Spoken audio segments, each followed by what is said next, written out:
no compromise. Unga side liyo, enga side liyo. GT Holidays, South India's #1 travel brand. இயற்கையான dates, பாதாம், பிஸ்தா, cashew and honey கொண்டு தயாரிக்கப்பட்ட lion date nut bites. Merry Christmas and Happy New Year from the Chennai Silks.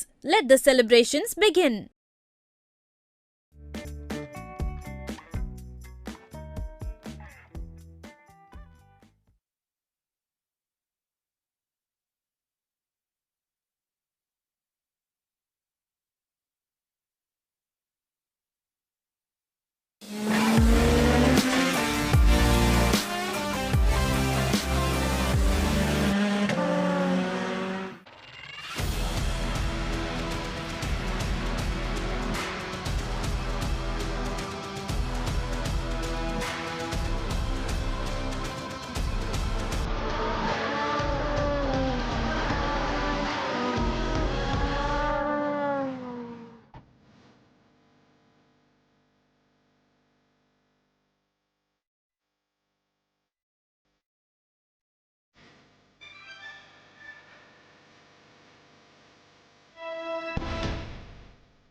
Welcome everybody to Sepang and race 2 of the Asian Le Mans series. We have 4 hours of drama in prospect and it promises to be quite a race. Yesterday's was an absolute thriller. It kept us guessing right the way to the very end. The winning car had a 5-second penalty to serve on the last pit stop. The LMP3 winner hadn't even got a qualifying lap in because of an off, and then it was in the gravel in the race and still battled through to victory. And in GT, it didn't even finish on the last corner or at the checkered flag. That ended in the steward's room. Contact between Porsche and Mercedes, ultimately reversing the result. So the Get Speed Mercedes came out on top. The other element to yesterday's race was the weather. We had some rain and that threw people's strategies up into the air. Depending on who you talk to, there might be some rain in the offing today as well. But either way, with 3 drivers per car, with mandatory pit stops, with refueling, with tyre changes, and inevitably 1 or 2 yellow flag interruptions, there's an awful lot for the brains trusts in the pit garages to have to think about, and some really good racing in prospect across the 3 classes. To talk you through it, up in the commentary box, Ollie Gavin and Graham Goodwin. Thanks very much, David. Great to be back. Second day on a run here, Ollie, with us at Sepang. Yesterday lacked nothing in terms of drama, and as David quite rightly said, at the flag, beyond the flag. We've got much more to come today. Looking like the weather looks a little more promising across the day. I think it depends on who you talk to. If you're talking to some people here in the series, then they're like, oh, I think there's some weather coming. Some of the teams are like, no, we're way more optimistic today. But it is sunny at the moment, and I think really you just have to, that's one thing here at Sepang, you just got to take it in the moment, because stuff just pops up like we saw yesterday. It really was rather inconsistent and unreliable weather forecasts. Yep, it's going to be 46 cars, by the way, to take the start today. Tajiko-san in the Ponos Racing car unwell overnight, so that car will be, I'm afraid, withdrawn for today. They will be back, though, in the UAE in February. That's not going to take too much away from the action. We saw action in LMP2, Ollie, throughout the race, throughout the field, whether or not they were racing for the lead or for 13th and 14th.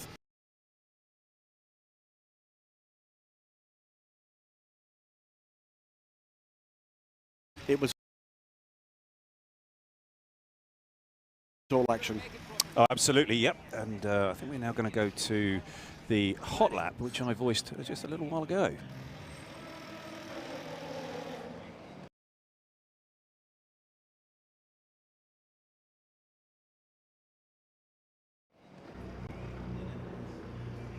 Riding on board the number 64 Nielsen racing car at the Sepang International Circuit here. 5.5 kilometres, 15 turns, down to turn 1, hard on the brakes, all the way down to about 70 k's an hour here. Long right-hander here, turns here at turn 4, 90 k's an hour, traction a little bit limited there. And then back to the left-hander, downhill here at turn 5, passing the Kessel 296 before flicking back right. Careful of that apex curve there at 6, track limits here on the exit of 6. Then before coming into turn 7, tricky right-hander, double right-hander. A little bit of understeer there, just trying to get the power down and off of turn 8. Running down here into turn 9. We've got the P3 car in front. Hard on the brakes through 70 k's an hour again here at turn 9. Traction's a bit limited there as you're coming off, and then trying to work our way through and past the P3 car. I think it's the Virage car in front. Turn 11, a little bit of apex curb, and then looking to go up the inside into turn 12. It's a bit of a breathe here, tight line, and then we're going to be running out and just a little bit of exit curb there, and then spotting this very, very tricky break point for turn 14. Super important, can't quite get back to the apex there at 14. Then it's up through the box, going all the way up to 275 k's an hour here, 6th gear, coming all the way down into turn 15. We've got one of the Corvette Z06 GT3s in front, just spotting that break point, and the Corvette goes in the pit lane. I think that confuses Alex a little bit there, and then using all of that exit curb as you're coming through off of turn 15 to complete another lap here at the Sepang International Circuit. Well, yesterday's race began in the dry. It then became a little on the damp side once the rain started, and it meant that we had not only a number of unscheduled pit stops, but also the teams having to really think on their feet in terms of the drive time that's allowed for the drivers. Drivers categorised as to bronze, silver, gold or platinum, and the regulations very careful into how long somebody's able to drive in the course of the race, and indeed a minimum stint time to make sure that the bronze driver really does quite a lot of the heavy lifting.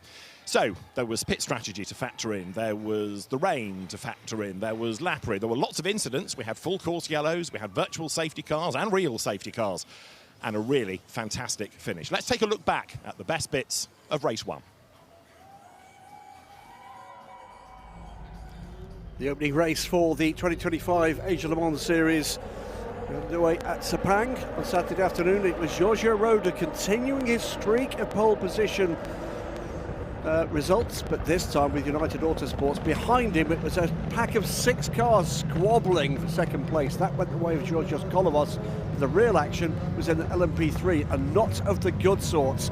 23 events off the track, and then rejoining caused a bit of a furore at turn 2 that would account for 4 cars at that stage of the race, putting a big dent, literally and figuratively, in the LMP3 battles. And of course also caused some carnage in GT, but the majority of those cars got through without real problems.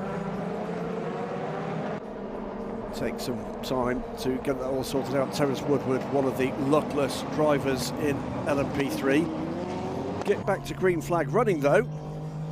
Be trouble too for Bernardo Souza, debutant in Proton Competition's LMP2 efforts. He'd struggled to get the car back into pointing the right way, but would eventually get there. The 1 and the 29 LMP3s, the victims of that issue. Back to green, and a great move, pressurising Giorgio Roda into a mistaken turn 1, put Kolovos to the lead.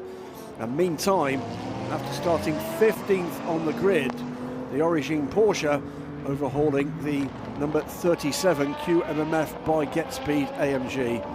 Battles up and down the field.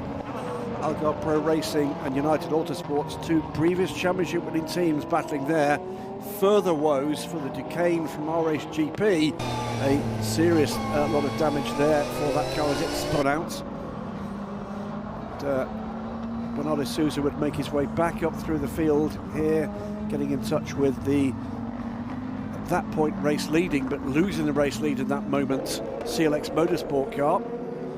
Another switch of position for the lead later in the race, with Origin going back up the order. The Ferrari in front here was a back marker at this point.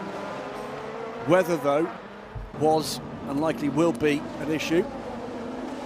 Number 8 Virage car in real trouble, but not as much trouble as the 21 Ferrari. A misunderstanding as the cars went back to green left Alessio Rivera's car out of the race, and the QMF GetSpeed AMG of Lucas Auer heavily damaged and will later pick up a big penalty. Came down with a tiny splash of fuel for the number 9 car at the end of the race. Number 47 car and the 25 in contention in LMP2. They are our 2 race leaders. What happens with both of those cars at the end here? This was the final corner up the inside for Loic Hartog. That double kiss would be seen to be unfair. That result be switched later. The 47 car taking the win, and their first win on their debut here in LMP2 and overall. joy unlimited for Central Racing, and a nose-to-tail finish after all that, with the 13 interior car taking LMP3. And so to race 2, for which on pole position is going to be Jens Reino Müller. First of all, I'm loving the cool suit. Just explain how this works, and are you allowed to wear it in the car? No, I don't think so. It's helping you a lot to cool down your body. It's very, very hot here right now. Actually, last year it was pretty much hot. It was warmer last year. And fortunately, we have air conditioning in the LMP2 car comparing to the LMP3, so that's quite good. You also have a different plan, I think, from other teams, in that one of your co-drivers brings the car to the grid and you can have a little bit longer in the air conditioning. Yeah. I need to be relaxed as much as possible. Yeah. I'm in a field with one of the best bronze drivers in the world, so I need really to have focus and try to do my best. I had only a few days in the LMP2 car, but so far it's going pretty good. Oh, just talk me through that qualifying lap of yesterday, because to get pole position in a field like this is quite something. Well done. Yeah, thank you. Yeah. I was. I don't know if I was surprised. I knew I had good speed, but we just tried to take it on the last lap. We knew that the last lap should be the best.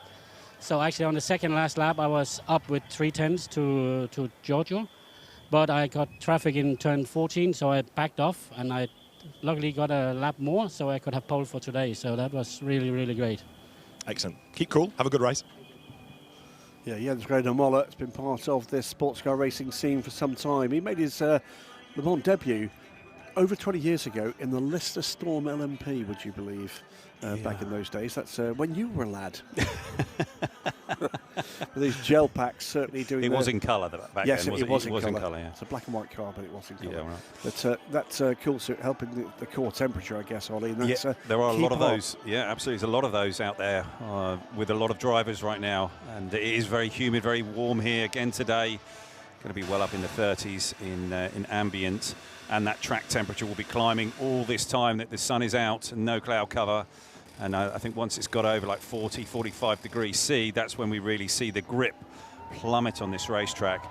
This surface now is pretty old, and it's one of the things that a number of the teams have been remarking on over this week that we've been here. That is Jens Reino Müller's car, the 49 high-class racing car, shared with Theo Jansen and Gustavo Menezes, and they were in the thick of it for a while yesterday. Pole position, he's celebrating there. By the way, the first time we've mentioned he is indeed pole position. Second fastest time of the 15-minute session. Yeah, that's. They did have a good run yesterday, but it just sort of faded away as the race went on. These guys had a really up and down day yesterday. Dominant at the start of the race. It was the other interior car, the 13 car, that took the win. This is our third place car in LMP2. Car that again looked in pretty good order, and it looked like they made the first correct strategy call, and then it went just to pieces. Yeah, it did. As the rain came and ebbed and then came again. And I think it's the story of the race for many, many teams, that they just had to make a decision, stick in their lane, and that was the wrong lane. And others chose a different way and a different option, and then theirs was the strategy to take. Phil Fayer, and it was, I think, a team error that caused the issues to the number 6 car. He needed to get back in the car for one lap. Yeah. And what looked like it could have been a win for the number 6 car ended up being anything but. So there's the other United Autosports car, the number 5 car. They start third. And they were strong again yesterday with Giorgio, and then Gregoire Saucy was again sort of going pretty well, but he started to fade. It seems like the front tyres are the tyres that really get a lot of deg here on the P2 cars. Orica 07 chassis is working those front tyres pretty hard with this layout and tarmac here that we've got here at the Sepang International Circuit. Yeah, it's good to see the RHGP Duquesne in good order after their trials yesterday. Well, they had a tough day yesterday, didn't they? They really did. Alexander Matchell will start fourth on the grid in Nemo, the number 3 DKR engineering car. Griffin Peoples put in a good show in his first starts in LMP2 yesterday. Yeah, I spoke to one of the engineers on this car earlier just after lunch, and he said Peebles was absolutely knockout fantastic in this car yesterday. Yeah, they want to watch. It's going to be interesting to see what happens from the start. It's a different start order from yesterday. And Giorgio Roda starts from the second row of the grid. He can't be quite as conservative.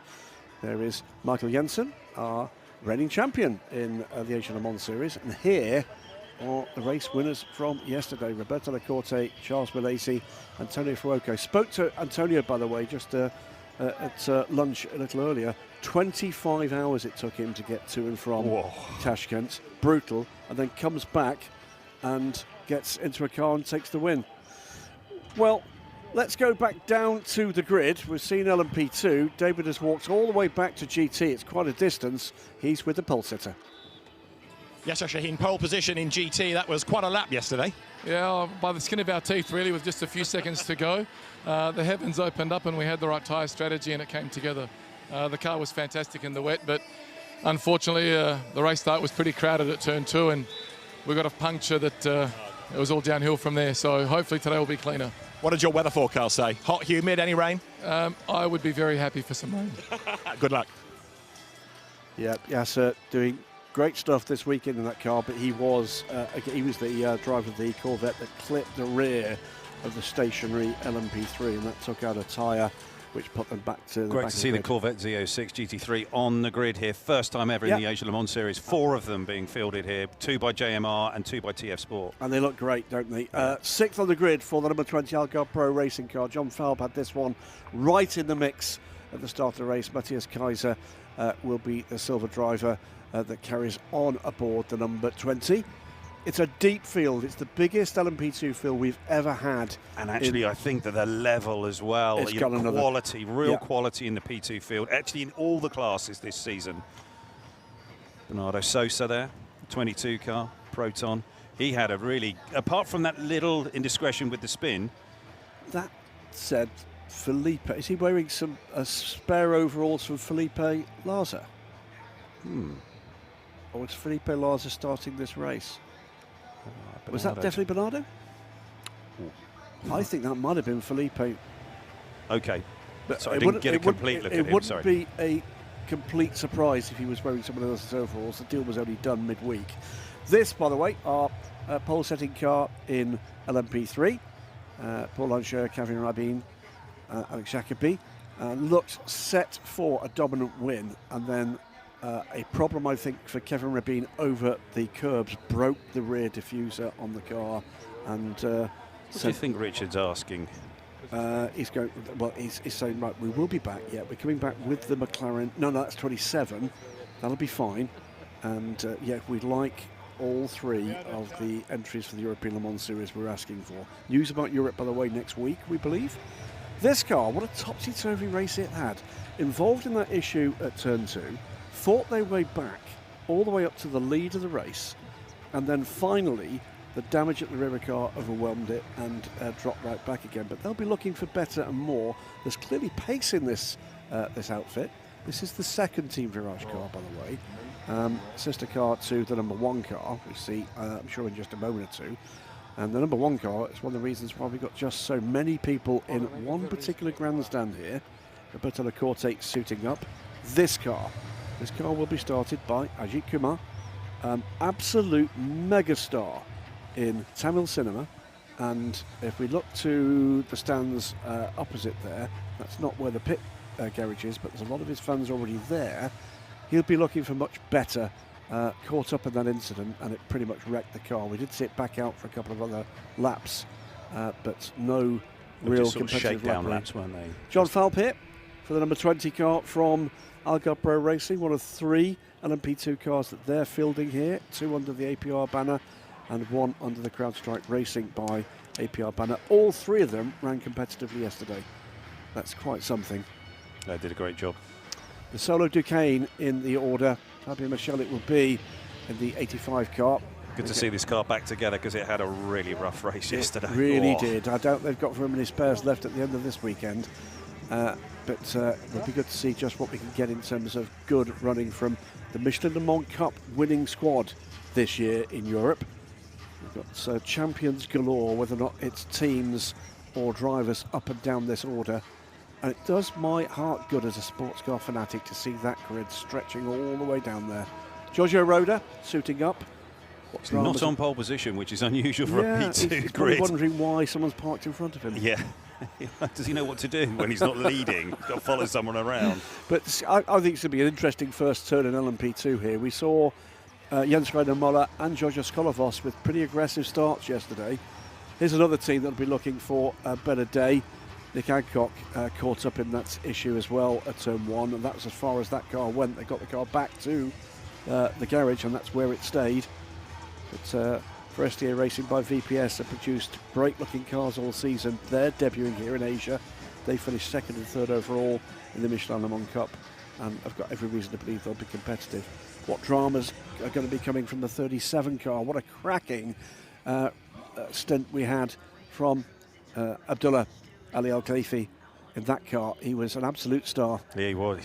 He drove brilliantly, and he was in the car for a very long time, almost 2 hours, I believe, yesterday. Yep.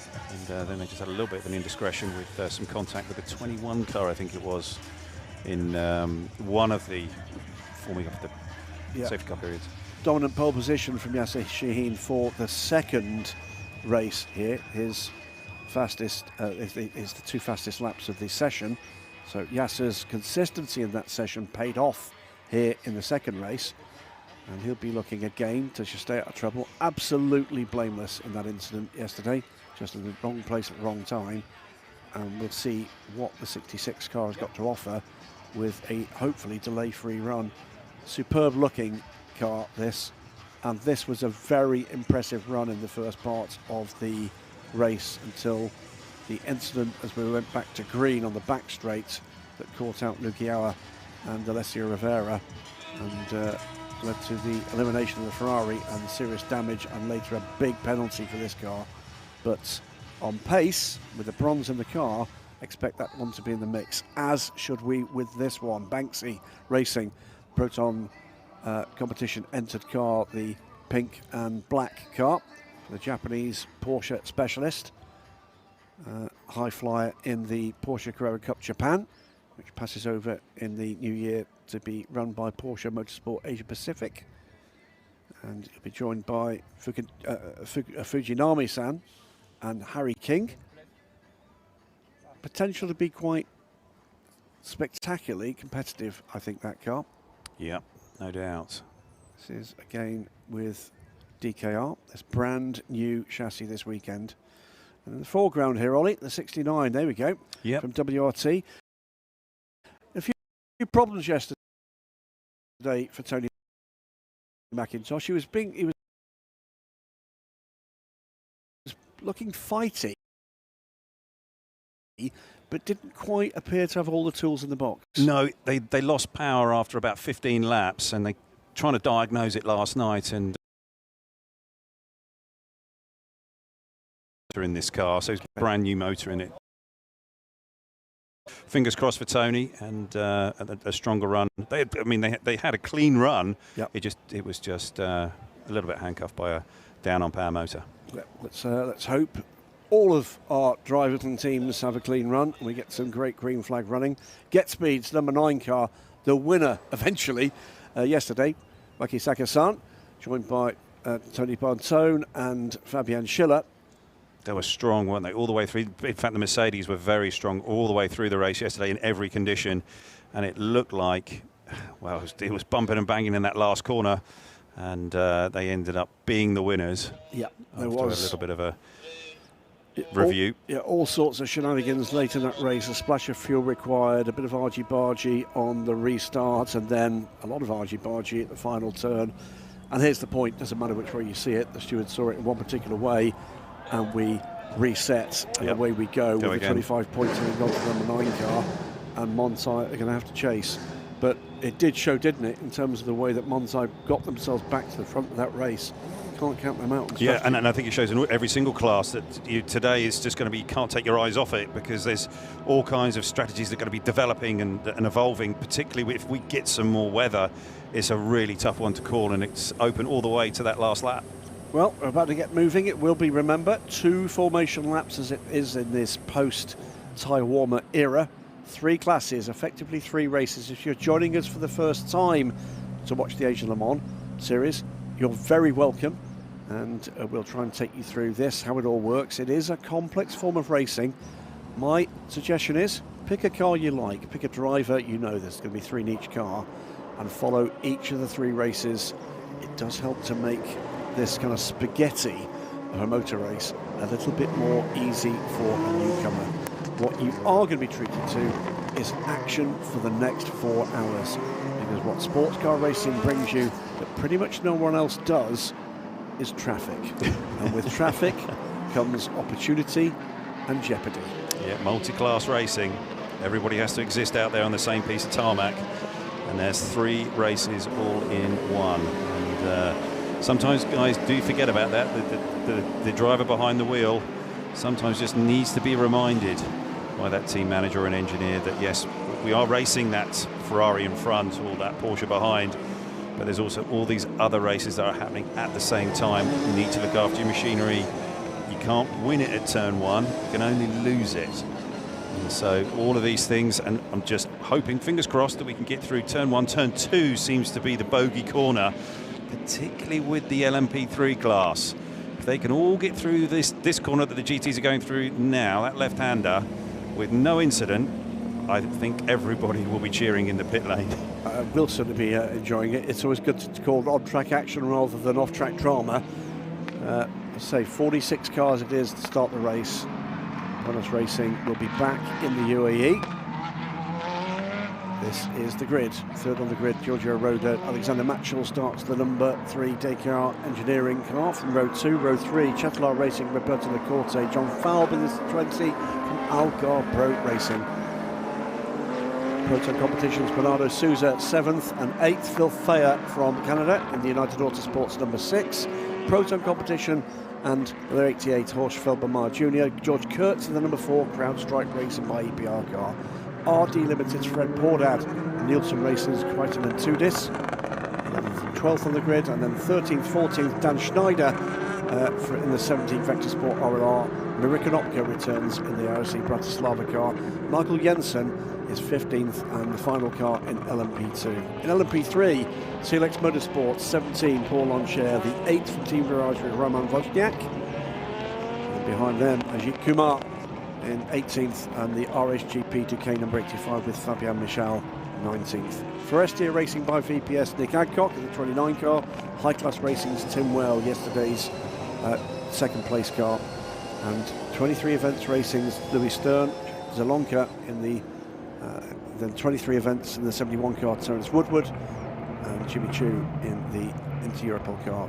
Yasser Sheen starts from pole, and Abdelatif Khalifa in the QMF by GetSpeed car. Banksy in the Proton 77, Tony McIntosh in the 69 BMW. GetSpeed's number 9, Aki Sakatsan and JMR with Prince Jeffrey and the Corvette 99. The Kurikos platform, third yesterday with Giacomo Petrobelli in the 56 car, and then it's the EBM Aston Martin with Martin Berry. Mehmet Gidley for Kessel Racing, Tom Van Rompuy for Racing Team Turkey, Fabian Defur in the UNX Racing by Team WRT, and Blake McDonald for TF Sports. Charlie Samani looking for what happens this time with Origin Motorsports Juan Bo in the 87 car. Dustin Blackner for Kessel Racing Ferrari, and another Ferrari for Darren Young, the 21 car. And Terrace Au, second place yesterday in the 10 Monsai Porsche Vestareos courses, Thomas Floor. Mark Rosser in United Autosports 59 McLaren. Francois Herriot in the 92 Monsai car, and Greg Bennett in the Amerisian Fragrance by AF Racing 50 car. Another AF Corsa entered Ferrari completes this 46 car field. I think it's worth reminding everybody just that these grid positions were all set in the session yesterday, yes, which was drying. It was wet but drying, and it was the second fastest lap. And always in those conditions, it's that almost that final lap that you do as you come to the checkered flag. And so, yes, this is quite a topsy-turvy grid here in terms of form and the pace that people have been going here in the dry, in practice and testing. So I expect there to be quite a shuffle in the order here in the first couple of laps, and it's how everybody deals with that and how patient people are.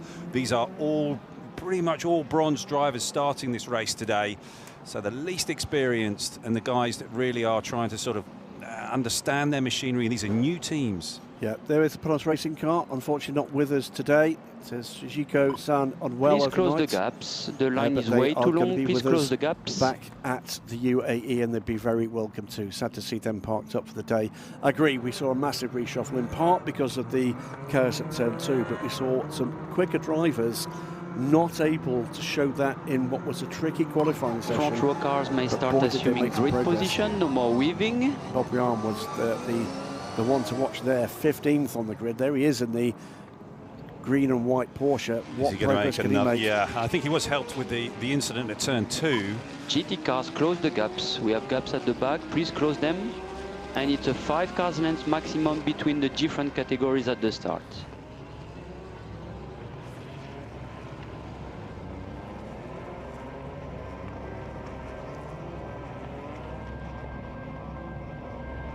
Okay, by now all cars 2 by 2, all cars 2 by 2. GTs, the line is too long. GTs, the line is too long.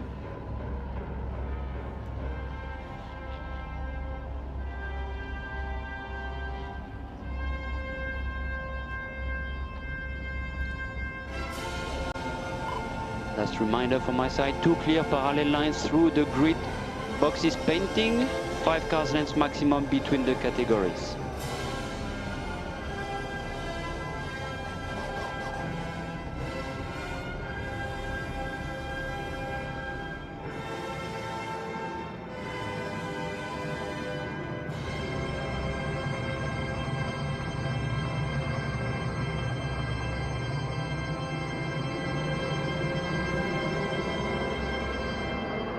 GT, the gap is too big. GT, and the front row, lights are the gap about is to go too out. big. It's going to be Jens Reiner Muller to try to defend his pole position, but already up the inside, Giorgio Roda.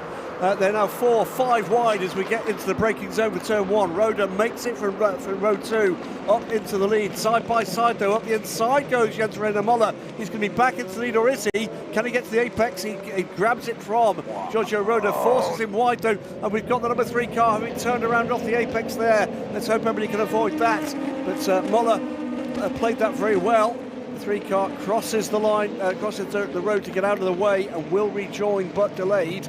I think we got the rest of those cars through without incident. Yeah, I think it was a United car that just had a little bit of bump with the DKR car, and the DKR car got turned around. But that was the only damage, I think, there at turn 2. So that's great to see all the other runners get through. Great little battle in GT for the overall lead. Yasser Shaheen, wheel to wheel with Abdullah Ali Al Khalifi, and it's the Corvette man that has actually made it through to this point ahead. Tony McIntosh right with him. That new engine seems pretty good. He certainly does. Yeah, but it's great to see the Corvette GT3R up there at the front, leading in GT. Here we go. High-class racing, Jens Reiner Muller it was, after losing the lead, then regaining it. Lost it to turn 1, regained it into turn 2. In LMP3, CLX Racing have had a clean start, right on the heels of the last car in LMP2 in these early stages. I can tell you that the DKR engineering car of Alexander Matchell has made its way back onto track and is underway. So all 46 cars underway. We have yellows in turns 7 and 8. I think there might have been some dramas for Greg Bennett. Yeah, it was quite the start there for Giorgio Roda, but Jens Reiner Muller managed to make it stick through turn 1 into turn 2. And I think that Giorgio just backing up a little bit to give him the room, I think that's what caught everybody out in the concertina effect. But everybody's just trying to get themselves up to racing speed here, getting those Michelins going, everything up to pressure and temperature, and it looks like the Mercedes has made the move on the Corvette coming down into turn 15, hard on the brakes. Is Shaheen going to give it to him? Yes, he has. So gives up the position for the moment. Now we'll tuck in. A little too far back, if anything, under more pressure from Tony McIntosh this time around, Yasser Shaheen, and Tony's had a good first lap here. He goes to the inside in the GT battle, thinks better of it. He's not got the ponies quite there to do that. We'll try to have a look under braking. There's nothing there for him either. So it's where do you leave your exit line from turn 1? Look for, there's a bit of a kiss there. Just giving him a little bit of I'm still here, and that was just a little bit rude, but you know, it's just racing. There you go. Muller, Roda, Kolovos, 1.2 seconds between the 3 of them. With Bernardo Souza putting in a great start to this race this time around. Slightly distant 4th, but 4th nonetheless.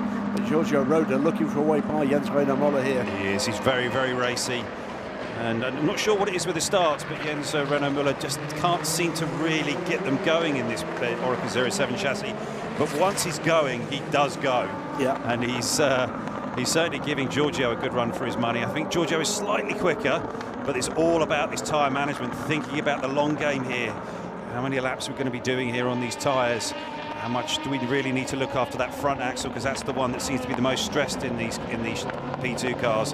Going a bit deep there. Oh, Tony McIntosh going to the inside, I think, there on the Corvette. Didn't quite make it stick. They're all caught up behind the P3 action. Yeah. And this was something that a number of the drivers were talking to me about earlier on, is that the P3s aren't really quick enough to get out of the way of the GT cars, with there being bronze in the P3s and the bronzes in the GT cars, and the bronzes in the GT cars seem to be a little bit more on their machinery than the bronzes in the P3s. ABS braking, of course, on the GT3 cars, which the P cars most certainly do not have. No. And that did look like who was going to get to the apex first. I think Tony thought for a moment he could get there, realised he couldn't, backed out of it. Thinking about the longer game here. So Jens Reiner Moller. I think it's only a matter of time here before Giorgio gets by him. I think he is in the quicker car right now and package, and he's just picking his point. It's nice and safe, nice and clean. Thinking about handing it over to their teammates in about an hour and 25 minutes time. Yeah, Bernardo Souza, by the way, has caught this trio and is now gapped side by side here between the QMF AMG that has gapped the Corvette, who's under pressure still from Tony McIntosh, side by side with the Breton Racing Ligier. Just be a bit careful there. P3 in GT is now the Bartone car, so that's made a nice start, nice and clean. And they were the winners from yesterday. So he's got ahead of Tony McIntosh. I think that might have been in the recovery from that little moment at the back end of the circuit last time around. Jens Reiner Müller still leads. Giorgio Roda, Georgios Kolovos. There is Bernardo Souza. Yeah, Bernardo's really taken to this P2 category extremely well. Enjoying his driving here this weekend. I saw him a little bit earlier on. He had a nice smile on his face, looking forward to today. So that's nice to see. Yeah, here is the number 9 car on the back end of that. And now Tony McIntosh under pressure from the Aston Martin, the Acura Blackthorn car that finished third yesterday. Yeah, I think he was just thrown a little bit off there. We've got the number 3 DKR car coming back through the pack, and I think that's just created a little bit of a wave here in the GT battle with the bronze drivers, thinking that there's no P2 cars around for this first few laps of the race, and all of a sudden the DKR car appears. So that's going to throw them a little bit. Yasser Shaheen's there got caught up by the DKR car, just checking up across the apex of turn 9. Maybe just giving the Bartone car just the opportunity. Under investigation, some kind of incident we have not seen between Tom van Rompuy, the Racing Team Turkey by TF Corvette, and Bob Yuan in the 87 Origin car. Still, Giorgio Roda looking for a line that works to get onto terms with the race leader here, Jens Reiner Moller. Yeah. Just Kolovos is sort of in a waiting pattern here. Bernardo Souza beginning to be dropped again by this trio. Jens Reiner Müller was taking a tighter line there into turn 2, and it looked like Roda was going to be able to get the run through and off better and cleaner, but he didn't quite make it. Is this a switch of position here? This is the 25 of Michael Jensen and the 64, and that is Georgios Kolovos. Nicely done, Georgios. It's quite into this. Mixing up my Greeks. Crichton doing a nice job, just trying to keep the car clean, no damage, no contact. Side by side in the middle pack there between the Proton Competition car and the AF. No, that's the 15 car, isn't it, from Kessel Racing? That's Memo Gidley's car. Petrobelli there was really trying to squeeze it in on Tony McIntosh. Tony in the mirrors could see him, gave him some room, but they are going to be battling over this. I think it's at 4th, 5th place now. I think it's 4th place they're battling over as they're coming up into turn 4. Side by side with 2 Corvettes at the back, with the TF Sports car, the number 13 car, alongside one of the other JMR car. It's a battle for position. Yeah, as I thought, this is a bit of a shuffling of the pack here. As we've gone this damp, wet qualifying, and now we're completely dry running. And there's a very different feel to the performance. Giorgio's got through here into the lead, makes it stick into turn 15. I think he'll now drive away. Well, incident, by the way, involving Alexander Maxwell we saw turn around, and it's Phil Fair. He said it was on the United cars, you believed, turn 2. That's under review. Here's how it happened. Went early to the inside. And I think Jens Muller just gave best there, didn't he? That was done. Yeah, I think that he knows that Giorgio's just that little bit quicker, nipping away at his gearbox, and just, okay, right, just let it go. I'll settle into my rhythm, work our plan here, look after the tyres, let Giorgio go, see what he does. This quartet has moved away, and once again, as it was yesterday, in sort of splendid isolation back in 5th is Roberto Lacorte, race winner yesterday overall with the Jetalar racing car. These are our race leaders, not a race leader, sorry, this is the battle for second place. Yeah, QMF has just disappeared up the road, isn't it? 5 seconds away, 6 seconds up the road. This is side by side Porsche and the Corvette. That's the Origin car, I think. Just tapping a little bit there, just trying to get the draft. So coming down here into turn 1, into 6th gear around about now, at 250 k's an hour. Oh, and he's come round the outside of the Corvette on the brakes. Wow. Yeah, really chopped him at the nose there as he came through into the apex. Blake most probably really had to sort of get out of his way to make sure that to look after the nose of the Corvette Massive confidence CO6. he had there, didn't he? Yeah, huge. That was quite something. Side by side for second place now. Jens Muller under pressure now from Georgios Kolovas. I think he's going to try and do exactly the same thing, and he is going to try and do exactly the same thing. Big lockup, by the way, by the race leader ahead of them, going very wide, but that's not stopped him from jetting off away into the distance. Bernardo Sosa there right on the gearbox now, and he's sort of slowly chipping away at it, learning from what he experienced yesterday. He's not had the spin like he did yesterday, and so it seems like he can just let the car run. Nicely done here, jinking to the inside.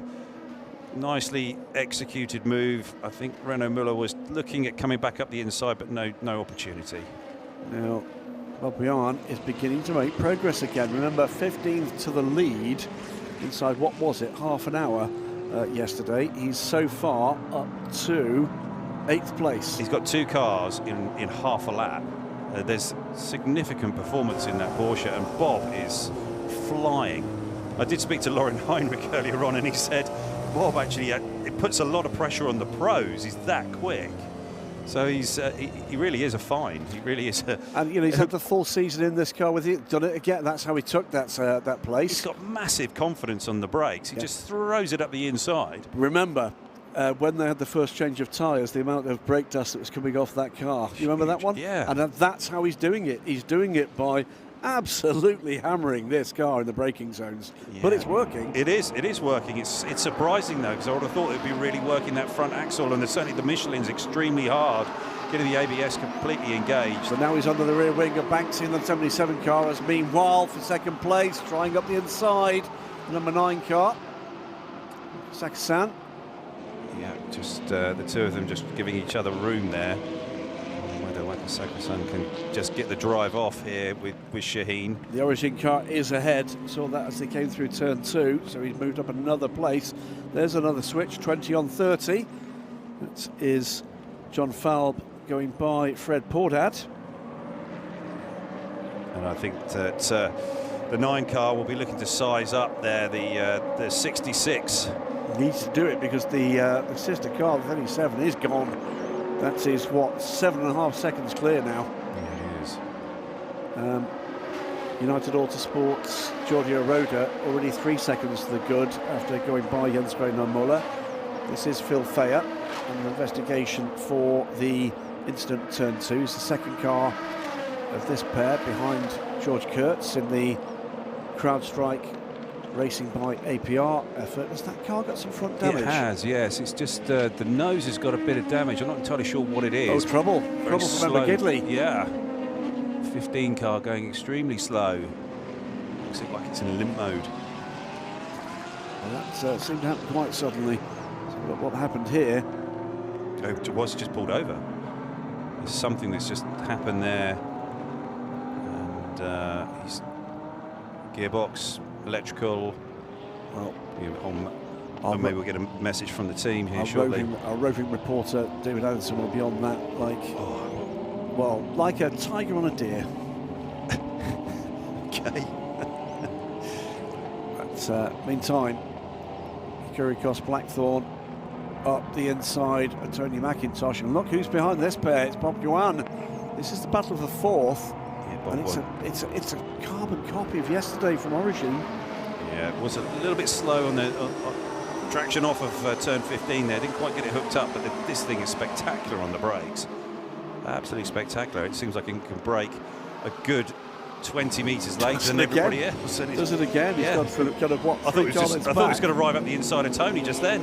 Yeah, three car lengths back. He's right there. Yeah, extraordinary. Hello. I expect to, if we stay on board here with Tony, he's going up through the box, around about 230 k's an hour. I'm sure that we're going to see Bob Wan just pop out. Just like, look at the gap to the cars behind. Yeah, Mimo on pit lane now. Kessel Racing, the expert crew down there, know this car inside out. They'll be all over that issue that he's got. Still this battle here between the number 6 car, Phil Fair, John Fowle, looking to get on terms with the Canadian driver. Truly international field these days in the Asian Le Mans Series. Yes, European drivers and teams, lots of interest in North America. Into the garage, I'm afraid, for the 15. So we'll keep an eye on technical issue of some sort. About. Yeah. But increasingly, Ollie, through the board. Gone deep there, George Kurtz. Just hearing that there's some damage on the 15 car that they're just investigating that might be part of the issue. Yeah, left rear corner and signs of contact. You may have seen that. Yeah. Battle for third, meanwhile, Nick Adcock is having a much better race. Could have been worse yesterday, I'm afraid, for Nick. He was effectively out a bit on lap 1. Well, it's nice just to see both of these cars running around. Yes, it is. The car completely intact. I mean, the 85 car was in bits a number of times yesterday, but nice and clean today, which is great to see. Yeah, Ajith Kumar, by the way, is lapping and lapping steadily. He's behind the GT race leader at the moment. Steering issue here on the 15 car, possibly. Yeah. No, this wasn't. This was when he had pulled over. Yeah, the incident was further back. Yeah, I think so. Yeah. Let's watch it. Oh no, he's got something that's gone wrong there. There's some left rear issue. Oh, look at that. The left rear sat right down, and yeah, he had to take a lot of steering there to get the car through the corner. So that's usually when that left rear's gone right down. It might maybe some sort of issue or possible steering problem, but it did look a bit odd while they're working on the front of the car there. Never a good sign, is it? Number 9 looking to go outside. For the second place here, and in a hurry, I think, here, because you can see the 37 car getting away. Still in contention, by the way, behind this pair is that Kyrgios Blackthorn Aston Martin, looking to build on their third place finish yesterday. United Autosports, by the way, still lead the race with Georgios Kolovos. This is the battle for second. Pole sitter Yasser Shaheen fending off. Yeah, Yasser Shaheen's doing a nice job here. Yeah, because I think the Mercedes is clearly quicker, and it can't quite get by.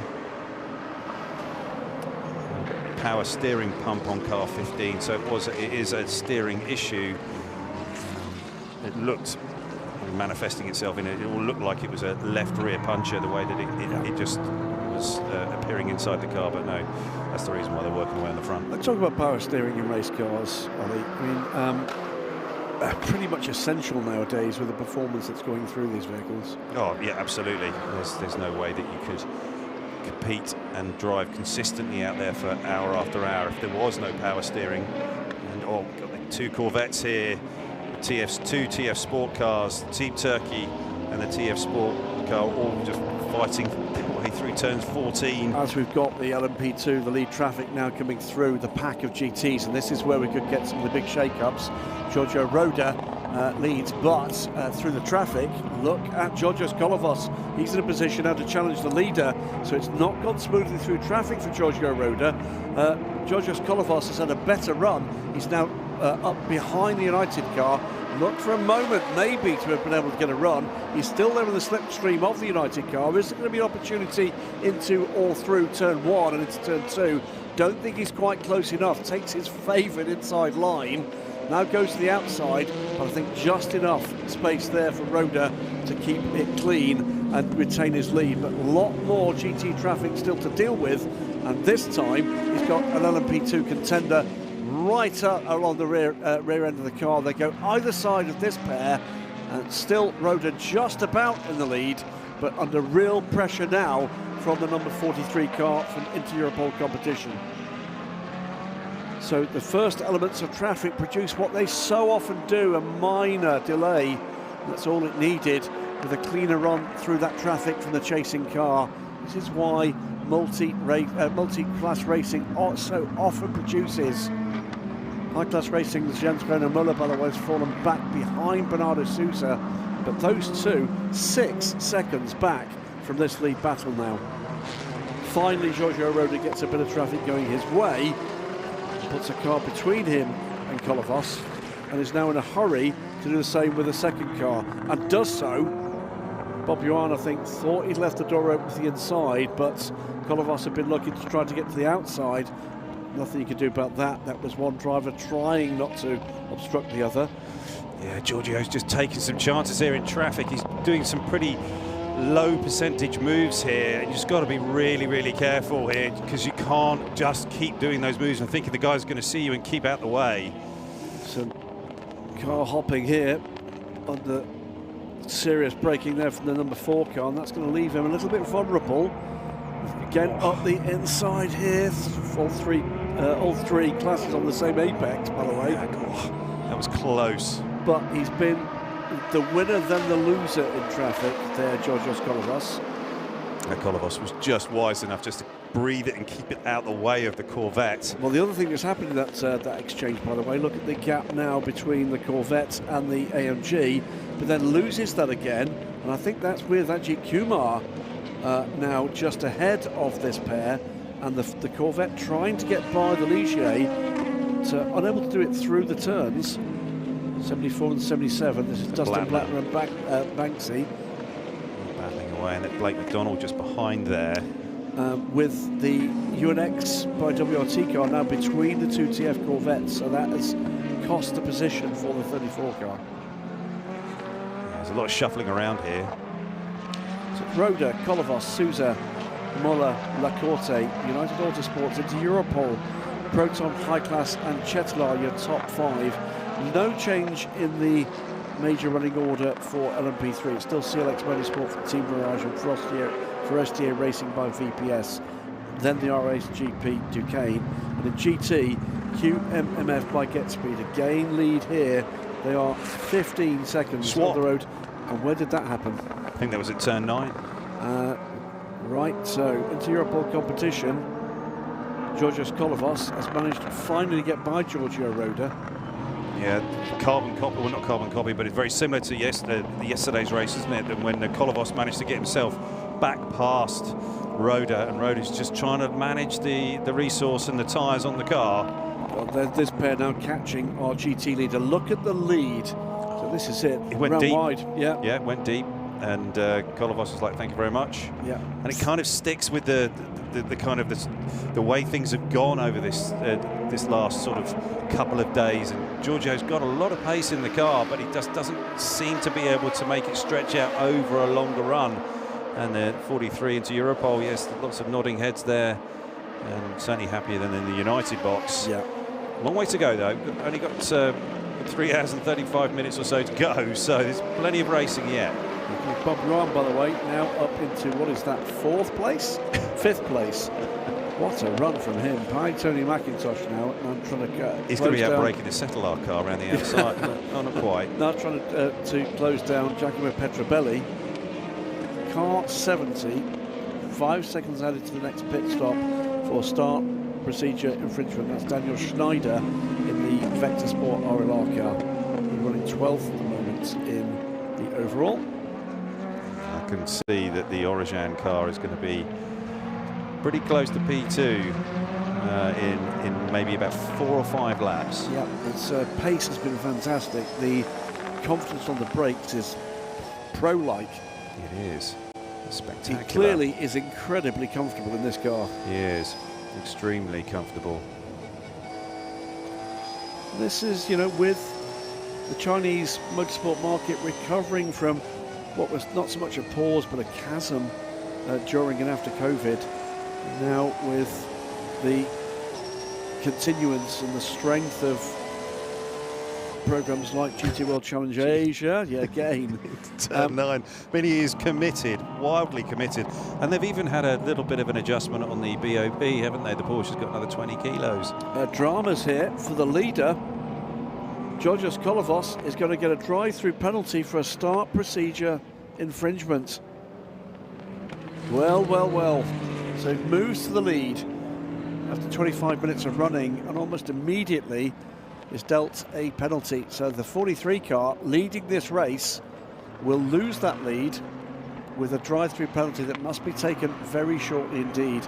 This is the battle, meanwhile, for the lead in LMP3. It's in the hands of CLX Motorsport, Paul Lancher, but Roman Wozniak pushing hard to try to close that gap. Nick Adcock not that much further behind in third place. So we watch all the battles up and down the pit straight. Let's go down to the pit lane with David Addison, find out who he's got to talk to. Porsche team yesterday didn't really work out as you planned. It was a great last move. The stewards didn't like it. Yeah, it was a great race. First of all, I think we can be very, very proud of the race we drove. In the end, it was unexpected. In the last hour, we went from P6 to first, but then until stewards office decision changed that. But regardless, we can be very proud of the race we drove yesterday. Now, what about today? How's Antares getting on? Yeah, he's doing very well, actually. Compared to yesterday, at least there's a lot less rain expected. So we're looking to at least drive a solid race, no mistakes, and he's managing quite well. Quite some track limits already out there, and he's keeping it between the right lines, so we're happy. And just like yesterday, GT is a mega fight, isn't it? It is. The field is hyper competitive, absolutely, and it's great. It's great for us drivers, very competitive. This championship is just all in all great. Strategy plays a big role in that, so no, we're happy to be here, and hopefully we're again competitive today. See you on the podium. Thanks, Luke. Yeah, I mean, GT racing worldwide is so massively strong, and you know, friends and colleagues at SRO have a huge part to play in that around the world, with just a myriad of opportunities of bringing in teams and drivers at every level. But there's something about when these teams and drivers discover mixed class racing, you heard it there from Luke Hartog, that just lights it up. Yeah, it does, and it makes it really challenging, and I think we saw that a lot yesterday, and you know, we'll see it throughout today. You know, there's a number of drivers, whether they're bronze, silver, gold or platinum, who are dealing with this multi-class racing for the first time here at Sepang, and that really does present plenty of challenges, and we're going to see race altering events throughout today's race, which are, you know, going to certainly impact a number of teams. Well, one of those is going to go the way of the race leader at the moment. Here's the 37 car. Is everything okay with that? That is the race leader, first in GT. How far ahead are they now? Nearly 20 seconds to the good. A remarkable early race performance from them. I'm wondering whether, when we see a replay of the start of the race, whether we'll see a side-by-side here with, is that the second? It's Tony McIntosh. It's the second JMR car. Yeah. Under pressure as well for the 74 Dustin Blattner. Yeah. Whether or not he pulled out from the line where you run through the grid hatchings too early. Yeah, I think that could be what happened here. Side by side here, Dustin Blattner, Tony McIntosh, two of the best bronzes in the world right now. And Tony's just giving him just about enough room as they come up into the break point in turn 4. And Dustin's gone around the outside of Tony there just to get that spot and that position. But Tony will be just taking a bit of a breath, going, okay, all right, let's stick to our plan, stick to our rhythm. Let's not get thrown off by this. This car's had a new motor in it for today's race. And they know that this track is most probably the least competitive for the BMW M4. So it's just really all about just collecting as many points, keeping it clean, learning and understanding. Then when they get to Dubai for the next round, they should be stronger, and then at Abu Dhabi, I think that's likely to be the strongest race for the M4. Something you've not done much of until your post-driving career, Ollie, is working with the bronze drivers. You were pretty much always in a full pro car. Tell us what you found about their approach, their motivations. Well, it's pretty extraordinary to see the bronze drivers and their approach. You know, it is so thorough and so detailed now. You know, these guys are coming into the sport and wanting to fully immerse themselves into it. And, you know, whether that's Blake McDonald or Tony McIntosh, those two guys are, you know, really approaching this with a professional mindset. You know, whether that's with their fitness or whether that's with the working on the sim, or whether that's working with driver coaching or with the team. That whole approach is really the amount of testing they're looking to do. They want that time in the car and looking at all the opportunities they can possibly find to make themselves better, wanting to learn. Phil Fair, by the way, that clash with Alex Maxwell in turn 2 is going to be getting a drive-through penalty as well. That drive-through for the 43 has already been served. Bernardo Sosa going up the inside. Oh, he looped it around there, just got in a bit too deep with the P3 car. A little bit overconfidence in the ability of his Orica there. Yeah. He's still learning. He is. George, this damage on the front of the 4 CrowdStrike car, I think it's really starting to hurt him. I've seen him lock tyres coming into a number of slow-speed corners. There's going to be big vibration now off of those front tyres. He's going to be dealing with that, and every time you lock, it usually locks again back on that same spot, and it makes that vibration even worse. John Falb in the APR car giving him a flash of the headlights pretty regularly here, saying, look, if you're struggling like that, please let me by. Oh, trouble here. This is trouble for the 89 EBM car and the 34 Racing Team Turkey, the Aston Martin from the locally based team, and TF Sports at 34. EBM just up the inside, and Sally just not really seeing him there and turned in across. Is that Sally? Tom Van Rompuy. Tom Van Rompuy, excuse me.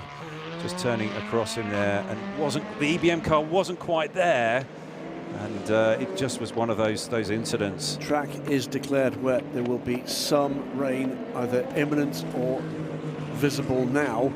What does that mean?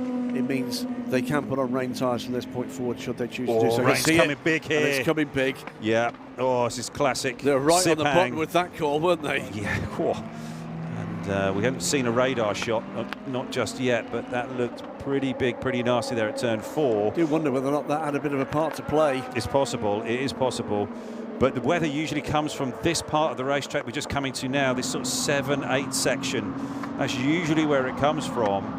But it's not wet there at the moment, but turn 4 I think is about the highest point on the racetrack. The wet weather tyres here, and that's in the Origin pit. Yep, every team will be ready with a set of Michelin wet weather tyres. Remember, it is one choice of slick and one choice of wet tyres. Intermediate, something of a thing of the past nowadays in They were great intermediates, loved those. Loved them. Yeah, brilliant. That would have been perfect for yesterday. But we heard a couple of the guys telling us that intermediate right now would be fine. But the problem... You can see the rain on the windscreen. Look at that. Oh, the big correction. Petrobelli backing up there, but the Origin car is on it. Absolutely on it. The way it generates the temperature in the tyre.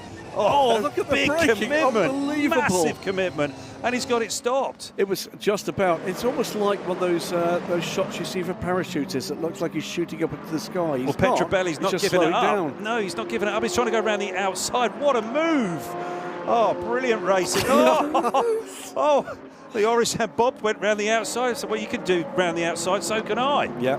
Well, we were talking just moments ago, Ollie, about the level of commitment from these, let's remember, bronze-rated non-pro drivers. This was unbelievable coming up here. The amount of rain on the windscreen and just bouncing off the tarmac. But Bob's full commitment right over the apex curve there at turn 4.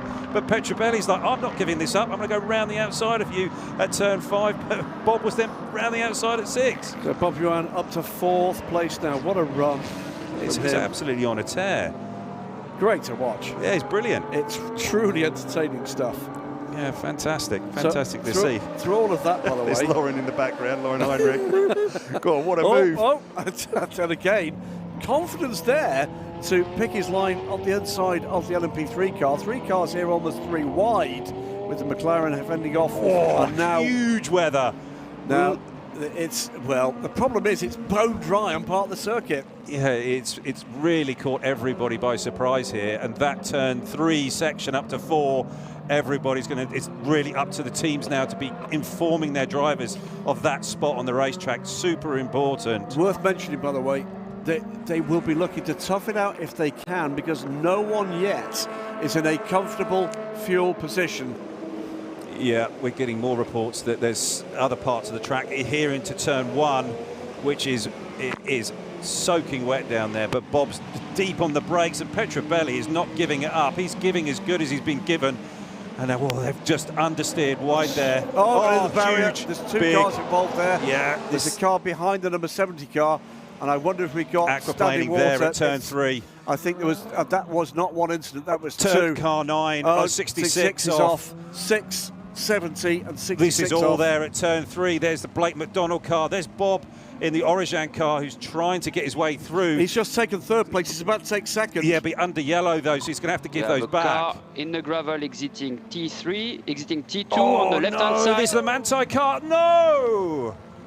Oh, wow. I think we're going to be getting a safety car very round. Here's further United trouble. car. Okay, everybody's got to be absolutely dead slow through this turn 3 section. Well, the 66 is absolutely out of it there. No. At 13:35:30, we'll be deploying virtual safety car. Oh, no. Here comes the other Corvette. Oh, no.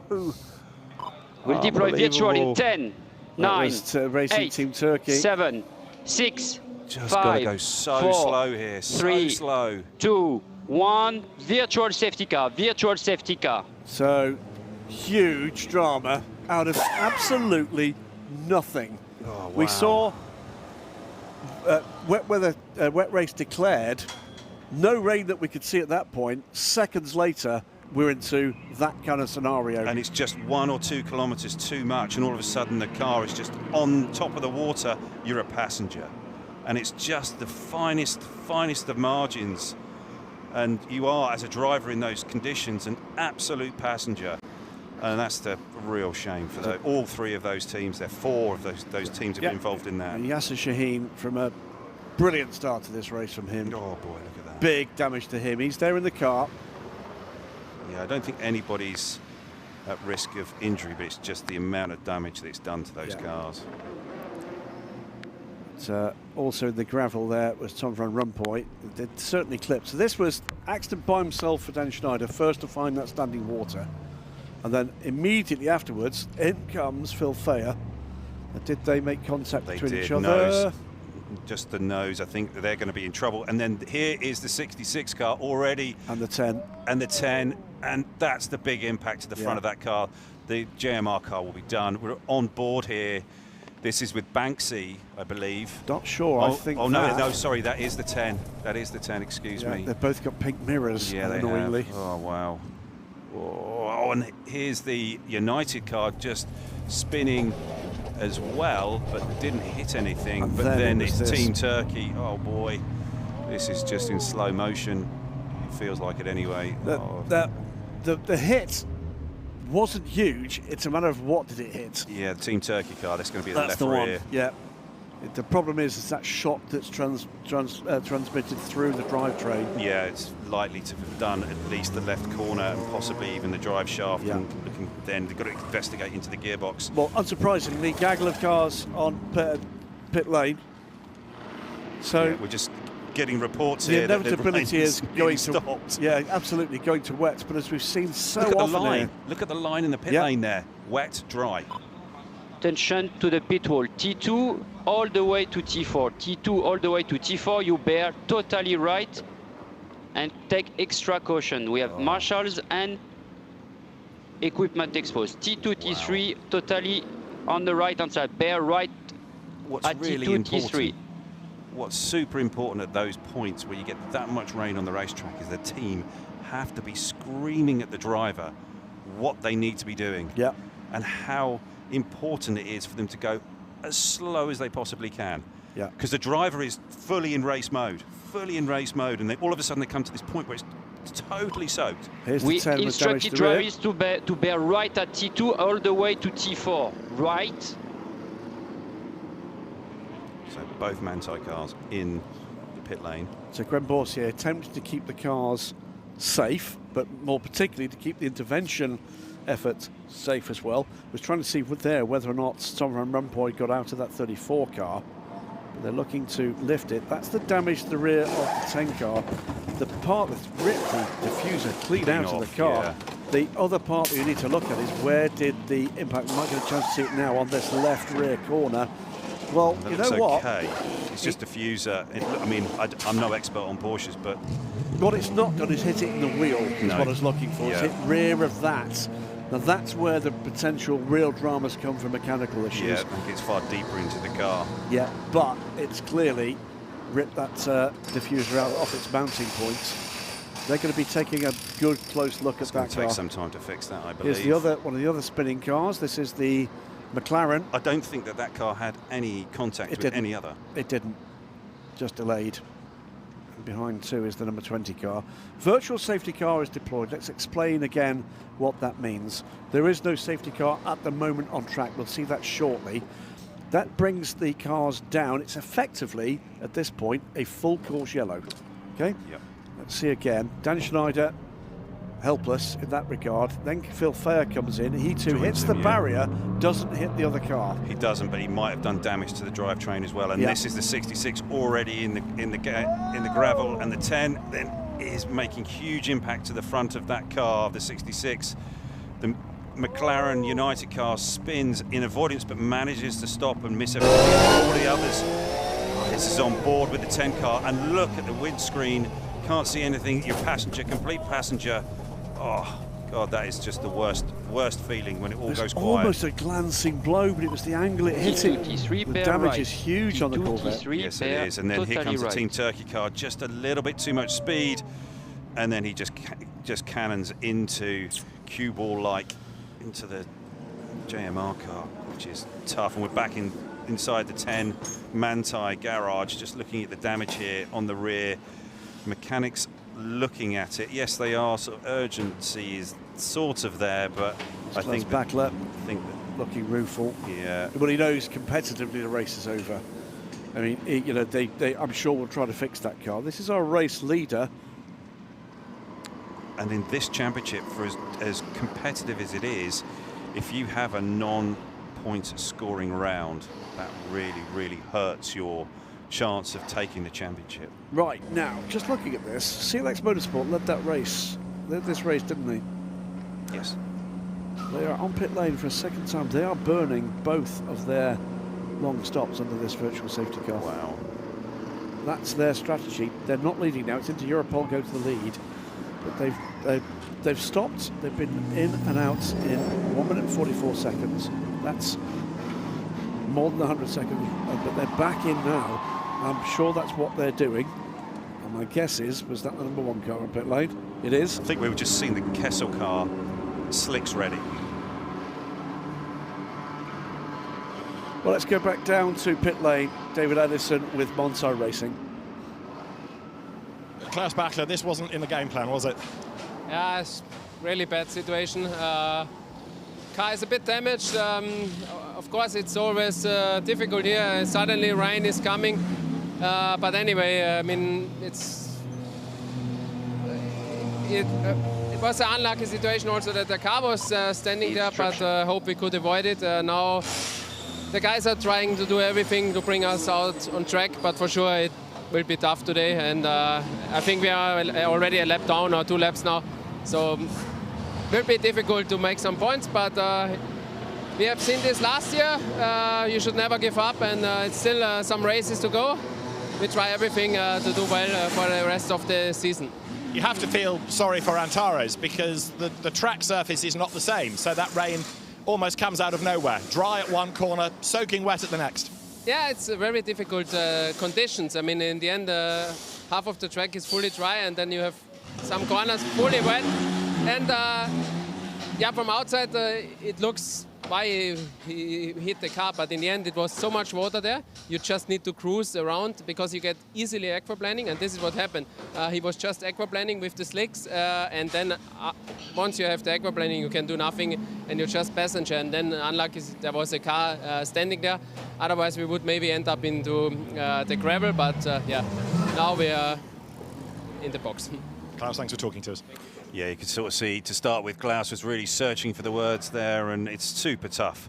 It's such a tough situation where you can sort of see it all unfolding, and as experienced pro, you're knowing that this is really the point where you've got to be all over the driver that's on track and telling him, informing him of the conditions and the situation, and it just, yeah, really, really unfortunate. Moves to safety car now, as it always would. There is the Racing Team Turkey car back on track. Wow. I think what we've just seen, by the way, is the 92 Monza car taking the wet weather tyres off and putting slicks on. Yeah. Now, problem for Racing Team Turkey here is not just the damage, but also that the pits are closed.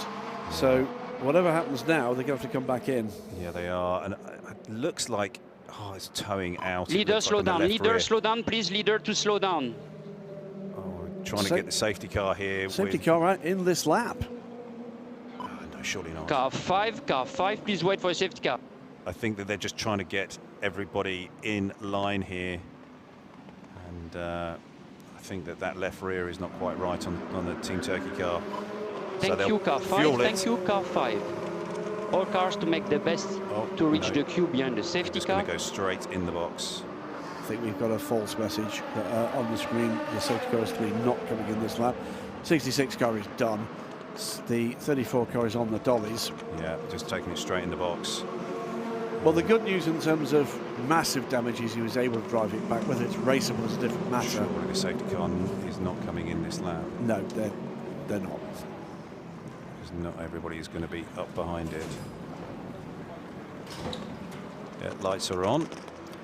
Has picked up the leader, which is Giorgio Roda. Yeah, Giorgio then had to manage it, so they just had to talk to the team, and the team just then told Giorgio slow down, and then the safety car went by. Let's take a breath for a moment. Information to all teams, safety car in this lap is wrong information. I confirm safety car in this lap is wrong information, ignore. Okay, so thank you very much, Gwen Boursier. Giorgio Roda leads the race for United Autosports of the 5 car from the 49 high-class racing car, Jens Reino Muller. Georgios Kolovos into Europol, and Roberto Lacorte, top 4. John Falb now up into 5th place. With LMP3, Forestier Racing by VPS lead the race. Now they... Yeah, I know the conditions are tricky. All cars make the best to pick up and reach the queue behind safety car. Team Virage are second with Roman Wozniak. Fabien Michel up to 3rd with the RSGP 23 events, number 71 on Terence Woodward is 4th. But CLX Motorsports, Paul Loncher, who led the race coming into this virtual safety car, now safety car period, is down to 5th. But I'm as sure as I can be, they have burned both their long stops in that virtual safety car, which means they are now, well, handful of seconds behind on the road. But in terms of... I've gained massively. Massive sort of amount of time regarding their pit stops. Absolutely right. GT is in the hands of QMMF by GetSpeed. Abdullah Ali Al-Khalifi, not only was he quick, but he was got through that safely as well. Well done, sir. 18th position overall, middle of the LMP3 pack for the number 37 car. So he's 18th. Second place car in now troubled GT class is Kessel Racing 74 with Dustin Blattner. Lauren Heinrich is now aboard the Origin Motorsport car. We have all cars together, the quicker we can go to the next step. And my guess is that's going to be weather related. Yeah, it could well be. It's early. Well, dramas for Racing Team Turkey and the 34 Corvette. David Addison has hot-footed it down there, and he's got Charlie Eastwood to tell us just exactly what they know at the moment. Charlie, I know we'd rather be talking on the podium. What's happened? How bad's the damage? They're just assessing it at the minute. Obviously, it was just an unfortunate one. The aquaplaning for quite a few cars just caught Tom out slightly, so frustrating. We made some good ground yesterday, better than we thought, and wanted a clean one today to keep the championship sort of going forward. So Let's see, we can still learn loads. You know, this is a new tyre for us. With TF, we're always on the Goodyear in WEC and ELMS, so it's good to get mileage if we can get the car back out. There was also a coming together with the EBM Aston as well. It was quite a busy stint. Yeah, I mean, the rain was, I think, already coming down at that point, and yeah, they both just looped round, and obviously he was trying his best to try and make up ground, and we could have maybe boxed for wets, but I think we would have went a lap down, so that's why we had to stay out, even though the weather was definitely wet at that point. So it's one of those ones. It's super tricky, but an unfortunate situation to be in. And it's still teasing us now, the weather. People are on wet, so yet it feels like it stopped raining. I mean, just with the humidity, you know very well in that race suit, it can dry so fast, but we seen there from T1 to T5 was torrential aquaplaning, and then from 7 onwards was like a qualifying sim. So yeah, it's always tricky when you come to this place at this time of year. Fair point. Charlie, thanks very much. Do you think Johnny was implying that David Addison doesn't look at his best in that race suit? I think he might be saying he looks a tad warm. Moist. Well, let's take a quick look back while we get a bit of chance to breathe behind this safety car at the racing of the dramas we've had so far in this first hour of the 4 hours of Sepang. Start the race, it was Jens Greno Müller on pole position, and indeed, just looking to see what the problem there was for the interior pod car. Georgios Kolovos, Giorgio Roda grabbing the lead at the start of the race. Georgios Kolovos goes side by side, trying to find a way through, finding his way blocked by Roda, but it was Jens Greno Müller that toughed it out through the inside, managed to get the car stopped through turn 3. Contact between United Autosport's Phil Thayer and the number 3 DK engineering car that turned that car around was the sole drama we got in turn 2 on this occasion. It would be the number 3 getting back on track with Alexander Matchell after getting the car turned around. The GT field managed to get through this time, and he would rejoin at the back of the pack. Lots of action in GT, battling for position. Yasser Shaheen battling away with the 37Q MMF by Getspeed car. Giorgio Roda would neatly, tidily and very professionally get by for the lead. This was Bob Yuan in the Origin Motorsport car, employing a dive-bombing tactic very effectively to move up the field. Golovos in the 43 was next to take an opportunity to get by Jens Greno Müller. Battle between the 66 of Yasser Shaheen and the number 9 Getspeed car. 15 car in trouble with Memo Gidley. Our steering failure. That car, by the way, is back on track. Watch the extent of the problem here for Memo. Yeah, that bad. 5 and the 43 battling for the lead, and Kolovos would go through but would very soon be dealt a penalty for a start infringement. And this was Bernardo Souza in trouble. His little overconfidence in traffic catching him out. There's a further look at Memo Gidley's issues before the stop. Tag between the EBM Aston Martin and the Racing Team Turkey Corvette, and then out of seemingly nowhere, Sepang's speciality rainstorm didn't stop Bob Yuan taking another position, this time from the Ecuriacos Blackthorn Aston Martin. But it would be dramas galore as it started to pour. First to hit trouble and the barrier, Daniel Schneider in the 70 car, then Phil Thayer. Both those cars, by the way, are back out and running, but it was further drama here. Initially for Yasser Shaheen, it caught him out, tagged by and Sarasau in the number 10 car. That car is in the pits, the 66 unsurprisingly out the race.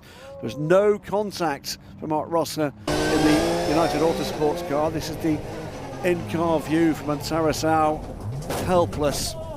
Yeah. Shocked, I think, by the lack of grip, and then of course gets his windscreen filled by the approaching McLaren. No contact for McLaren, but there was contact for Tom Van Rompuy. Rear-to-rear contact between the two Corvettes. Racing Team Turkey back in the pits, but with damage, and we're under a safety car. This is where we are. United Autosports number 5 car in the hands of Giorgio Roda leads the race. High Class Racing and then a 49 car into Europol, Chatelard Racing, Algar Pro Racing and Proton Competition, the top 6. After dramas up and down the field. But to reiterate, the 2 cars that were in trouble and off track are back on track.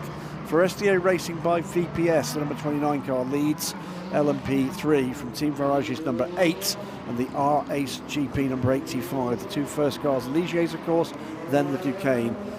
It is the QMMF by GetSpeed AMG that leads in GT from Kessel Racing 74 Ferrari and the Origin Motorsports Porsche. But there's already been strategy in play here. 3 cars at the moment in trouble. JMR 66 Corvette in terminal trouble. Yet to be seen just how bad the damage is either for Montage number 10 or the 34 Racing Team Turkey car, the Corvette. But 2 cars, Ollie, in LMP3 have taken, I think, their 2 long stops. I'll explain that. Every car in LMP3 needs to do 2 stops at any point in this race of 100 seconds each. Yeah, tactically that is the smart move, isn't it? After that, you can turn the car around as quickly as you like. Yep. Okay, let's try to keep the gaps to a maximum of 5 cars lengths. All cars to close the gaps. As Gwen Boursier deals with that, I'll explain to you the advantage that this may play for CLX Motorsports. Valuable enough, Ollie, for them to give up the lead, emerge in this train in 5th position, but they've had an extra pit stop and it's a long one. Which Yeah, means they know that's going to pay them back later in the race. Well, it means that they know they're going to have exactly the same number of pit stops as everybody else, but the next one, they'll be 20 to 25 seconds quicker and behind the safety car, and remember, therefore the gaps are bigger, smaller, depends on the way you want to measure it. They're less than that behind the leader. Yeah, it's amazing. The other car, by the way, I believe has taken 2 is Ajith Kumar in the Team Virage car. And that car is at the back of the field at LMP3, but again will draw that advantage. So let's, quite often, it's a different sort of race in LMP3. Look at that radar. Safety car in this lap. It's like an alien invasion, isn't it? Now, if you're doing the strategy here, I absolutely have full sympathy with you. Yes, absolutely. Because that's just going to be impossible to call. We are in lap 3 of safety car. Pit entry is still closed. You could have shown that map there as a still from Independence Day, the movie, and people would have believed it. Well, good luck, lads. Good luck, everybody. Safety car in this lap, and the rain's gone. Yes. And remains to be seen just how dry it is at the point of problem earlier. Well, they're about to find out. A couple of cars still got their wipers on, but I think that's maybe just drivers who just left them on and forgotten that they're there. Well, 43 runners back out on track at the No moment. overtake before the line. And big advantage here to Green flag, green Giorgio flag. Roda, although Jens Renault Müller has just backed everybody up. well, he's backed it up, and that may not be the world's silliest idea here. Clear run to the line at least. Yeah. So we can't get past. We can then attack the P3 car that's in front as they come down into turn 1. And how wet is it here now? Still a little bit of spray, and everybody's going to be tippy-toeing their way through this. The other point is, what tyres are these cars on? Yeah, there's plenty of different options out there, I believe. Well, did see the 92 car come in for a second time. They switched to wets for 1 lap and back onto dries, and I think you saw another car doing the same. Yeah, I think Kessel, maybe it was the 74 car doing the same. So everybody's going to be if you're on slicks, got to be super careful through this section of the racetrack where the big incidents were, 3 and 4. Just got to tiptoe your way through. And then once you're from here onwards, it's dry. Yeah. It's full dry. So I'm pretty sure most of these cars are going to be on dry tyres right now. We're about to see, because if you're on wets, it's going to be about 2 laps and they're going to be destroyed. Well, I'd say about turn 9 they'll be done. But still, over 3 hours to go. Really reiterate, by the way, remember Gidley back on track after that steering pump failure. Yeah, that's helped them. This safety car period really helped them. I think Giorgio's just gone deep there again into turn 1. He might have just given up the lead. Yes, he has. And are these? Is this a mix here in tyres? In tyres, yeah. Well, have they played a conservative game here, and is he going to catch them out? Yeah, 5 we're hearing is on wets. So that's not going to last. It's just not going to last. It's almost survival until he gets back round to very, very deep there. Oh, so is the into Europol car. Super deep there into turn 14. Georgios Kolovas. Yeah, car just not stopping. Yellow's at turn 9 at the moment, by the way, so there's dramas there for somebody. But this is, again, he's got no grip there. No, up the inside goes Jens Moller. If he's on dry weather tyres, he needs to get by right now and then survive the next 3 corners. Yeah, just got to stick with him as he comes down into turn 1. And with no further rain at the moment, this is a change for position here. This is for side third. by side coming down into turn 1. That's John Falb on Georgios Kolovas. I think Falb was just like, yeah, okay, I'll let you have it. But then looking to come back up the inside at turn 1. And again, what is the combination here on tyres for these two? Who's got what on? And is the Inter Europol car on the wet tyre and John on the slick? Well, I think he is, because look at the gap. Exactly. It's fascinating. It's almost comedic. But it's not funny from John Falb's point of view at that moment. No, I'm sure it's not. But now that it gets back to the dry weather section of the tyres, it can eat him up again, side by side. Which position? This is now for 9th and 8th position. So far back, that number 9 car fell back in the melee. Yeah, I think it had a bit of a run, didn't it, with an issue when it first got wet. It got a bit caught out. And then, yeah, there's his sole remaining JMR car that it's battling with. So now Muller all the way back up to the rear of the United Autosports car. Drive off of here and he'd be around the outside here. If he's Can he on... make it stick? No, but Giorgio's just hanging him out there and just pushing him back. But here's the thing, are they on different tyres, or is one of them just working it harder? George just trying to get past it. Was that the 88 Felbermeyer car? The 88 Felbermeyer and the number 4 CrowdStrike car, dealing with the race leader, by the way, the 29 car in LMP3 at the moment. Nick Hancock having a much, much better day today. This is the battle for 7th. And being caught, by the way, here, this pair, by Michael Jensen, who's on a good run at the moment. Deep again there at turn 14. And this is Georgios Kolovas having dropped way back. Yeah, and is that Bernardo Sosa? It is Bernardo Sosa, and here comes Roberto Lacorte as well. So it's been a side-by-side. Yeah, just giving each other just enough room. There's Falb, and he's gone to the lead. Falb has gone to the lead. And is he the only car that's on the slick? I think he is. I think that's exactly what's going on here. Only car in the lead, 4 or 5 at this point. There's Jens Muller. I think they're both on wets. I think Falb is on the slick. Yeah. There goes Sousa. He looks to be on the slick as well. He'll be loving this with all of his rally experience. Absolutely. There, Georgios Kolovas is really struggling now, but now finally finds the tyre he needs underneath him for about the next 300 metres. Cool. It does give me an idea for a brand new form of motorsport. God, this is treacherous stuff, and these guys doing a great job here, just trying to keep it on the racetrack. And these cars are not easy to drive in these tricky conditions. So look, just looking to come by there.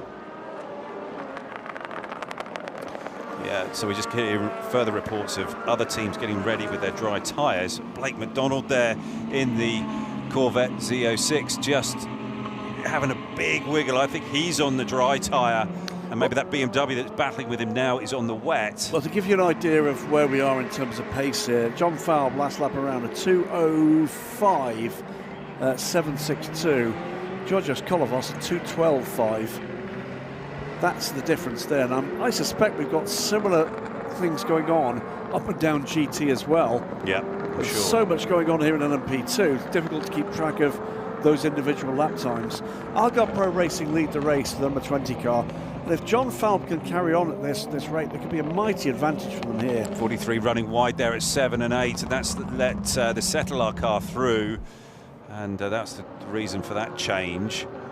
I think the Settler car is on slicks. I think you're right. I'll just note that down again. You said 2-1. Right, it's 2. Into the second hour of this race, still side by side, the 9 and the 11 car. This time the advantage to the AMG though, and now the 11 car under pressure from the Aston Martin, the Courier Cross car. Bernardo Souza round the outside, going very deep, but he's got past Jens Renaud Müller. But now, if Müller is on the wets, and we think he is, yeah, Kolovas has decided that's enough. And the Chetlar car was in as well. Yeah. So was they on the wet? Were they on the wet?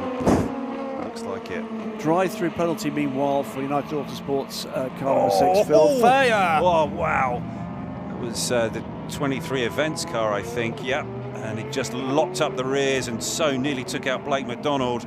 Blake was eyes everywhere, avoiding that. Great work. Bernardo Souza now on Giorgio Roda. I'll repeat that, by the way. Phil Fayer, a drive-through penalty for a safety car infringement.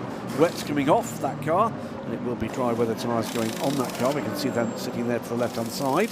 Yeah, I think Souza could easily catch John Falb here. And I think this is going to hand a decent advantage to the 20 and the 22 here. Well, you say that. John Falb has just gone around the 2:02. Giorgio Roda, a 2:09 behind him. Yeah. They need to get this sorted in terms of strategy rapidly, or we're going to be having some big gaps here. Yeah, Souza's past straight Roda. off the Jens Renaud Müller, straight off the track there. There we go, Souza going past Roda, and I think you've just spotted that, Graham. Yeah, Jens Renaud Müller through the gravel trap. This is down at turn 11. Yeah, he gets back safely. Oh, he's got a lot of gravel there. Whoa, I'm not sure many of the other runners are going to appreciate that. Certainly at turn 12 there, you're high load. And turn 12, turn 13. This has put a massive shake-up into this field. Yeah, he just got on the curb there, just could not get the car slowed up, just got sucked into the gravel trap. Real shame. He's had a really good run to this point, and it's the weather that's been the... Like yesterday. Yeah, the trump card, hasn't it? Exactly. The difference here, the remarkable thing, though, is that damage to the rear of that 13 car? Am I just an optical illusion? No, it is damage. It is damage. Damage to the right rear. Yeah. The EBM car looking to go around the outside there. So one of the 89 car, and that is the... Virage. Is it the Virage car? I think you're right. Oh, that was the Felbermeyer Jr. going round the outside there of the United McLaren. And I don't know how he made that stick. It was an absolute balancing act all the way around the outside on the brakes into turn 11. The vast majority of the LMP2 field opts to pit now.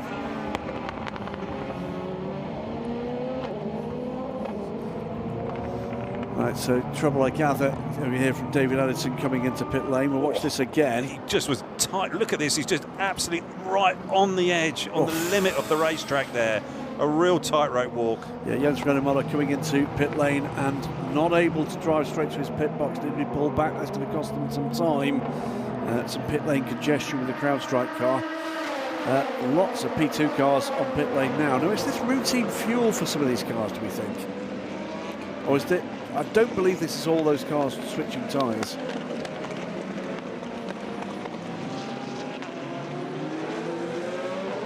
We've had one car, that's the number 6 of Phil Fayer, has served his drive-through. Still third, by the way. Still patches of wet, but it's not enough to warrant those wet weather tyres anymore. That's blindingly obvious on the lap times. Yeah, and we've had a number of teams come in and switch from their bronze driver, certainly the P2 ranks, and get their pros in the car. And that's where Bernardo Souza has gone. He's pitted. Yeah. Felipe Las is now on board the 22. Well, to give you an idea, I mean, Giorgio Roda, the 5 car, we think is still out there on wet weather tyres. Yeah, you've got to wonder how much longer. Well, to give you an idea, his last lap time was slower than Bob Yuan in the Origin Porsche. But Bob's been mighty in that Porsche.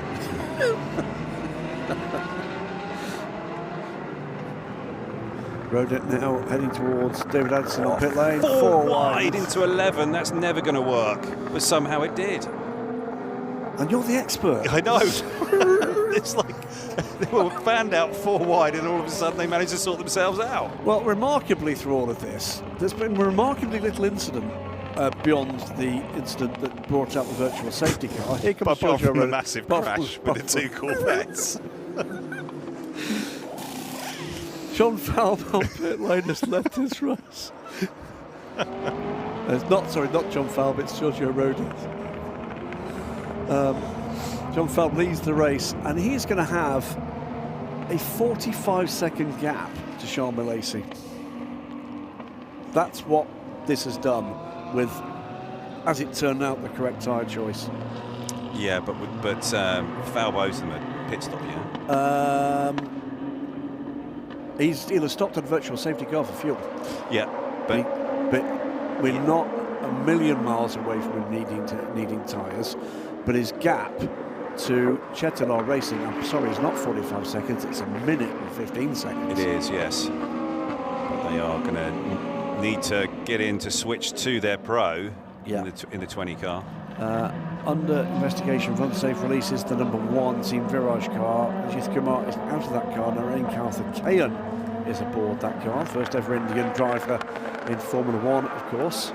It's the first time we're going to see Karthikeyan actually on board, isn't it? I think that's race. Right. Yeah. That's right. But good to see him back in sports car racing. Yeah. Laza there, looking like he was trying to get the car in and through turn 7, just trying to get things going and warmed up.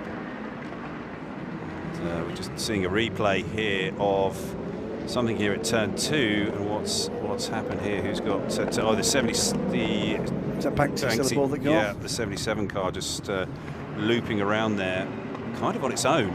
Yeah, just getting the rear tyres just up to temperature on that wet weather. On the wet surface, just looping it around. Yeah. And with thanks to all my professional friends, my messaging apps have just lit up. No, I'm not having a stroke, I was just slightly confused for a moment. No incidents. Let's go down to pit lane, where we've got, well, not a newcomer, but a welcome returnee to sports car racing with David Anderson. Gustavo Menezes, it's good to have you back in sports cars, but it's been a challenging weekend.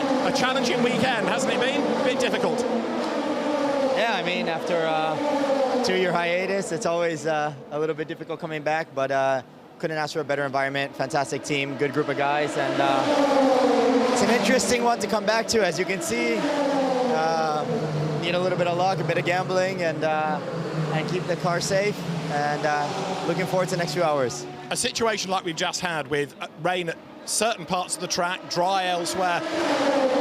How much of that strategy call on tyres is from the garage? How much is Jens in the car?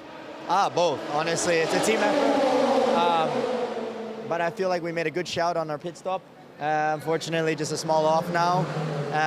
But it's a long race, and to be honest, if you took that thing 5 times, I think you'd have 5 different answers. So.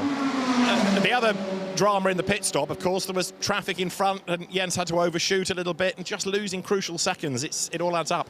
Yeah, as you saw yesterday, the VSC brought the whole group back together, so we've got a few hours to see what happens. I'm sure there's some more drama to happen still. Best of luck, thanks.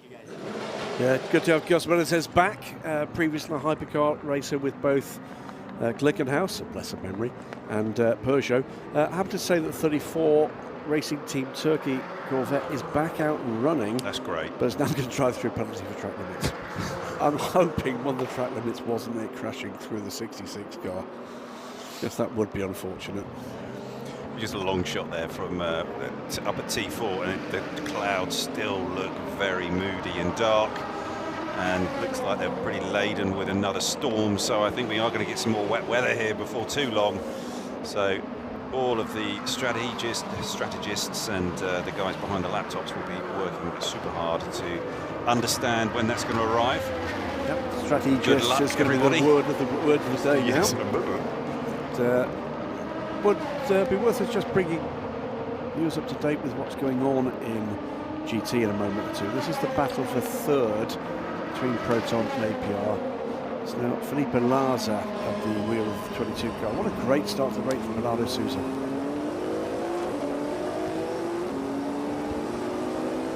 Val leads.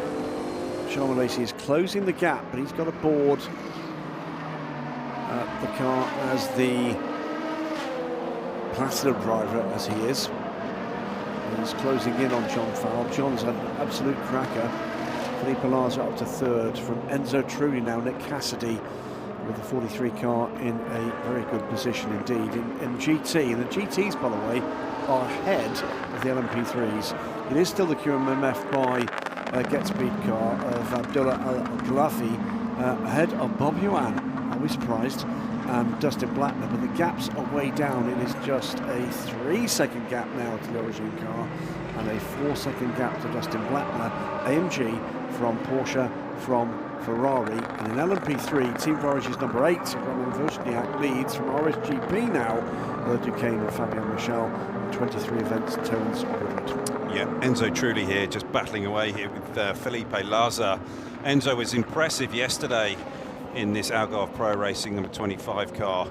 And yeah, I think that he's got a bright future. I know that he's been with the team through most of this season, hasn't he? He has. Just sort of shadowing them and seeing what's going on. We're actually, when we were having dinner last night, Enzo came in and he was standing at the table across from us with his father. He was. Jarno was there, and yeah, it's great to see Jarno here and supporting his son, and you know, just being a watchful advisor.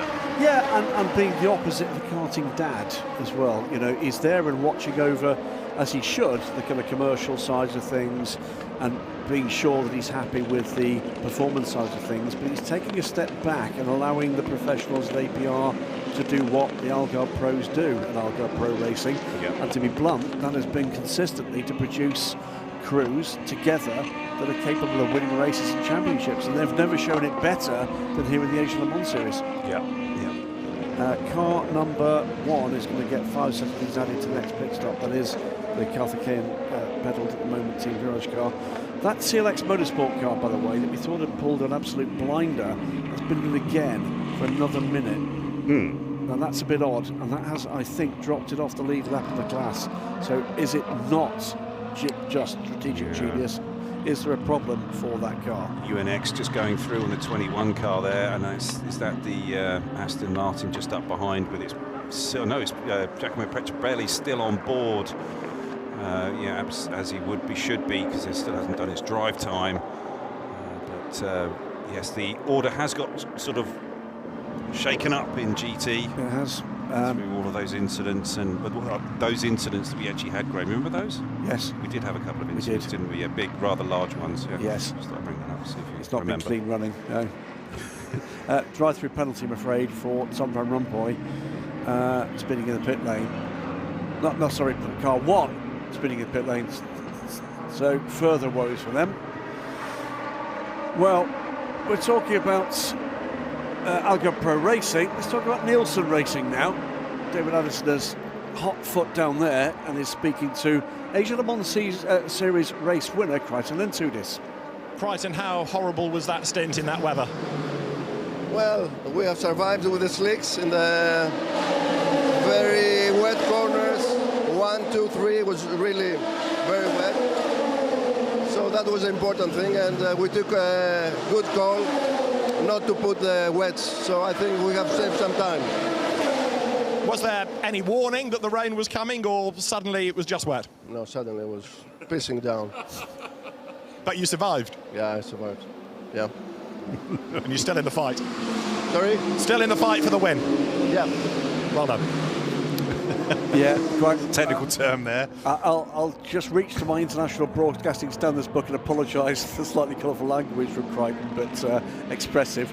That was the 26 car, wasn't it? 20. Yeah, turn 2. Turn 2. Yeah.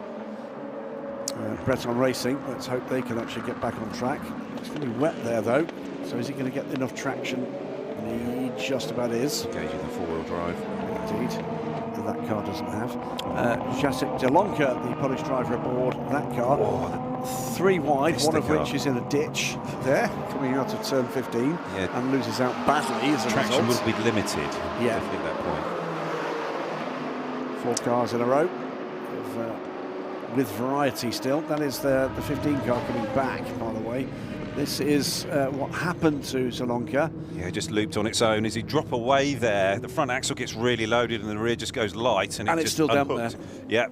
I think that's the point. This corner and the following corner still with damp patches, without doubt. Yeah, you can see everybody's quite sort of careful and ginger there, just trying to make sure that the car's not going to fly all the way down the grass. It's the same car. Yeah, it's got this sort of like attachment to the running on the grass. 54 car. Who's aboard that car? It is Thomas flooring it. Indeed. Yes, it's got the off-road setup on that 296. Absolutely.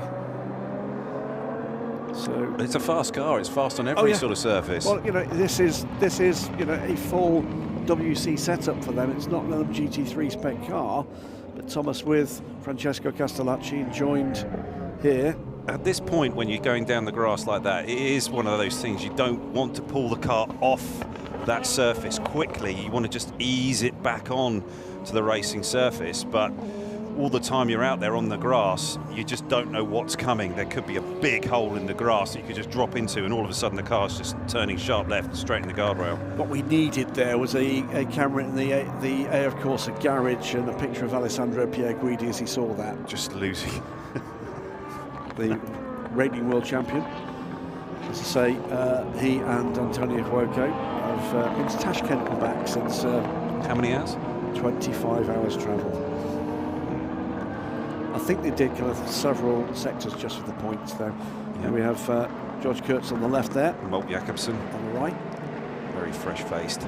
So, man on the left, part of the Mercedes-AMG Formula 1 ownership team. Man on the right, Peugeot factory driver. Louis Delatraz now on board the number 4 car. It looks like they've fixed the damage there that was on the nose of that car. Must have done that at the stop. That car, 7th place and just over a minute down right now. In fact, that was the pass for 6th place. That will show up the next order. Felipe Larza, by the way, has just done the fastest lap of the race, 1:56.650. That 22 Proton car is very quick. It's looking good, isn't it? It is. Charles Malaysia, by the way, of course we'd expect this, has now taken 30 seconds out of John Falb since we went back to green flag running. It takes nothing away from John Falb's efforts here. What a stint from him. It is spectacular. But he's still aboard the car, and just looking, he's the only bronze driver still at the wheel of those cars. Yep. So this is Mimo Gidley managed to get the car fixed and back out. Kessel Racing doing a fine job there, but they are a couple of laps down now to the leader. I sort of question why John Falb's still at the wheel of that car. Well, they're just waiting. They are waiting for the next stop, most probably, the next fuel tank. Just the way that we've gone with virtual safety car didn't quite work. Yeah. So I think that's the key thing here. They've got a little bit of wiggle room here. They know that they've got some time to play with. And, so they're just sort of running the clock down here and just getting further into the race before they bring John in, and they've got that 43 seconds. And I know that they are losing a lot of time to Charles Malaysia, but they've got that time to sort of play with right now. Well, here's the point. I think they're amongst the only team that have actually kept to a standard fuel strategy. With that one stop, they've got great mileage here. There's only so much fuel you can put in the car at a given time, and since Charles Malaysia has been out in this race, they're running down their fuel clock as well. So the longer John can stay out here, the better it is if he's in the lead. Yeah, Tony McIntosh here in 4th place. He's had a strong race. He's been always in and around the top 4, top 5. That new motor they've put in certainly has turned their fortunes around from yesterday, where they were really a little bit, well, it was down on power. He's battling away here with the get speed number 9, Wakison, and he's putting the pressure on. This get speed Mercedes has been extremely quick throughout the weekend. Let me give you the car in GT. Give you an update. I know that a few people have been waiting for. Yasser Shaheen is back at JMR's pit. He's been to the medical centre for checks and he's okay. Yeah. That's pleased to hear that, because that was a couple of big hits for him. Truly looking to put the move on Lazar, and he's done it round the outside. He used that traffic, great pick there, and he's got through on Lazar as they go up to turn 4. Lazar's not going to give it up, and he's looking to go around the outside, but I think Truly's got the pace here. to drive away. And actually closing in on Lazar as well is Nick Cassidy. He's having a fine run here as well. New fastest lap of the race goes to James Allen. 10th place for the RD Limited car. Wacky Sakasan, I think, come up the inside here of Tony McIntosh. Tony, great battle. Yeah, good battle, but Tony sort of gave it to him, recognised, okay, he's got a slightly quicker car, off you go, and I'll just want to keep the car clean for my teammates. Great stuff from Enzo Trulli there. Yeah, really good move, really logical and intelligent thinking and racing there, using that slower GT traffic to get through. So Enzo chatting away last night with Alex Gibaut, who's the head of Porsche Motorsport Asia Pacific. He is their selected driver for this coming season, and will be doing a lot more racing in this region, not in an Oreca, but in a Porsche. But what a pick he's going to prove to be. Yeah. Replaces now Porsche factory driver Dorian Boccolacci. Should have been with us in this race, Dorian, but with the withdrawal before competition started at the Phantom Global Porsche, we won't be seeing him for the full season at least. But Enzo's got that done and is driving away here. John Falb still fending off. 33 seconds now, beginning to wane his pace though. Nick Cassidy there is right on top of Felipe Lazar. And maybe this Proton car and Lazar had that one lap pace, but Nick Cassidy is now sizing him up down the inside as we come into turn 1, and he's got the job done there. And maybe Lazar won't want to give it up quite so easily. But as you go through this turn 1, well, Cassidy telegraphed that pretty obvious there, that I'm not going to allow you to come around the outside of me there. I am taking this corner and this position.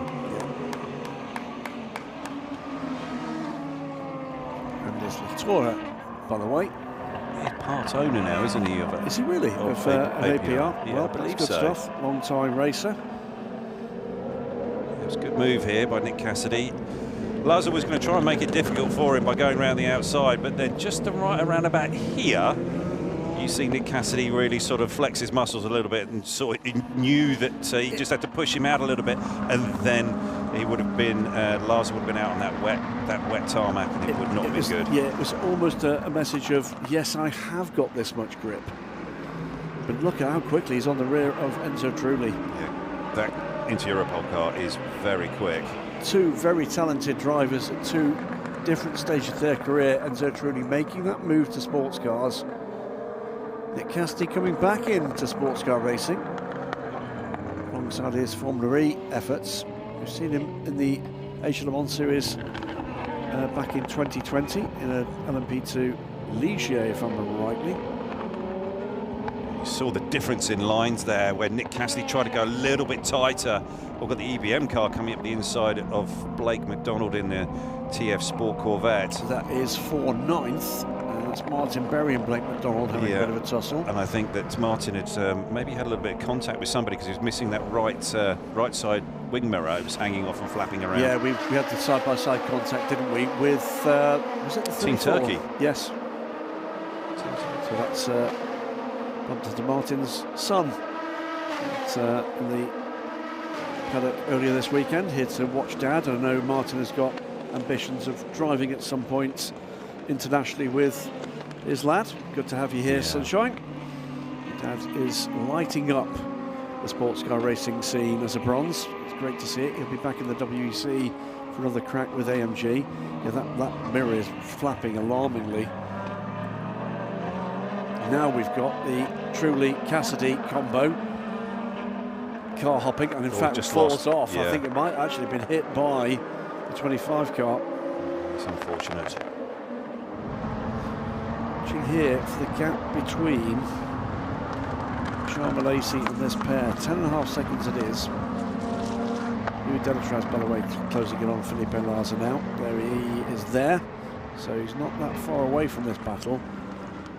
From a point where Cassidy looked like he might be looking to have a go at Trulli, Trulli's actually made good his escape for a moment. Yeah, he has, and it just ebbs and flows a bit here with traffic. It's just depending on where the traffic is caught and what sort of corner it's at, you know, really does depend on where that advantage goes. And there's a difference in line at this corner in particular, where Enzo goes through it and the way that Nick Cassidy's been going through it. And you know, Nick Cassidy there got really caught up with that traffic and just really pinched the exit off for him, so he couldn't flow the speed. So that's going to advantage again Enzo. He's going to just stretch that lead out a little bit more. And Nick's going to have to rebuild here to try and catch back up to the gearbox of that 25 car. So John Falb still 30 seconds plus ahead. And still, when the stop is for them. He's only pitted once. We've been running now for an hour and 28 minutes. It's 19 laps he's done in this stint. What was his first stint? 18. So it's going to be pretty close. They could be pitting this lap or the next one. Of course, remember, we have had virtual safety car time amongst this lot, but shown good pace. Yeah, I would say it's going to be lap 20, we say maybe often, 21. We say it often, if you're looking for a spark of inspiration on the strategic front, often look no further than Argo Pro Racing. They are capable of pure genius on that front, and sometimes that pure genius pays off and sometimes it doesn't. We're about to see which way that's going to go with the 20 and 25. Yeah, they certainly do think outside the box a lot of the time. They most certainly do, and you know, you've been with me in the Asia Le Mans series with some absolute blinding stuff. I remember one in particular, a run down pit lane at Yas Marina under a safety car that sent one of their cars from last to first, and a win. It was quite Lentudis. Yeah. His first win in sports car racing. So prepare for full course yellow. That may well be that mirror. Yeah, it could be 15 seconds, I believe. We saw the mirror coming off the EBM car. Whether or not there's concern, it's quite a chunk of carbon fibre. The wind's really picked up now, as we're seeing there from the pictures. There are full course yellow. So, turn the volume down for a moment or two. You may well hear from Graham Boursier what this is about. So he'll be dealing with the incident, or the issue rather, first. We got 2.5 hours to go, so 90 minutes run here. Look at this, is the lead pair, by the way, in GT. Yeah, they're going to be able to pit, aren't they, directly after this? They have to pit afterwards. Yes. But because it's going to be their hour and a half is up, the 90 minutes is up for the bronze drivers, minimum drive time. It's, yes, if they've got a silver goal, yes, you're right. It's the easy way of saying it, that's right. 3. So, but there it is that mirror. And that would be me being right at 3-2.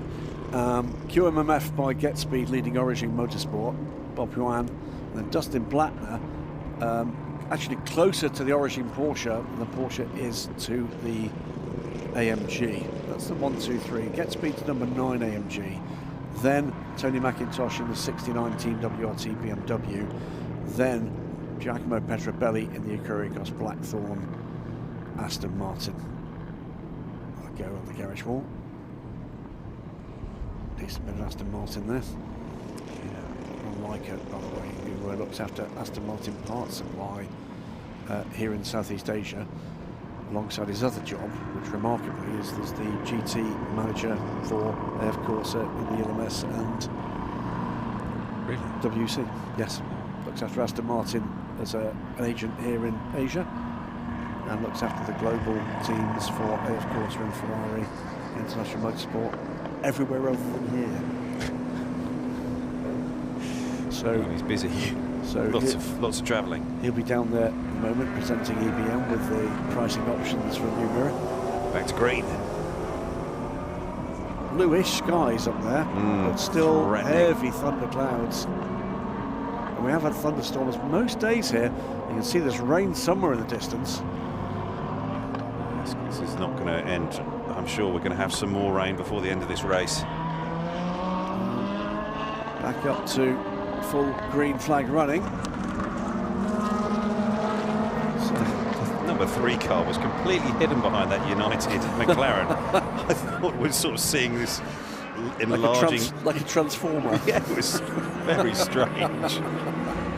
Charles 30 seconds back from John Farber to lead this race. And Farber, we think, must be pretty much on fumes at this point. Enzo Trulli 5 seconds back with Nick Cassidy back underneath the rear wing of the Algar Pro Racing number 25. Felipe Laza is now under pressure from Louis Delatraz. That's your top 6.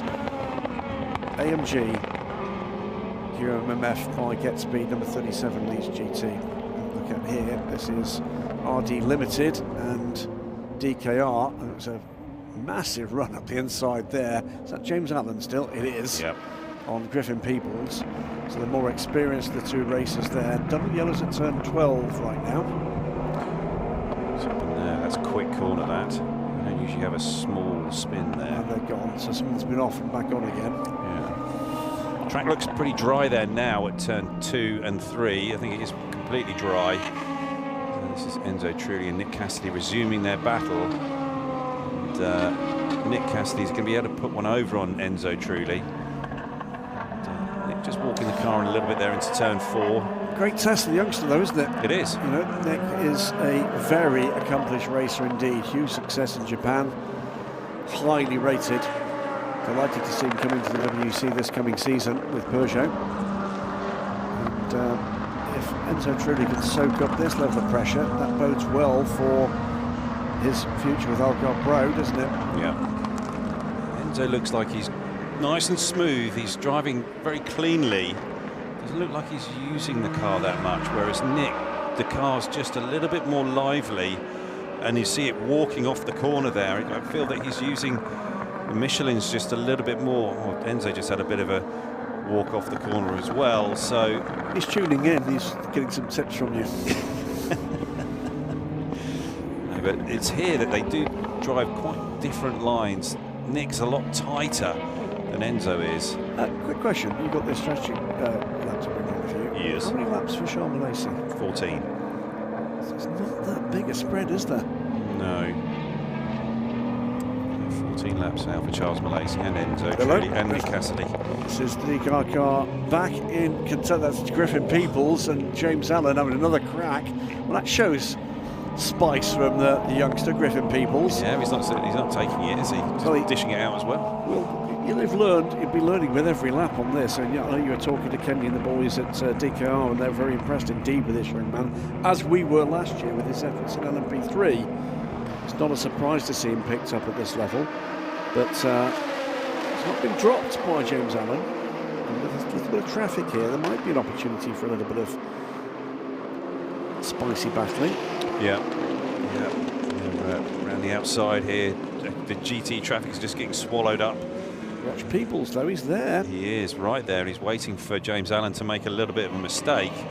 And is Peoples going to get a run on him now as we come through turns 3? I think he is around the outside. Come on. Yeah, excellent stuff. And who's going to be the last of the late breakers as they go up into turn 4? Peoples is just giving him a bit of pressure. James Allen is not having any of it though. It's not his first rodeo. Yeah, that's a bit of experience from James Allen. He then just chops the front off the DKR car, but this is a cracking little battle. It is. It's great stuff, and yeah, great to see Griffin Peoples got his elbows out. Got a bit of a drama potential at turn 14. Brief off by the look of it for the 51 Ferrari.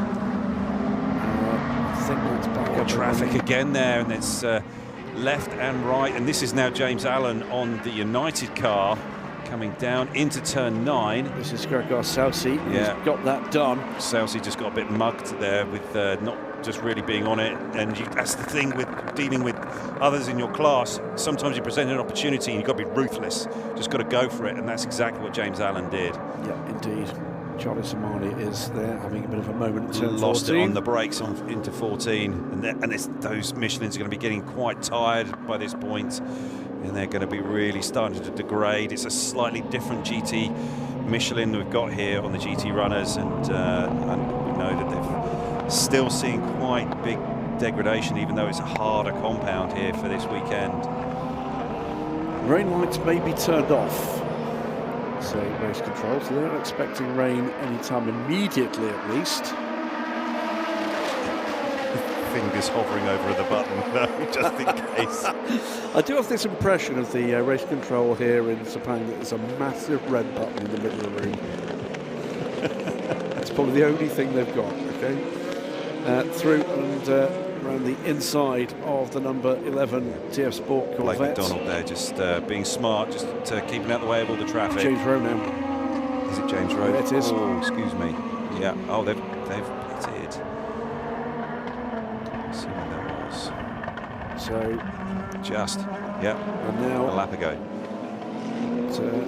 It's the WRT and the Acura cars coming through in their battle. It is a battle for 5th place. Get speed to number 9 as a little 4.7 seconds up the road now.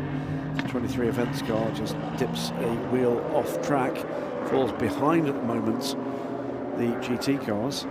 I have to say, the LMP3 cars are being swamped today by the GT3s. Yeah, they are. In part, that's because of strategy and burning some of those longer stops. The longer stops, yeah. But still, in performance-wise, it seems that the GT cars really have a little bit of a performance edge at times over the P3s. Well, there you go. Here's James Allen after, I wouldn't say a stumble, but it almost seemed to take a breather. Now he's on full attack and now attacking the number 88 car. This is for 7th place now. It's Horst Felbermeyer. This is Horst Felix Felbermeyer. This is the son of the father. He's going up the inside. There we go. He just had a bit of a look, but nicely done. I mean, that's a mark of an absolute pro, isn't it, when James Allen can just execute that pass like that. He's now got... Horst Felix is not giving it up, and I think there's a little bit of squeezing going on here from James Allen. He is going back at him, and James has really got to work for this as he tries to go around the outside of him at turn 1. That's the long way round. James is switching strategy here. He's going to do the undercut, and he's not quite. He's then just had to check up there, and Felbermeyer Felix has just managed to really defend well and keep James Allen back, because James is absolute pro in this P2 car, one of the best guys in the world at the moment. And cracking stuff there. Just a little bit too deep there from the 88.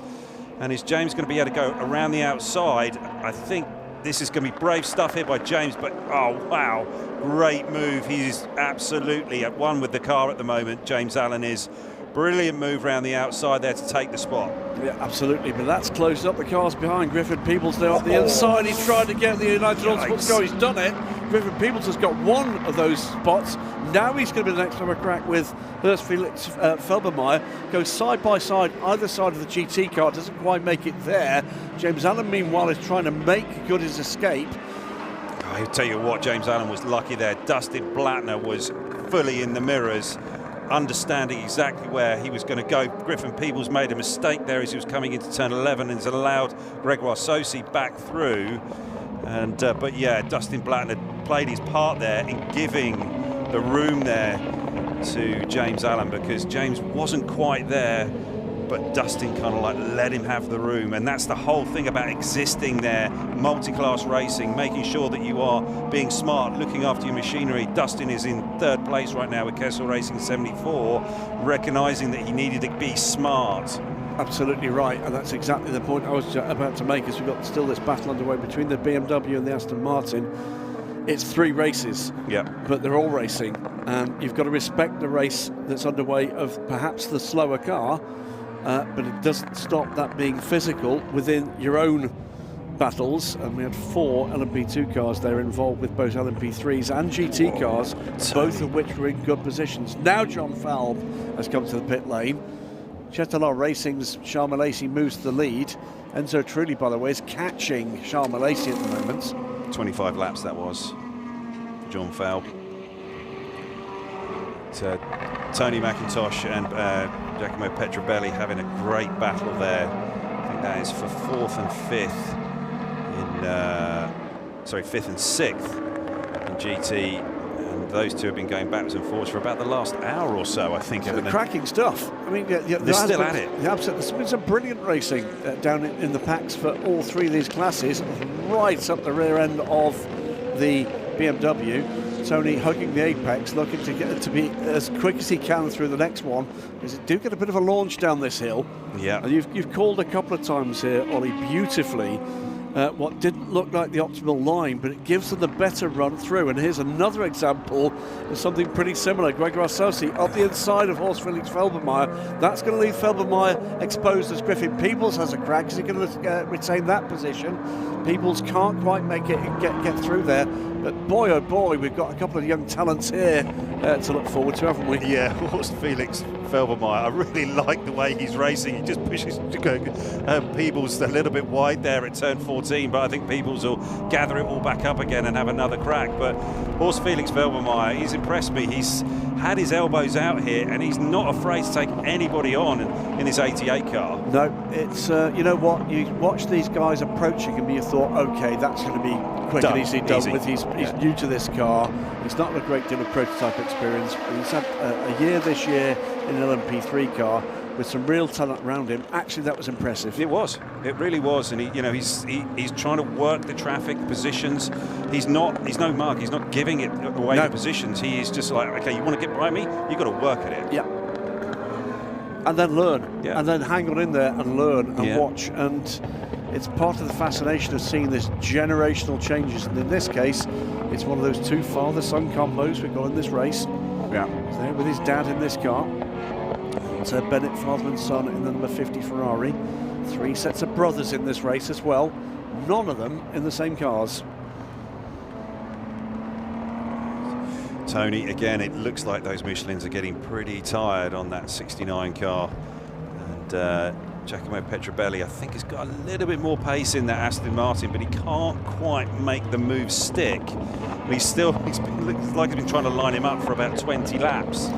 He still can't quite pick it and make the move stick. Well, we're getting reasonably close, what, 3-4 laps away from the end of the fuel run for most of the remaining lead runners. Charles Malaysia, Enzo Trulli, Nick Cassidy, I think, are on broadly similar strategies. Yeah, it's about 6 laps, I think, that they've got. And top 4, which is Malaysia, Trulli, Cassidy, Delatraz, separated by 8.5 seconds. Drive-through penalty, meanwhile, for car number 56. That is track limits. Griffin Peebles lining up the 88. A couple of tenths in it here, and he's going to take a lunge up the inside. Yeah, that, by the way, is going to be some blessed relief for Tony McIntosh, because that's Giacomo Petrobelli. Yeah, he's just running a little bit wide here, and I think Griffin Peebles is going to have a decent run down into turn 1. But we saw how quick a car Horst Felix Felbermayr's got on the straight when he went head-to-head with James Allen. Yeah. Or side-by-side, rather. Is somebody going to be brave on the brakes here? Yeah, but I think Peebles has got a bit of a line here through turn 1 into turn 2. Wouldn't surprise me if he manages to get a great run off of here and up the hill into turn 4. He's going to try and put the move on him like he was trying with James Allen. And a bit of a wiggle the front end did. Here we go. He's lining him up, and he's got up the inside. Oh, but no, but he's not. 88's not giving it up. But there we go. I think Griffin Peebles is now going to be able to drive around the outside of him. We've got the 296 there in the way. That was the final dagger in the heart, wasn't it? It was there for the 88. Just couldn't quite hang on in there and had to breathe it with the 296 on the apex. Lead 3 in GT are all on pit lane at the moment. QMF by Get Speed. It is Abdullah Ali Al Khalifi. Another stunning run from him. I've been super impressed with the Qatari driver here this weekend. Dustin Blattner pits from second and 6 seconds back from the Qatari driver. Bob Grant today finishes his run in 3rd place. Although actually, didn't we have Lauren Heinrich in that car? We did, very briefly have Lauren Heinrich in there. But was that just a glitch in the... Don't know. Let's see. The whole first group, top 7 now. I'm sure there'll be more to follow. There's the mark of the excellence of that stint. Castle Racing, by the way, turned that 74 car around very quickly indeed. No, we haven't had Lauren Heinrich in there. Okay, in the 87. That must have been a glitch. Yeah. So that was 6 seconds coming in. It's far less than that coming out. So the 87 car, 37 car rather, now in the hands of Ahmadid, the silver rank driver. Chris Lulham it is aboard the Kessel racing car, and I think that was about 4 seconds picked up on pit lane. It was that, 4 seconds picked up on pit lane with an excellent turnaround from Kessel Racing. Cars 44, that is the ARC Bratislava car, and 50, which is the American Fragrance by F racing car. 5 seconds added to the next pit stop for virtual safety car infringements. And James here, Allen. James Allen. Right on Felipe Laza.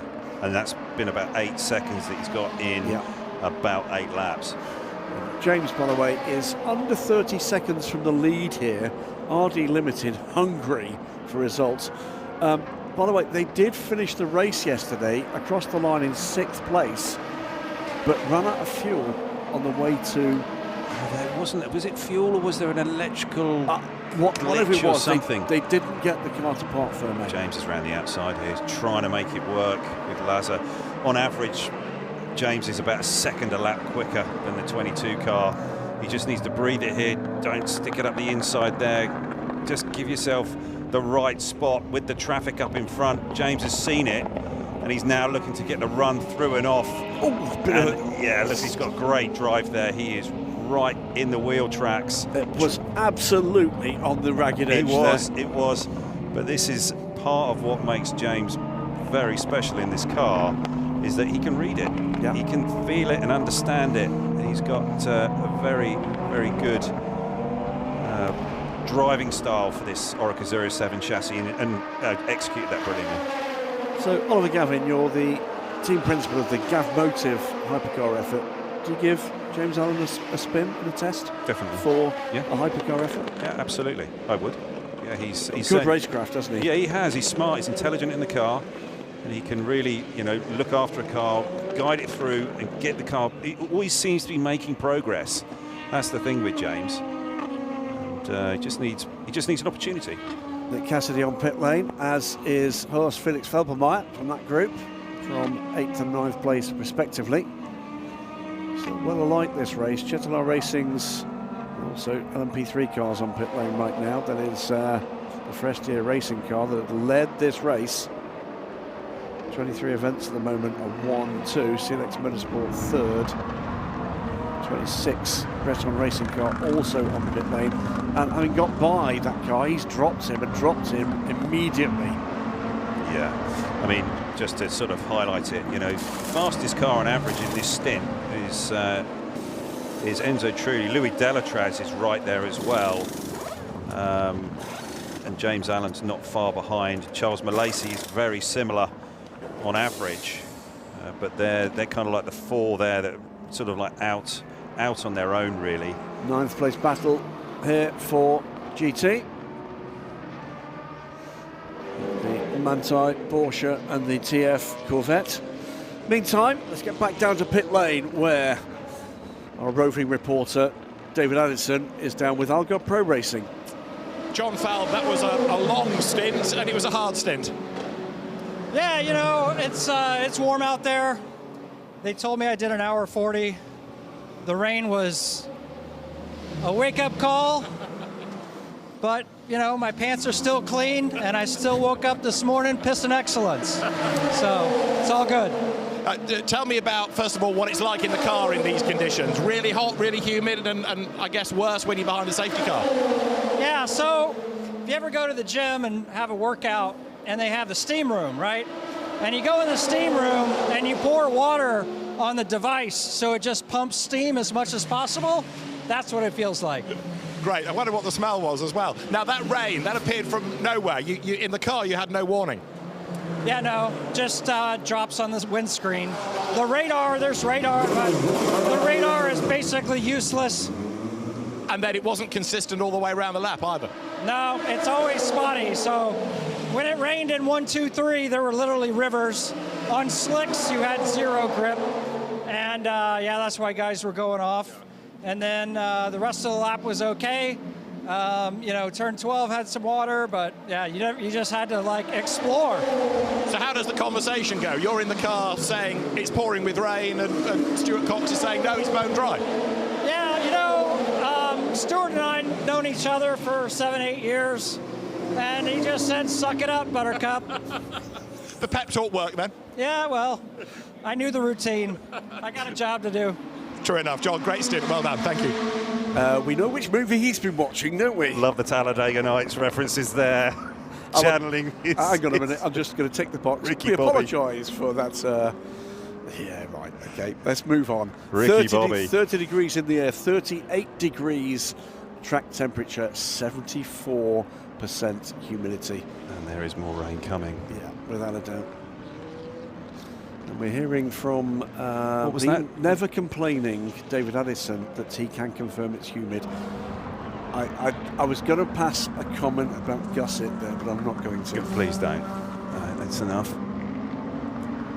And, in pit lane, crowd strike, number 4 car, APR, fueling, tear off. There we go. You love a tear off. Absolutely brilliant. I've arranged a treat for you at some point in the future. You are going to be going to the Racing Optics workshop to build your own home screen. Chris and the boys and girls. I saw him earlier on in the weekend. He's great. He's brilliant. I will share a moment with the audience later on my friend and colleague's addiction to tear-offs. It's a fine addiction. He did fit the stickers to his road car. Out comes Chetlar Racing had been from the lead. Gregor Sosi cycles round for the moment's lead with the number 5 United Autosports car. Matteo Jensen, by the way, now aboard the high-class racing car. They sit second but will need to pit. Chetlar Racing rejoin this race, by the look of it, in 3rd place, but on pit lane, work from Algar Pro has put, there you go, Enzo Trulli right on his tail. Yeah. So that's a great bit of pit work from the Algar Pro Racing boys and girls, and it is boys and girls, to put Enzo Trulli in with a shot of having a crack here. That's Alpine hypercar driver Charles Malasey. It goes wide in his pursuit of it, so he's pushing very hard. Nick Cassidy, by the way, is just 2 seconds back from this pair, but with a bit of traffic between them.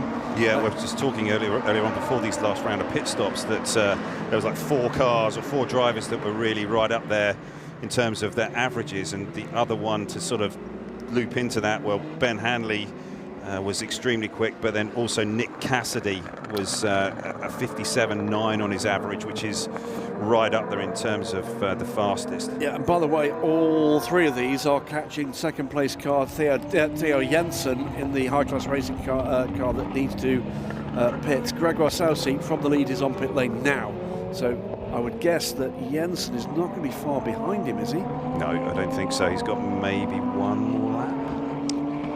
Maybe one. There's 2nd, 3rd, 4th, and depending how quickly United Autosports turn this car around, there it is. It's going to be the lead battle. Tear off. Beautiful. Charles Malasey, I think it's going to come through and take the lead here. It is because high-class racing is on pit lane. Right. Yes, he is.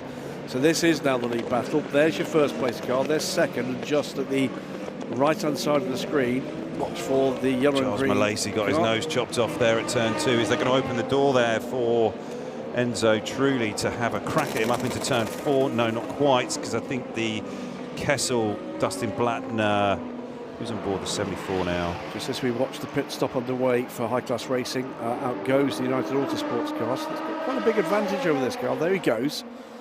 It remains Gregor Saucy at the wheel of the car.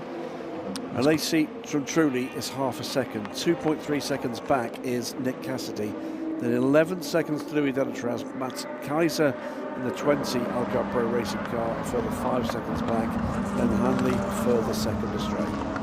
There's Chris Lulham was on board the 74, and they're leading now in the Kessel Racing number 74296. Well, we said that was they'd put him in a good position with that pit stop. He picked up 4 seconds there. It's 5.8 now. Yes. So he's stretched away. He's doing fine work in the 74 car. 59, and it's the McLaren. 5 seconds added for a virtual safety car infringement. He is the 59. They obviously had their issue earlier on. Now down in the 17th place. That's not good news for Wayne Boyd, who's now aboard that car. Delayed with that spin, the aquaplaning spin, but luckily no contact for the Macca. Well, Racing Charles Racing, Pro Racing Centre, truly. It's going to be a good battle here because that 25 car was extremely quick at the end of the race yesterday. There we come. There is Nick Cassidy, by the way. I think he's closing. Yeah. There really is not much in it in terms of averages. Maybe today, actually, the Chetelaar car is not quite as quick as it was yesterday. And I'd say that the 25 and the 43 are just a couple of tenths quicker over the stint. Yep. That's over 26, 27, or 23, 24 laps. Don't know if Rocco's still to come in this Chetelaar car. This Chetelaar effort. It's just taking a gel on board there, just keeping the energy levels topped up. I'm not surprised after flying for 25 hours. Good grief. What class of seat you're in. That's brutal. It's a long time. He was telling me about the way the jet had been done through Istanbul.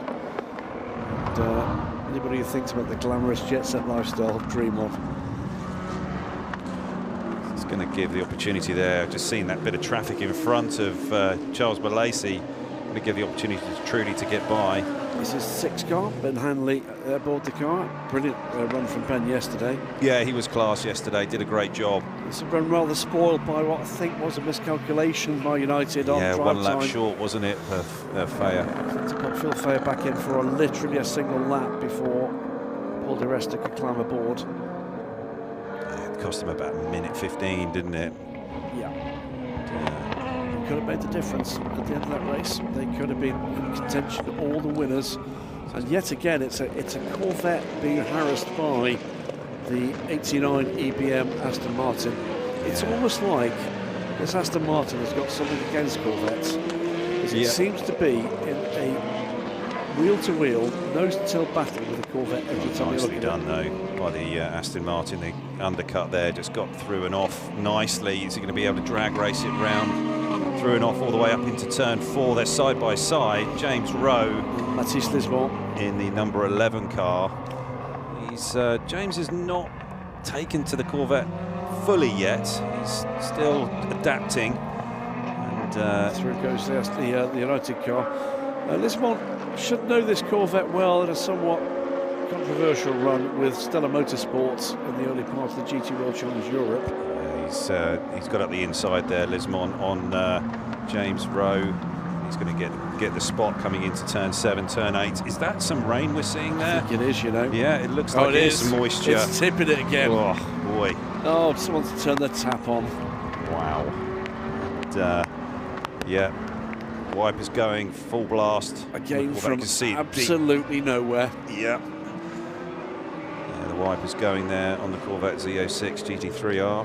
Just as we hit the There's a bit of thunder. I think we're just hearing a bit of thunder there. This is deep. This is coming down really heavy now. You've got to be smart. You've got to just be really cautious.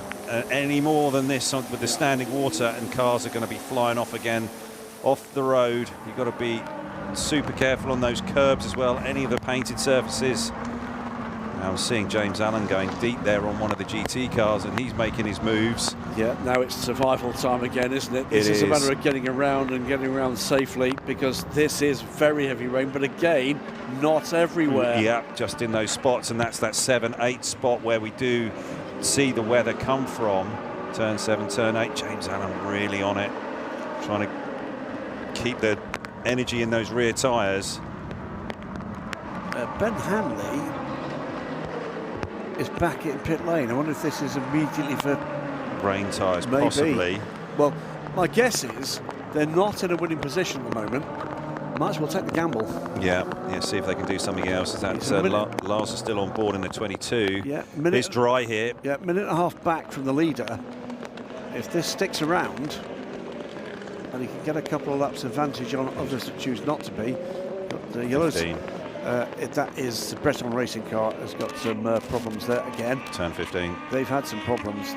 He's on wet weather tyres, so that I'm sure is a strategic gamble from the currently out of position number 6 car. That, by the way, remember, thanks to Phil Fayer's aquaplaning incident in the first thing. There's the 26. That's going to need an intervention. Yeah, Virtual safety car is coming. Yeah. Do we see where that was at turn 15, yeah? Yeah, turn 15 to the gravel. So he's lost it on the braking by the look of things. So that is coming in about 10 seconds time. 8, 7, 6, 5, 4, 3, 2, 1. Virtual safety car deployed. Virtual safety car. So back to VSC, and also off the number 9 car, that car from 4th in GT, so it clearly is already very tricky there.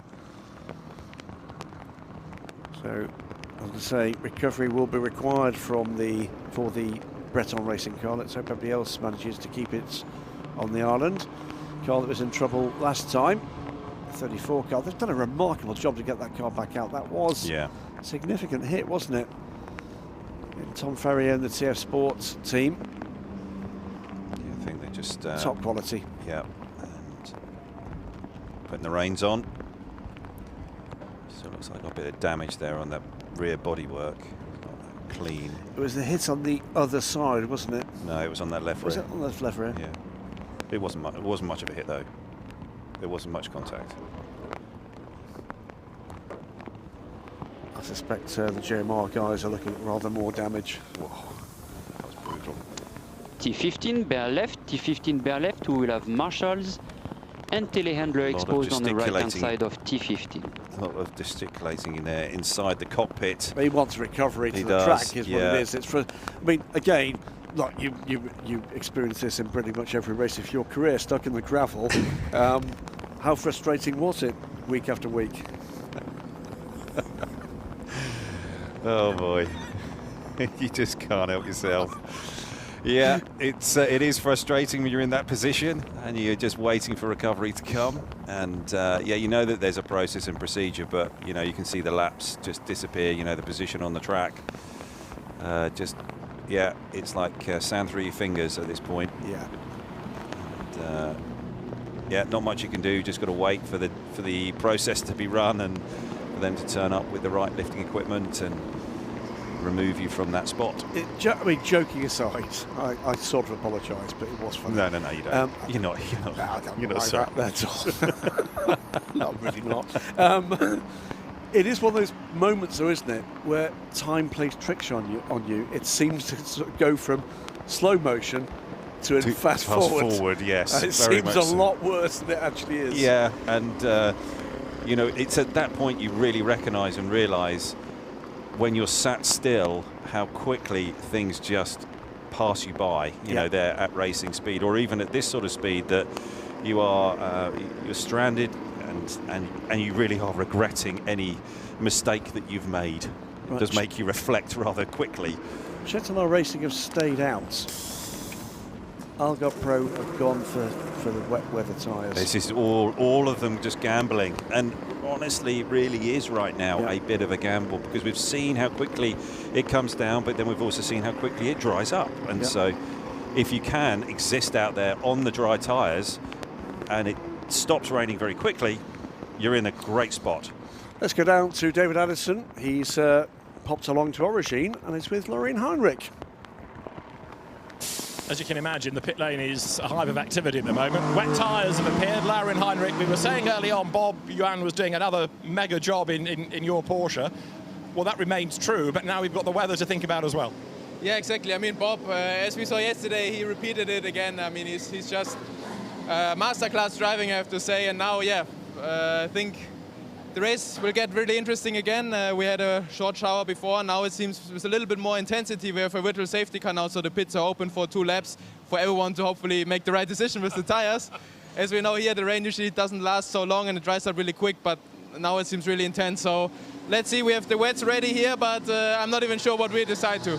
I was going to really ask, what is the right decision? I mean, do you know from listening on the radio whether it's wet all the way around or just selected parts? I mean, the only thing which is consistent in this race is that the rain always comes from turn 6. But the rest is so hard to predict. Honestly, it's like gambling. It's, let's see. I mean, the wets are ready.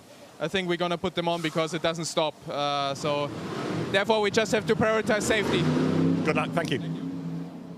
Yeah, great to get the update from Lauren. You know, he's an absolute pro, but they are, like everybody that's in that pit lane, they are all trying to understand what's the right move here, and it is really a bit of a gamble, and just looking to try and keep the car safe. And it really does depend on who you've got in the car and how much that team manager or engineer trusts that driver to deal with the conditions. Yeah, I mean, just hearing in my left ear from David Addison, he's reporting we can see it. It's a different kind of batch of rain here, isn't it? Remember, we had the heavy rain that really affected it from turn 3 through to about, what, 5? But now it's heavy rain on pit lane, the pit straight. We've seen the trickiness at turn 15, so it's a significantly more even challenge, if you like. It's not the same. Makes it interesting.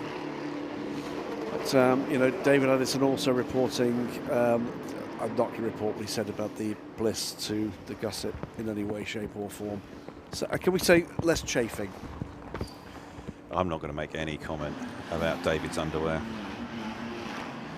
We're going to just leave that for a moment for reflection. Charles Malaysia leads the race at the moment under the virtual safety car. No safety car called as yet, so they're still opting for the opportunity for teams to pit, and he hasn't pitted. So Malaysia is out there on slick tyres at the moment. And where is the race leader? Coming to complete this lap now, and he's not pitting this time either, so they're going to stay out, I'm sure of it. No, they're not. He's on pit lane, so I was wrong. Put that one down. Don't worry, I have. Yeah, so they have finally decided to come down pit lane. How long is this going to cost them? They need to be quick here. Fuoco making the change. They're making the change. This could cost them the lead, you know. We haven't seen CrowdStrike Racing by APR back down the pit lane either, have we? He's not pitted, Louis Delatraz, I don't think. See, no, he pitted about 5 laps ago. Okay, so before the rain. Yeah. So no, he's not. But I saw Nielsen Racing were getting ready. They had Quinn ready to go in. He's now just pitted, Louis Delatraz, because he'd still be out on the dry weather tyres as well. Now, Tom Dillman has just, I think he may well have gone through to the lead. Dillman is right where it's going to be very tight. We see pit exit Louis now. There's Louis pitting, but it's pit exit we need to see, because that is between. Change. He is 25 is ahead of 47. Mark Jakobsen getting in. This is early for getting that driver in the car. The last driver, hour and 50 to go. So again, pitting the car earlier in this virtual safety car period. 59 seconds on pit lane for Algarve Pro Racing, a minute and 3 for Chetilar Racing, and that has given Algarve Pro Racing the lead. There may be a fuel disparity here, but either way, on track position, they've got it. 20 cars not stopped. Still got Kaiser on board. Now on pit lane. Right. As is RD Limited, James Allen pitting from 6th. Yeah, I was about to say they're the next ones. Yeah, plus Gregoire Saucy and Griffin Peebles. Here is the 87 car. Right, so all of the ones that didn't. They're ready with tyres. I think everybody's going for tyres, aren't they? Yeah. Safety car not yet called, so the pit entry is still open. That is the critical difference here. As soon as we are told the safety car has been scrambled, it doesn't have to be on track, but as soon as it comes on the screens, pits are closed. Sure. Pit entry is closed. Did they do tyres? They did do tyres. Surely they did tyres. I think they did. I didn't see though. But all of the P2 runners, they took the opportunity to change tyres, but also change driver. But they were still fueling. I don't think they did tyres. 87. Wow. Heinrich on board? No, no, he can't be. It's Leo. Yeah, because he's been too long. Minute and 6 seconds. I'm sure they didn't do tyres. Safety car deployed. Safety car deployed. That's it now. So nobody car 25, keep 80. All other cars to catch up behind car 25. We are on the safety car. So pretty much everybody has zeroed the clock in terms of drive time and in terms of strategy, fuel. I can't believe there are many, if any, cars out there on dry weather tyres now. Algar Pro Racing lead this race. Tom Dillman at the wheel of the 25 car ahead of the 47 Chetilar Racing car. Yesterday's race winners in a strong position again. Antonio Fuoco aboard the car. We're just hearing the 87 car is on wet. We just didn't see it. No. Yeah, so this is the lead gap, and it's not 1.7 seconds anymore. I know it's tricky out there. Make your best to reach the queue behind the leader. This doesn't get a banner anyway because the safety car is now on track, and the train will be led by the lead two cars. And just looking behind, they're going to have a substantial advantage on third place car Nick Cassidy, because unless the cars behind are in a position to be waved by, there are lots of cars between. Yeah, I think there's going to be, there's a couple of cars, the 74 and the 87 in GT, that are one lap in front of everyone else. So I think there's going to be certain cars that are going to get the wave by here. Well, let's see where they are on the queue. So these are two lead cars. Then there's the TF Sport 11 car. So they'll get the wave by. They will get the wave by. Here comes the Toyota Supra safety car. So the leaders are in 74. It's just going into turn 15 now. There's a substantial number of cars that will get a wave by here. Yeah. So 74 has got, I'd say, half the pack ahead of him. 17 is cycling back to the lead for CLX Motorsport. So whatever problem they had earlier on in the race, it seems that's cleared. Car 34, please pick up the pace to reach the queue behind safety car. 34, Well, let's take pick a up look the pace. back as we've long passed the halfway mark under the safety car. The action so far. Started again in bright sunshine. It was Jens Gareno Muller in the high-class racing car that led the race from pole just briefly. Giorgio Roda from the second row, taking immediate advantage, 3 wide into turn 1, but Muller, it was, watching Roda just drift a little wide and regaining the lead into turn 2 with no major issues this time around, although there was a clash between Phil Thayer and Alexander Matchell that turned around Nemo, the number 3 car from DKR. He would rejoin and make his way back up the pack. It was close run stuff in a battle in GT in the early stages. There is Matchell rejoining after his woes with the QMMF AMG and the JMR Corvette contesting the lead, and it would be the Qatari driver that took the lead of the race. Giorgio Roda soon back ahead of Jens Reiner Muller. Then Bob Yuan in dive bombing mode, making his way up the order. It'll be the same for Georgios Kolovos in the 43 into Europol car. An attempt to look up the inside from the number 9 Get Speed car on Yasser Shaheen. Side by side, United Autosports and Georgios Kolovos as he took the position from the other LMP2, and a clash between the 2 GT cars before aquaplaning in heavy rain from nowhere came, catching out Dan Schneider, Phil Thayer there. Yasser Shaheen stranded, battered by a helpless Antarasau in the number 10 car. That Porsche that's been back in the lead. Spin 2 from the United Autosports McLaren. This is how it looked from on board with Antarasau. That's how it sounded, and that's his reaction. And Montai have got that Porsche back out and running. No such luck, I'm afraid, for the JMR car, and this is the other reason why, because the next car along was the Racing Team Turkey car. JMR luckless in that regard. Both the other cars involved there, though, back out and running, and Yasser Shaheen is okay. Some cracking battles then, the next phase of the race, in LMP2 in particular. Battle packs of 2, 3 and even 4 cars at times. The Algar Pro Racing team celebrating progress there. And this was Sharma Lacey making his way up the order.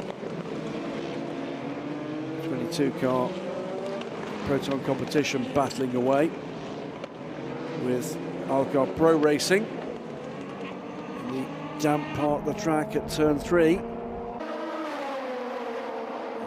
First up, it was Proton competition and into Europol.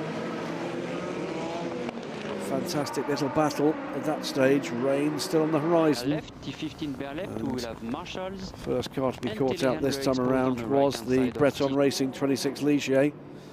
Brief run off track from the high-flying number 9 Get Speed AMG. They bring out the virtual safety car, and now the safety car with 1 hour and 42 minutes to go, 56 laps run. Algarve Pro Racing's 25 car in the hands of Tom Dillman leads. Yesterday's race winner, Antonio Fuoco, in the Chatelaar Racing 47, into Europol right there in their 43 car, with CrowdStrike Racing by APR and RD Limited completing the top 5 overall. Next class leader up is the GT class leading Kessel Racing car. Great pit work from them has put Chris Lullam in a position to now take the lead of the race. He's 15th overall ahead of the Origine Porsche and the 37 QMMF by Get Speed AMG. CLX Motorsport, some strategic brilliance from them early on, has cycled them back round to the lead. They're at 16th place overall from the number 8 from Team Virage, with a 23 events number 71 car. So a couple of cars that had poor days yesterday are in better days today. Monsai's number 10 car is back on pit lane, I'm afraid, and the JMR 66 car is out of the race.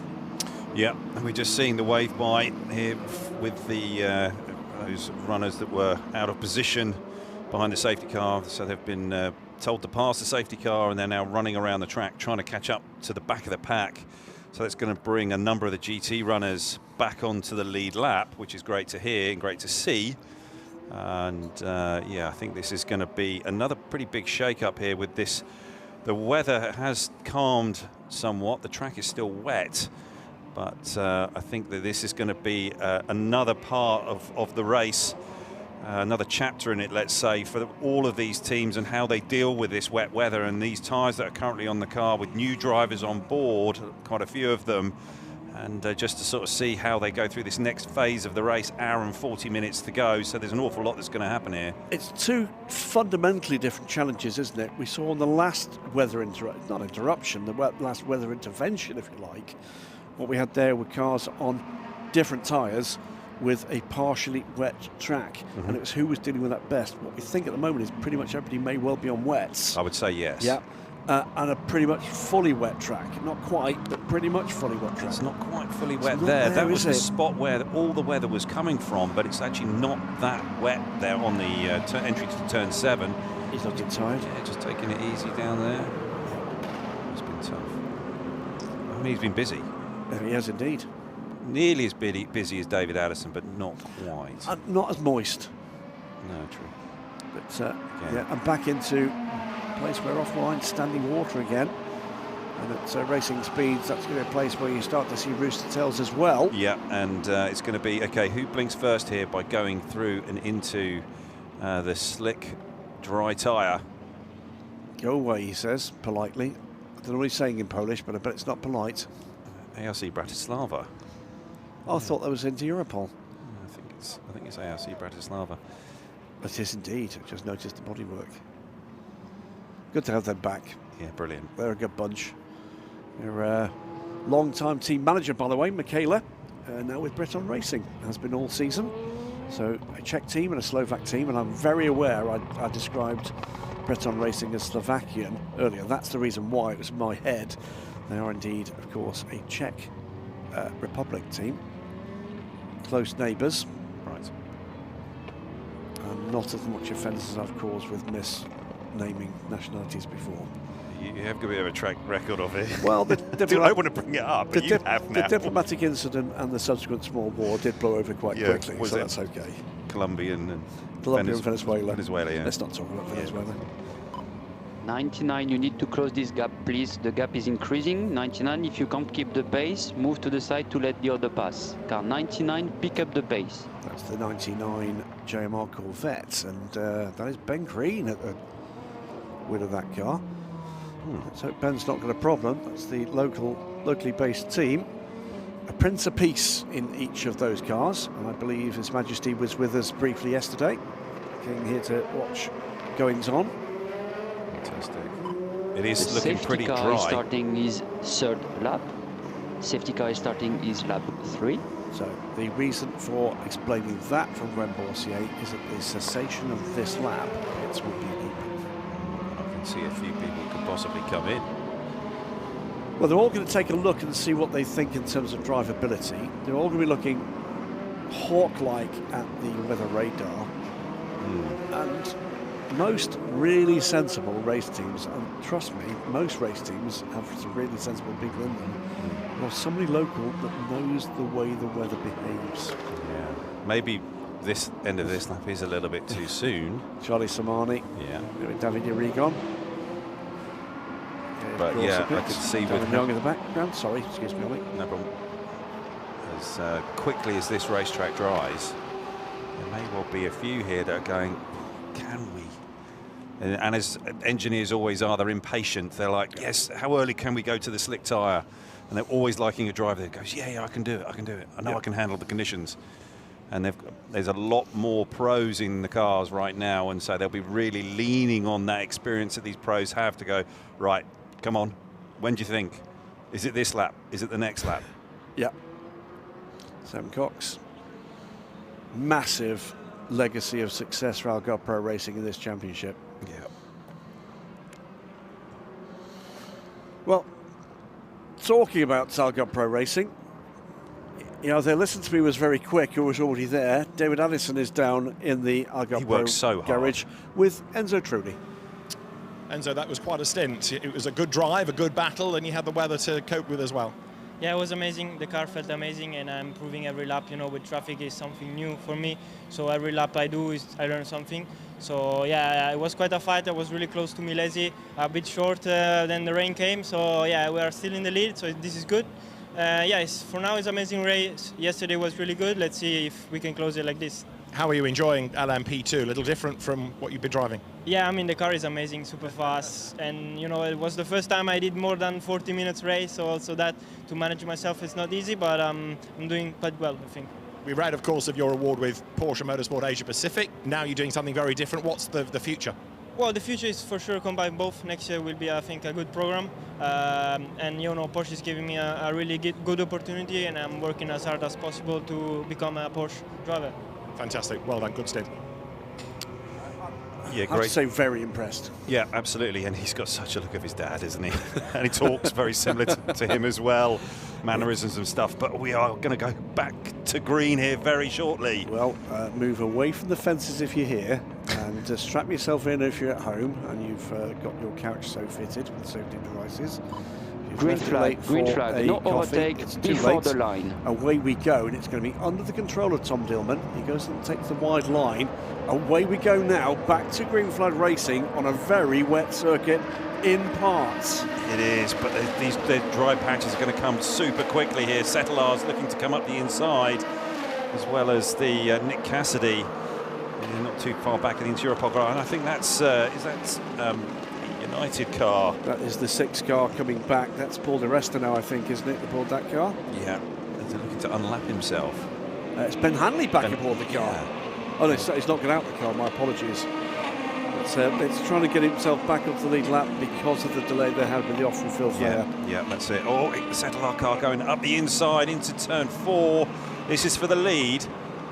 And as he made that move stick, Oko has delivered that car, got past Dillman up the inside. That's impressive. So he's got confidence in what he's got underneath him here, hasn't he? Yeah, he certainly has. Ben Hanley is going to be slightly frustrated. He would have been hoping he could have got closer to that lead pair to get back onto the lead lap. There's still a chance here. Yeah. But Fuoco's, well, confidence in that car looks pretty ironclad. He is in a pretty rich vein of form, isn't he? By the way, we've also got the issue here that we've got Nick Cassidy and Melty Jakobsen right behind Ben Hanley for position. Is he going to be getting blue flags? Yeah, Ben Hanley's definitely got his work cut out, trying to make get that lap back. A mixed bag of LMP 2, 3 and GT cars here. So Ben Hanley looking to try to do it. He's got him. I think he's got. He's certainly gone deep going into 14. Is he going to be able to make it, stop it, and make it stick? He kind of has. Well, no, Ben's got pushed off by by Tom Dillman there. Just a little bit of side-by-side contact. I wouldn't say Tom pushed him off, but it was, yeah, it was a bit of an opportunistic move there by Ben, and he's really gone deep on the brakes. Again, though, it looks like Ben Hanley is looking to take that position. He's going to get a better run here. There has been a switch behind, by the way, because now fellow Peugeot factory drivers, this is where Milt Jakobsen went past Nick Cassidy and is back up, is up now into third place, and that's turn 11. As I say, Peugeot teammates in this coming year. So Ben Hanley now unlapping himself in the second place car, but Rocco's gone. Yeah, he's just checked out, hasn't he? Absolutely checked out. Cars 37 and 85 are going to get 5 seconds added to the next pit stop. That is the Duquesne, and 37 is the QMF car. 30 car. Trouble for the 30 Spinning car. turn 1. Yeah. That's from 6th.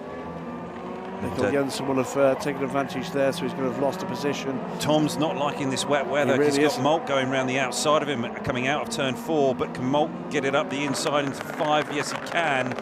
And Tom's going to have to breathe there and give him the position. There's something not quite clicking at the moment for Tom Dillman on the wet weather tyre.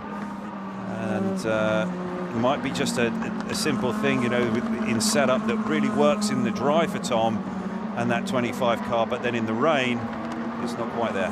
We know Algarve Pro Racing like a split strategy. I'm not saying he's on dry weather tyres, but there could be a difference Cassidy in pressures. Through. Yeah, it could be difference in pressures, or there could just be some differences there in car setup that really makes the wet weather tyre work. And where the 25 has had a bit of an advantage in the dry, let's say, in the wet, it's not so strong. Debris. Quite a bit of debris. Yeah, that's actually. turn 1, isn't it? So we'll keep an eye out and see whether or not. Was this the? Oh, that was the 30? contact. That was 30, and that was 5, I think. Yeah. Well, no, it wasn't. Was it? Was it the 5, or was it the? I'm not sure on that. I think Matthias Besch. Sorry, Matthias Besch. What I'm talking about. Mikkel Jensen was with him. But it's whether or not there was contact that caused it. The fact there's debris there indicates there was. This is Chem still on board the 64 Nielsen car.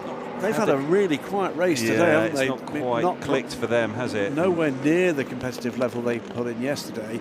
Antonio Fuoco, meanwhile, pushing on. What's the lap times like? He's quicker at the moment than Malte Jakobsen. He's put 5 seconds into Molt in, what, 2-3 laps? But that was the lap that Maltz had to get by the other 2 cars. So now we're in clear air. Now we're going to get a lap that shows a bit more parity. And what's it going to be like now? I think Fuoco is the quicker at the moment. It's the battle for 4th in GT, on board now with Parker Thompson in the 69 BMW, trying to get onto terms with Anthony Bartone in the number 9 car. Yeah, WRT will be enjoying this spell of weather here. I think that the BMW is quicker in these conditions. As soon as the track gets cooled, they tend to go quicker. And that's been one of their biggest issues around here this weekend, is that the track temperature is just, and they can't keep the Michelin underneath them. So as soon as they've got this opportunity to run in these wet conditions and everybody's on the rain tyre, I think that they feel that they're in a far more balanced playing field and a better position so that they can really utilise their strengths. Yeah, it's a battle pack here of LMP3 cars. This is for 3rd position in LMP3 between the 71 and the 23, the 223 events cars. It's the 71 that's ahead at the moment. Not for long, I don't think. No, the 85 is laps down here. 23 around the outside. The 23 is the one that's not got the replacement bodywork at the front and the side. It's only the 23 is getting on with it, the way they just turned the car into turn 5 there, really moving on the tyre, and he's hanging the rear out and really enjoying driving that car, but it's going to be working that rear tyre. Full course yellow. Now there's this for 30 car running off course, I think, and getting down to the speed limit there. That's likely before the debris. Now, you may be thinking, that was a tiny bit of debris. It was clipped, by the way, by one of the P2 cars coming through. I was talking to someone earlier in the season about this. So you see it in scale with, it's about as big as his forearm. And what is it like to hit something like that in a P car? To which the answer is, imagine your road car rolling over a tree trunk. Yeah, not nice.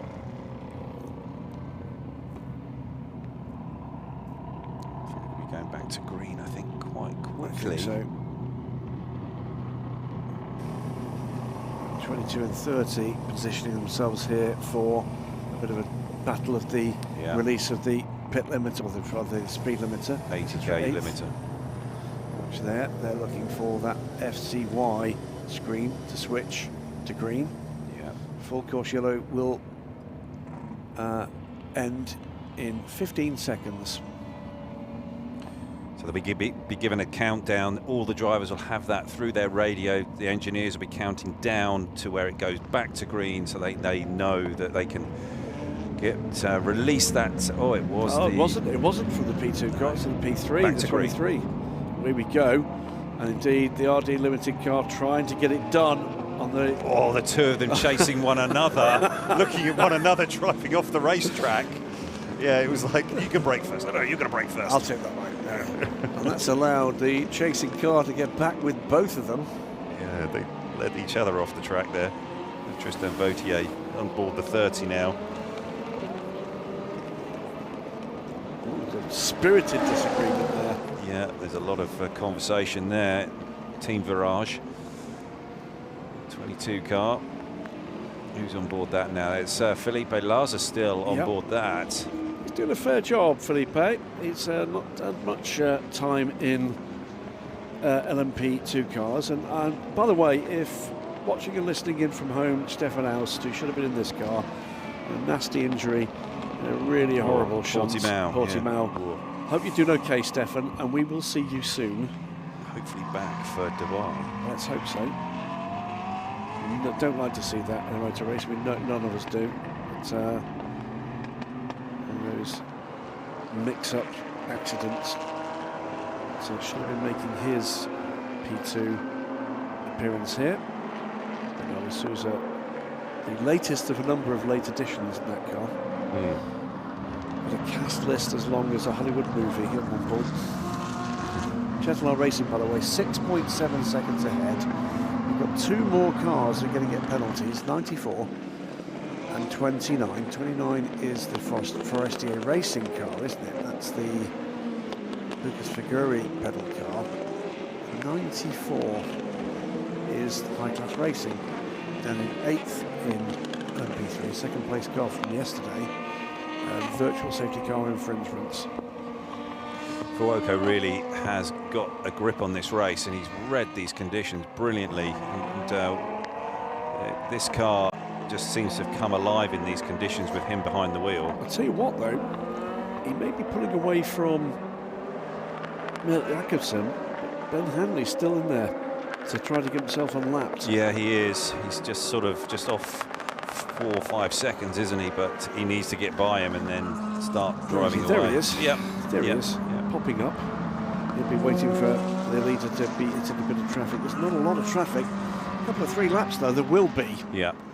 Just looking at the car tracker. He's past the 77 Proton car. You'll see Bratislava next up. And after that, a lot of clear air before a huge gaggle of GT traffic. This is it. With LMP3s in the mix. Yeah, in these conditions, the GTs and the LMP3s are certainly going to be sort of mixing it up and in and around one another for lap after lap after lap, which I think does somewhat frustrate the both classes, let's say. Talking to a few guys, a few different drivers, and they were sort of asking for ways that they could just separate the LMP3 class and the GT class a little bit more, just to make it a little bit easier for the two classes to race and exist on track together. Yep. And not trip over one another. Replay of some action in EBM 89 going deep, and the 11 car just back up the inside there. I think it's James Rowe on board the 11. Yet again, it's the EBM car in a battle with a Corvette. Yes, it does. Two of them are sort of stuck together. It's not always the same Corvette. That's the weird thing. I think he's looking for them. It's probably some kind of grudge. A little bit like you with Aston Martins. Oh, hang on. This will be the 99 car, the surviving JMR car, with a driver change underway. Then green time will be done.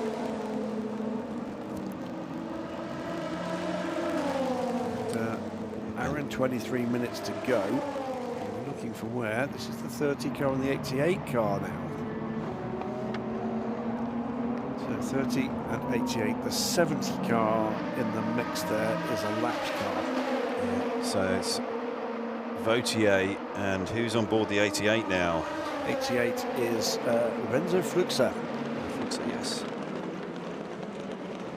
Just getting the spot back there, and just these two are going to keep going at it. It's not going RD Limited's way today. No, definitely not. Charmalesi put Châtellard Racing into a great position earlier in this race. We're now in a different phase with Fuoco aboard. So it's time for David Addison to talk to the little Frenchman. Just over an hour and 20 minutes to go. Charmalesi out of number 47. The leading car, it's looking good. Yeah, I mean, was difficult, you know, with the switch on the slick tires. But yeah, we had to do some management with the tires and also with the fuel, as we stopped one lap earlier than the others. So I had to do a lot of fuel saving on my first stint. And yeah, beginning of the second stint, we started to see some drops coming. But here it's quite difficult to know if it's going to rain a lot or not. Like yesterday, you know, and today it was like big rain, so we don't know when it's going to stop. So I think now we just need to see how long it stays and at which moment we have to do the switch with the slick tires, or if we have to stay with the slicks until the end. What are you hearing from Antonio in the car? Is it really wet, really horrible, really difficult out there?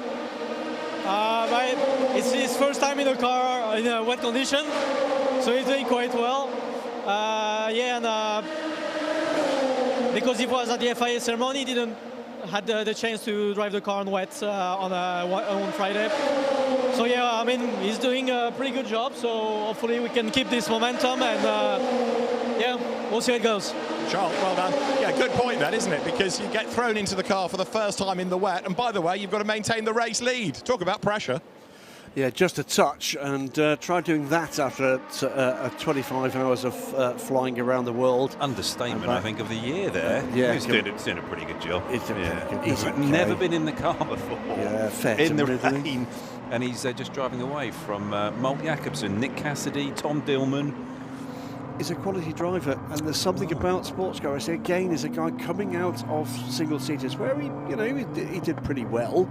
But coming into sports car racing and finding a niche that's just suddenly clicked with him. It is still stair-rodding it down with rain out there, by the way. Yeah, it is. This, by the way, battle between two of the AF Corsa cars, the 51 and the 21. 51 has already passed that 56 Aston Martin behind. So this is Sean Galale getting to grips with this. He's put a move on Simon Mann, full season WC driver in the Ferrari, and has passed him. Good stuff from Sean. He's enjoying this little adventure, isn't Johnny Adam on board the Acuria Cos, Blackthorn, Aston Martin. He's right there in the mix as well. So yeah, there's full pro driver aboard the Aston and two silvers aboard in these Ferraris. Ferraris look like one or two in this stage of the race in this weather. Yeah, in these conditions, they're using the tyre nicely, and the 296 is an amazing machine. And yeah, certainly, I think in these conditions on this track surface, I think that the Ferrari will be very, very strong. Is this the Parker Thompson car? 69 up against the 37, gets speed, and this is for third position. Third. This is third now. Yeah, third position. Because the Origin car is in splendid isolation. Or is it? There it is. I think just ahead of this pair. Yeah. 12 seconds ahead of this pair. Yeah, and as I was talking about, I think that the BMW does like these conditions. Whenever the track temperature can start sort of cooling off, that's when this M4 comes alive, and they're looking to make the hay while the sun is not shining. The wet weather is out there, and it's a damp track. Got him. Deep on the brakes. There goes Parker Thompson, and he's got the job done. Nicely done, nice and clean. And P3 car there sort of in the mix as well, just sticking its nose in on the QMF 37. And this is going to give Parker a little bit of breathing room there. Indeed. Nice move, though, to take the position. Save the gap now from the BMW to the next challenge, which is Leo Yehongli, is 14 seconds now, a further slight delay with that challenge in traffic. Chetila Racing lead overall. CLX lead in LMP3. This is the 85 RHGP car trying to make its way back up the order. It's down in 7th place. Hugo Schwarzer finding it easy. This Asian Le Mans Series challenge, the RHGP team. Battle between the two Proton cars. This is for 8th position. Lorenzo Flux and Felipe Laza. Coming together on track. A couple of cracking liveries from Proton this season in the Asian Le Mans Series. Cars. The iconic Feldweiler family colours and this lovely multi-shades of green livery on the 22. Behind them, again, I think it is the 17 in the hands of Jacob Abel. His lapped car now. Vector Sport RLR. Another team that's their travails today. That's Dan Schneider caught out by that standing waters. The rain tumbled down the first time we come to a virtual safety car. Yeah, it seems very, very wet this end of the track here, so turns 13, 14. But it's just seeing this overtake again. Parker Thompson coming down at the inside the QMF Mercedes, nice and clean, got it done. Go on board here. Yeah, just a little bit later on the brakes, just got it stopped nicely with the ABS. And oh, you're watching the 22 just drifted into the corner on the brakes there, and he's drifting it off the corner as well quite nicely. He's having fun. In the who's that on board the 22? Is it Fluxer? It's Fluxer. Yeah, he's in those rear tyres a little bit warm. He cooled off a bit as they come down here into turn 1. It is heavy rain here. Just picking your spots. Just trying to use all the grip that you can find. They're driving very different lines now than they would in the dry. The dry lines will have a certain amount of rubber on, and that provides less grip.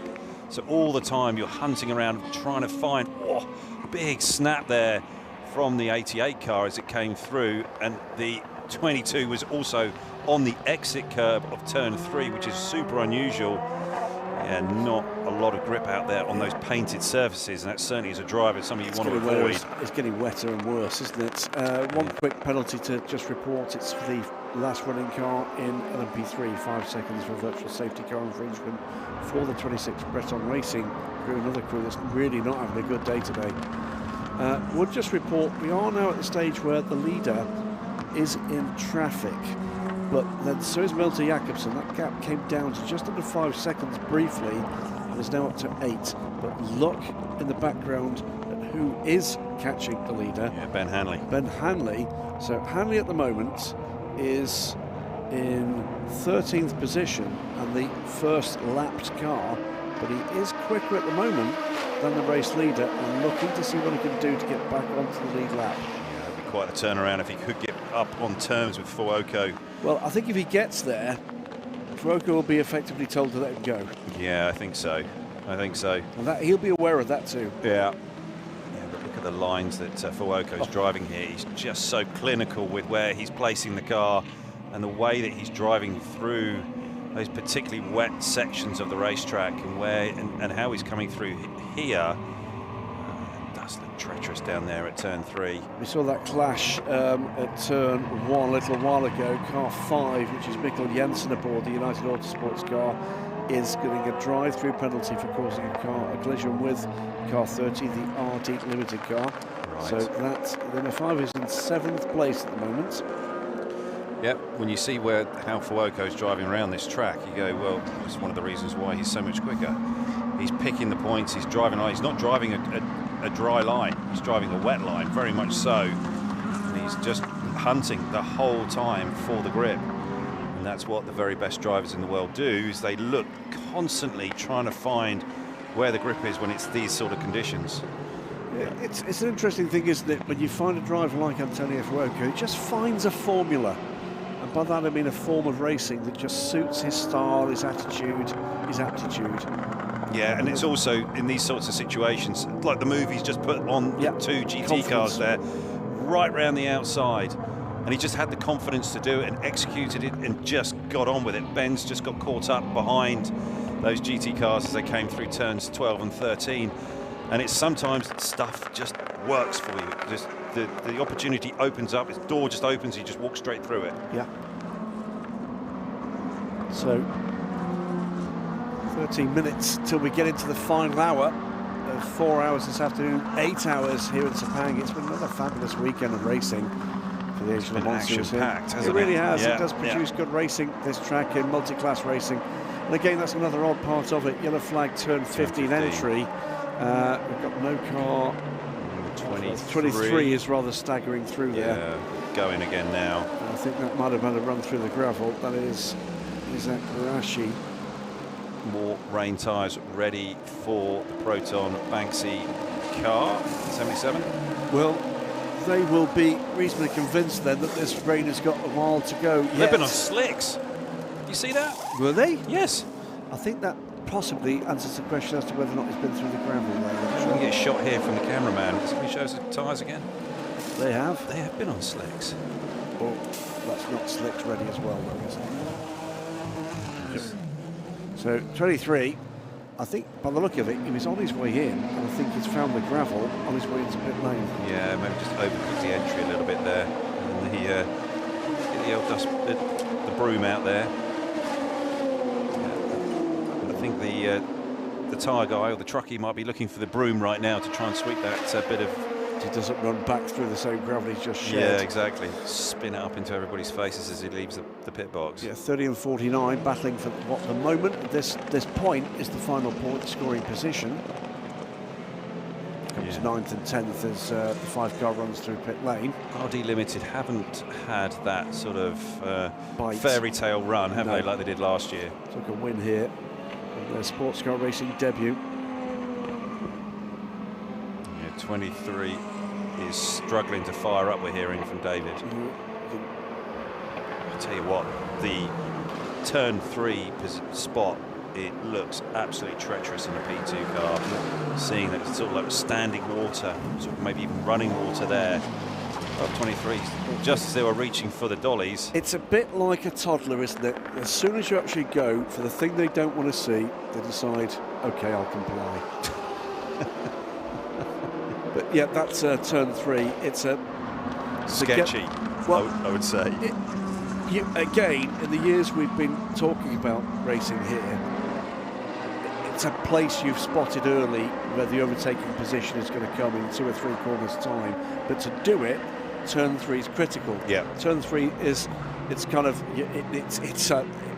you need absolute confidence and high grip, and if it's not there when you were hoping it was there, disaster awaits. We can see it in a way a number of the P2 cars have had that sort of snap, that body language in the car, and it's sort of like, yeah, that is not good. That is high speed, and if it starts to go wrong there, then it's going to be big. It's going to go wrong in a big way. Yes, it's going to give us something for the highlights reel. Put it that way, and not in a good way, boys and girls. No, definitely not.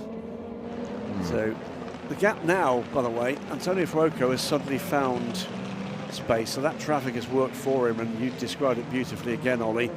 Now 16 seconds to the good. That was 6. He's 3 seconds to 2 seconds a lap faster than everybody else in the class at the moment. It's an absolute masterclass from Fuoco right now.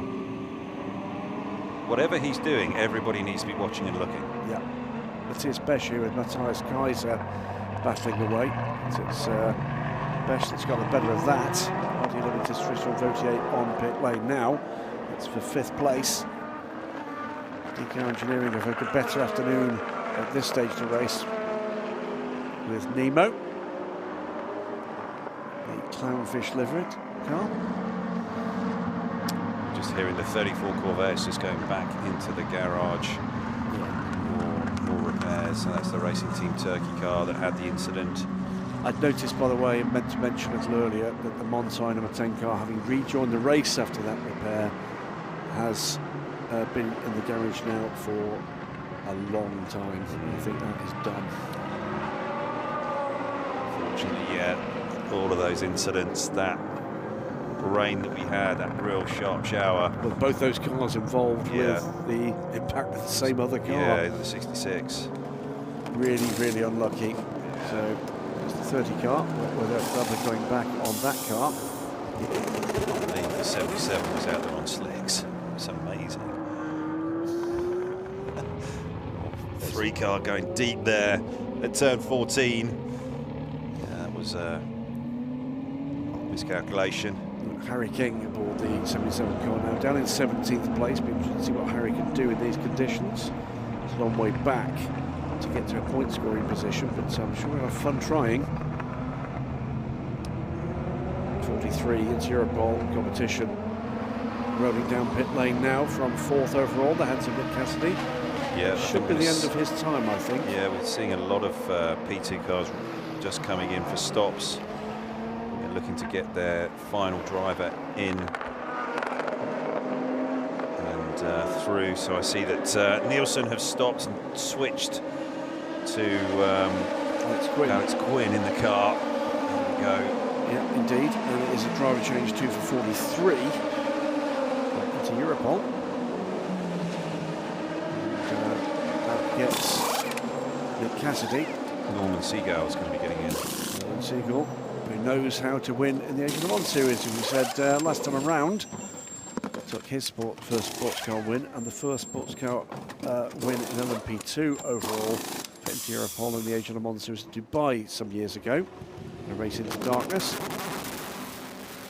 And he and Kiffin Simpson giving the likes of Neil Jarley the shock of their lives when they realised how much pace these young kids have got.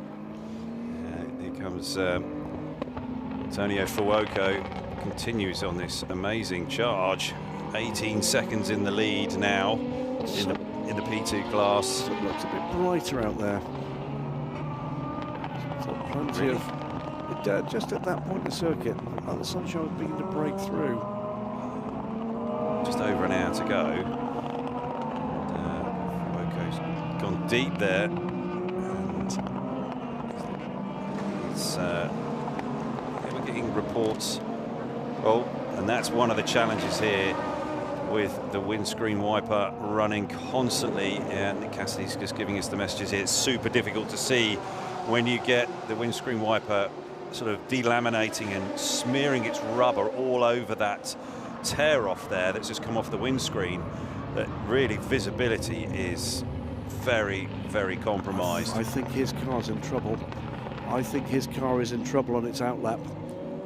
Double yellows at turn 3, and I'm looking at the tracker, and I think the 43 car has been off the road. Yeah, it's moving again now. But it's just been overtaken by the race leader.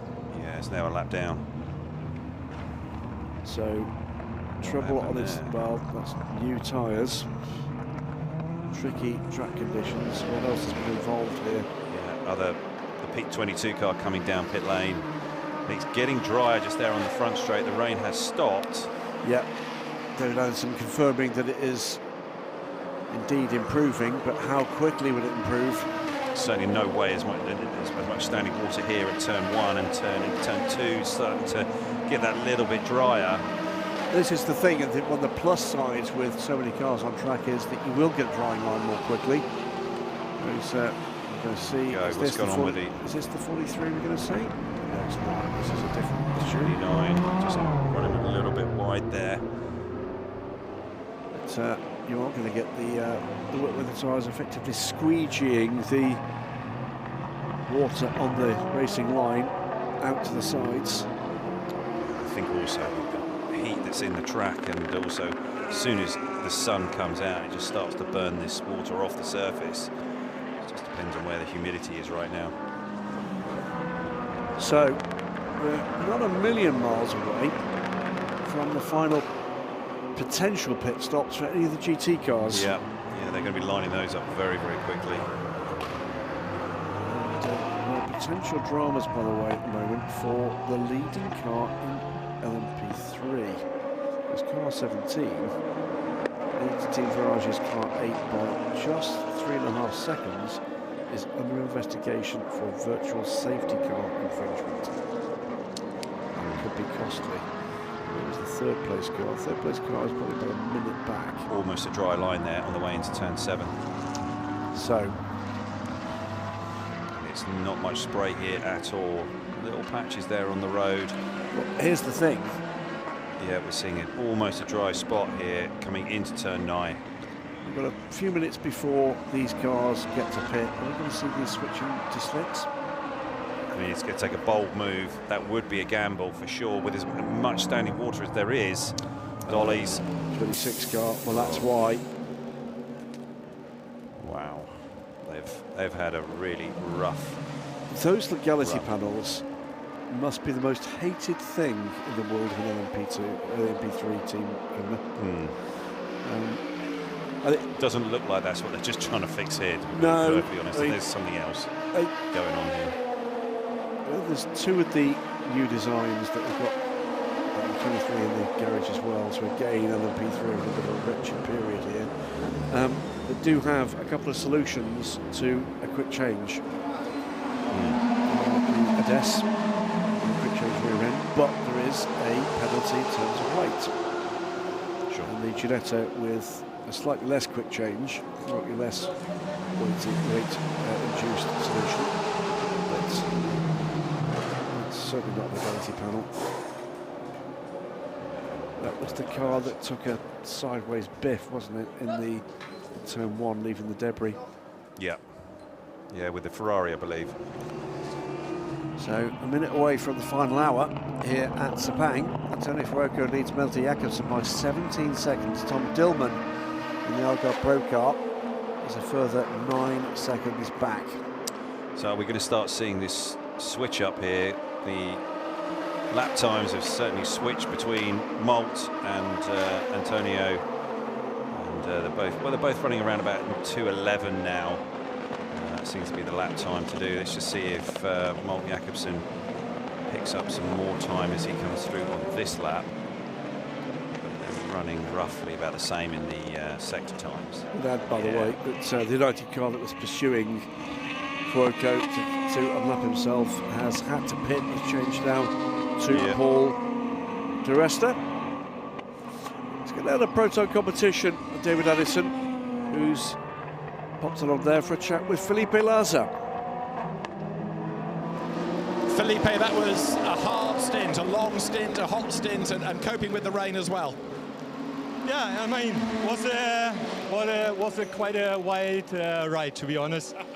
It's my first encounter with the LMP2 after 37 years, so it was something really special for me.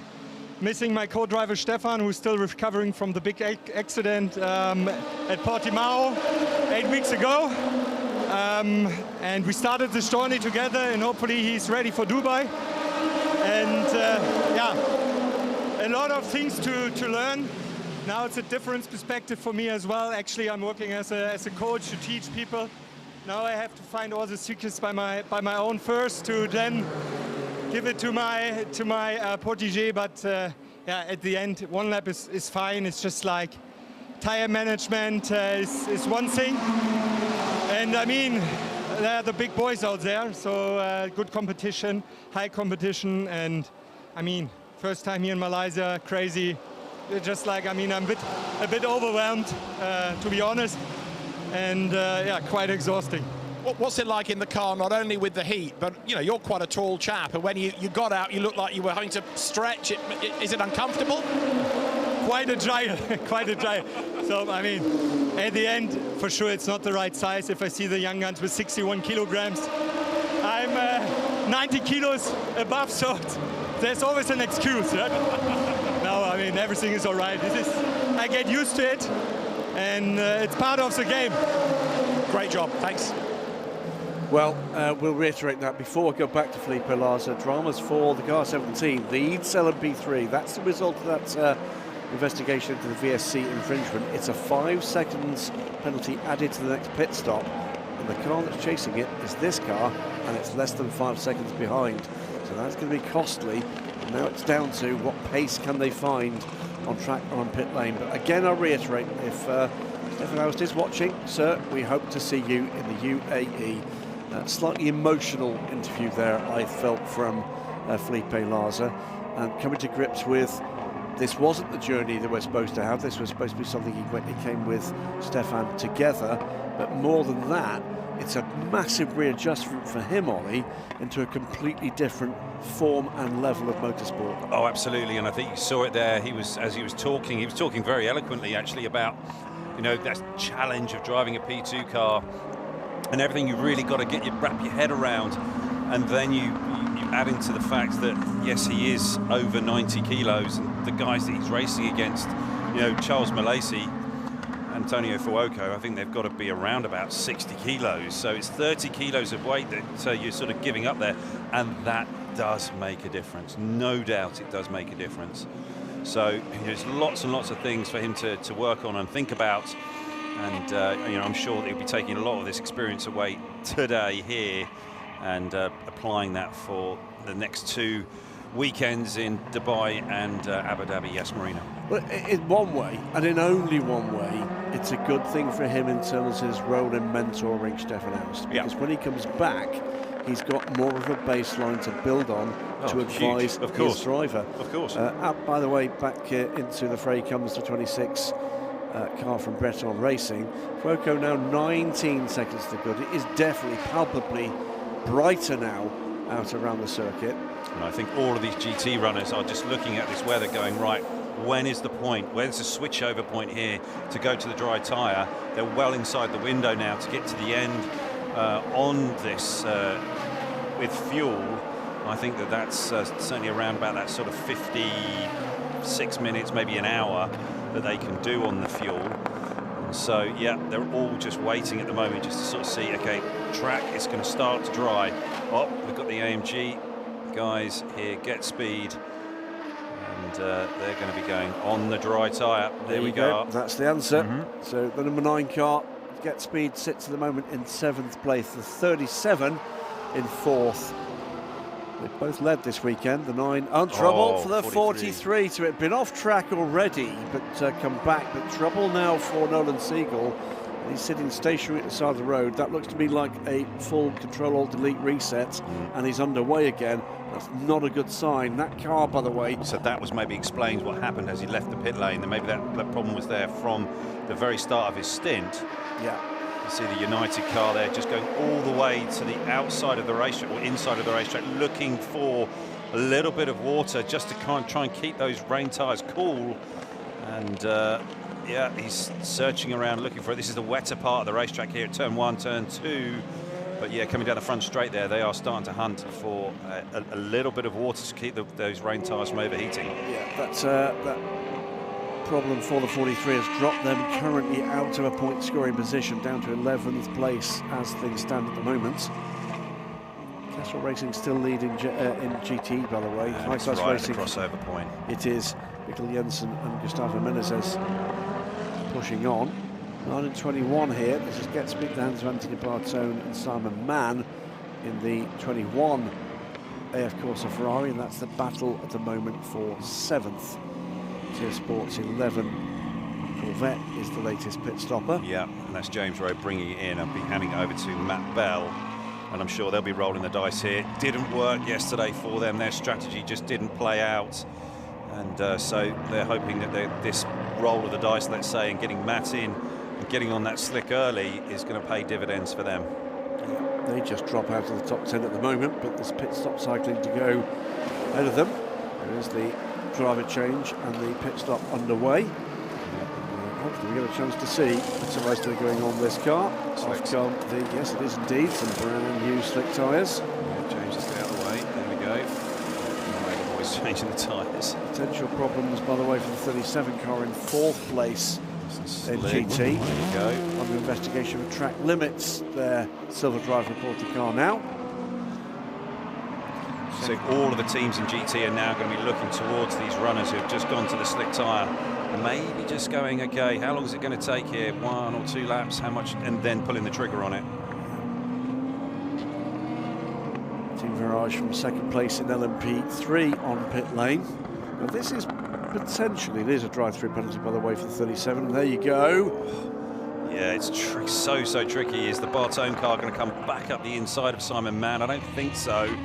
But these two, I think, have been swapping spots quite some time around one another.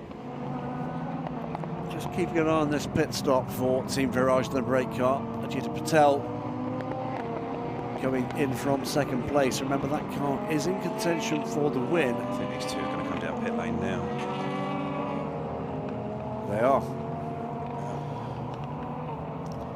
Well, we're into the final hour of this second 4-hour race here at Sepang. Let's take a final look back at the action earlier here in Malaysia. It was Jens Grainer Moller from pole position that led the field away, but under attack immediately from Giorgio Roda to the inside of his United Autosports car, briefly 4, even 5 wide as they're compiling down into turn 1. Moller, though, kept his line, kept his head, and eventually would regain and keep his lead. Fewer dramas behind, but one in the LMP2 pack, as there was a clash between Phil Fayer's United Autosports car and Alexander Matchell of the DKR. Mercifully, this time, everybody missed the stricken Orica, and Alexander Matchell, as you can see here, was able to rejoin. All sorts of action and dramas in all of the classes, battling cars at the lead of GT3. This was Roda taking the lead from Jens Grainer Muller, and another starring role in GT from Bob Yuan with some dive bombing efforts that brought that car up into contention. 43 and 49, Giorgio Kolovos getting second and then taking the lead from Giorgio Roda, and then the rain came with no warning. And the first to stumble was Dan Schneider, followed immediately by Phil Fayer, both those cars in the barrier. Trouble for Yasser Shaheen in the gravel, and then aquaplaning helplessly into and through the car. And Tarasau, the United Autosports McLaren, would spin but miss everything. This is the on board from Tarasau. Yeah, big hit. That would eventually, I think, claim that car. And worse still, then the 34 car from Racing Team Turkey. That's what Klaus Backler thought of it. There's the damage for the Racing Team Turkey car. That car, though, would rejoin. 10 and the 66 would be victims. Battling away, Algarve Pro, also in the mix. Into Europol competition, running wide, allowing Jar Malaysia through on a run to the front. Could it be 2 wins in a row? Proton competition, Algarve Pro side by side in yet another battle. Gripping stuff up and down in LMP2. 43 car though, beginning to have a less good day. This was one of its happier moments, with the weather still hanging around, and would return. The first car to be caught out would be the number 26 Breton Racing car, immediately to the Bartone liveried Get Speed car. That would bring out a virtual safety car, and when we got back into green light, green flag running, it was one heck of a battle in LMP2. A battle 2 here in GT. Kessel Racing had performed phenomenally on pit lane and would take the lead in GT and drive away a little here. The 8 Virage and 17 CLX car in LMP3 battling away, and it would be CLX Racing. So CLX Racing in the lead, Chetala Racing in the lead of LMP2, and overall 79 laps now on the board, 20 seconds to the good, and driving away from the CrowdStrike Racing by APR number 4, with Algarve Pro Racing's 25 car third, Decal Engineering in a strong fourth and moving up the field. LMP3, CLX Motorsports leading, but will have a penalty at the next pit stop. Kessel Racing, the 74 car lead GT, ahead of the Origin Porsche, Team WRT BMW, with the AF Corsa 51 car in the mix. Team Virage second in LMP3. Vic Stevens now aboard that car. And Forestier Racing via BPS third. I'm glad we ended that sequence in that way, Ollie, because the thing I was looking for in that pit stop from Team Virage, that was their 4th pit stop, but they've only just burned the long pit stop. Is that the saviour for CLX? Because they've got 5 seconds, but it's a short pit stop. Yep. So I think that that's going to be one of the things for the CLX, are certainly working into the mix for them.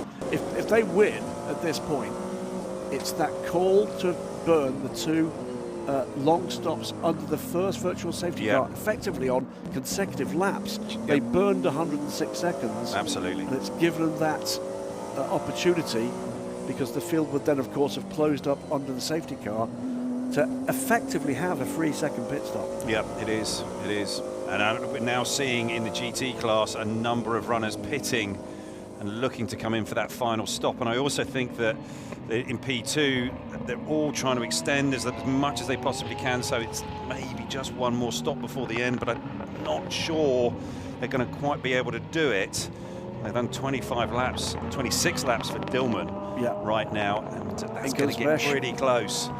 Pretty close. I know we've been running around in the rain, which is always better on fuel economy, but it's it's going to be pretty close here shortly, and we've got 47 minutes left in the race. I'm not sure they've got that sort of range right now. Right now, Castle Racing, it was done initially on pit road, but since then it's been done on the track. Chris Lulham is having a cracking stint. It's 20 seconds to good. We are now seeing those P2 cars coming in. D-Car Engineering's Matthias Besch, Lorenzo Fluxer is in the 88 Proton car. This is the 15 Kessel car. They had that power steering issue, didn't they? They're back on way slicks. Back. Yeah, they're 10 laps down or so, 7 or 8 maybe. Rocco, 20 seconds to good. How long before he needs to head for pit lane? Yeah, and I think it's going to be 2 more stops that these guys are going to have to do. You think they're going to splash? I think that they might. I think that they might. If it goes fully dry. Yeah.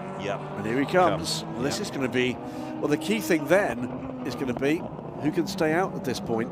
So it becomes a fuel race at this stage. Who's going to be the last one to blink? So Jetilar Racing pit from the lead. CrowdStrike Racing by APR with 20 seconds back at the last timing beam. Needs to be clean, needs to be error-free. Tear off, excellent, great. There goes the tear off. They'll throw that away, you know, you'd love one of those. You have to go down there and see if we can find it, hunt it out. Have a look in the bin. First time. In comes the CrowdStrike Racing by APR car. So, identical strategies from those two teams. They're all going to be coming. Yep. And D. Dillman from third follows down pit road in the 25. Also got very busy in the GT ranks. Lots of cars been in and gone back out again. Class Racing also in there. They were in 10th position, dropping back a little at the moment, of course, with this pit stop cycle. It's a little slow going up in the air there for Sepang. Not too much time. Interesting the way that they work their guns. Only got 2 guns allowed out there in the pit lane. 4 guys over the wall to do the tyre stop. They fire up as fuel still going into the CrowdStrike car. 20 seconds, of course, the gap as they came in. What have Algarve Pro got to throw into this mix? Well, if we keep that shot, you'll see the Jetilar car going by. There he goes. Now the car goes up on the jacks as Antonio Fuoco gets the power down. Squirming away. It's this first part of the lap that's tricky. Still pretty wet. Oh, it's hunting around, just trying to find that tyre. It's so physical doing those tyre changes. It's really quite something. They just pick those wheels and tyres up and start throwing them around. That's Roberto Lacorte, the right-hand screen there. He's the guy behind Jetilar Racing. He's had his racing FA. Here is the GT racer leader. Also Origine on pit lane as well from second place. So again, it's a battle on pit lane. And again, to put into context here, took the win yesterday in a strong position for the win here today. This is the only racing currently planned for Jetilar Racing, and the reason for coming here is to win an automatic entry to Le Mans. Yeah. It's everything on the table for this. Yeah. There's Origine going to work. New slick tyres going on the 87 car. All Michelins in every class, of course, here in the Asian Le Mans Series. I'd be interested to see the 74 Kessel car up against the Origin with, I think it's Dennis Marshall's going to be on board the Kessel car, and it's going to be Lauren Heinrich in the 87 Origin car. That would be quite the battle to watch. 10 seconds given up by CrowdStrike Racing, by APR on the Chatelard car. It's 30 seconds the gap. Really? Now, that's a long pit stop for the CrowdStrike Racing guys. Yeah, the fuel would have been about the same. They did fumble a little bit on their tyre change. Not 10 seconds, surely. No, surely not. Unless there was a problem with the gun that we did not see. And also, well, yeah, true. Meantime, so that's the lead group in LMP2 in and out of the pits, and that has led the Chatelard car to a very strong position indeed. Cycling through, by the way, but will, I believe, still need to stop, is the 20 car from Algarve Pro Racing. Here comes the Mercury Cross car, Sami Mektunif. So that is all three Algarve Pro Racing cars, second, third and fourth right now, but the 20 car, I think, is out of sequence.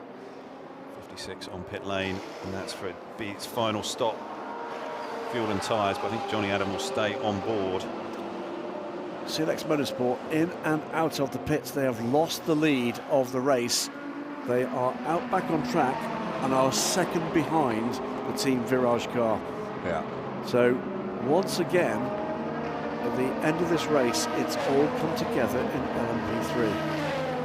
We'll wait till this all settles down before we get into where the battles are really on track. Here comes the number 20 car, by the way, to complete that lead group pit stop cycle.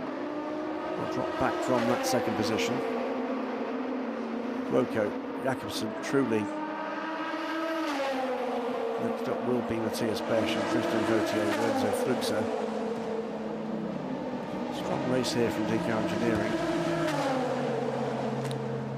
Fuel going into the 20 car. Yeah. It's beginning, keeps tumbling down the order as they are on pit lane. It's not that clean for them.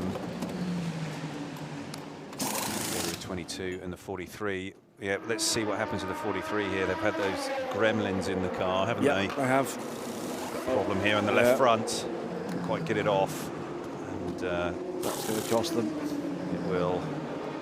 Couple of 3 seconds burn there. Here comes the Nielsen car as well. It's not quite clicked for Nielsen today. It really hasn't.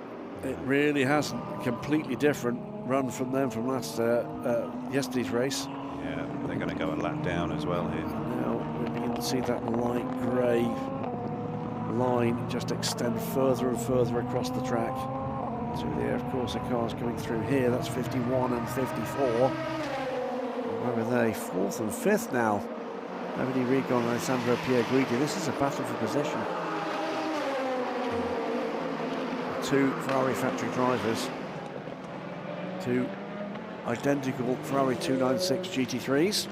Evo version of this car will debut beginning of next year. Will not race here in the Asian Le Mans Series. Just slip sliding here through turns 1, 2 and then into 3. Just slightly different lines. Whoa, big wiggle there from the 54. And these two will be giving up nothing. Pierguidi, Rigon just going at one another here. And they're going to have to be heads up though. Is that in trouble? 43 again, it's having issues. It looks like it's an electrical problem here. It's just disastrous period for this car. Yeah, was in contention, it's just fallen right out of it. They need to get that battle sorted because they're being caught and reasonably fast by Fabian Schiller. Number 9. Frank. I won't say so. No. Known as Frank by all of us here. John Watson had a particular name for him, didn't he? He did. It was a mistake in that case, but it was funny, so we'll keep repeating it. 35 seconds the lead over this pairing. This is now the battle for second. Now here's a moment.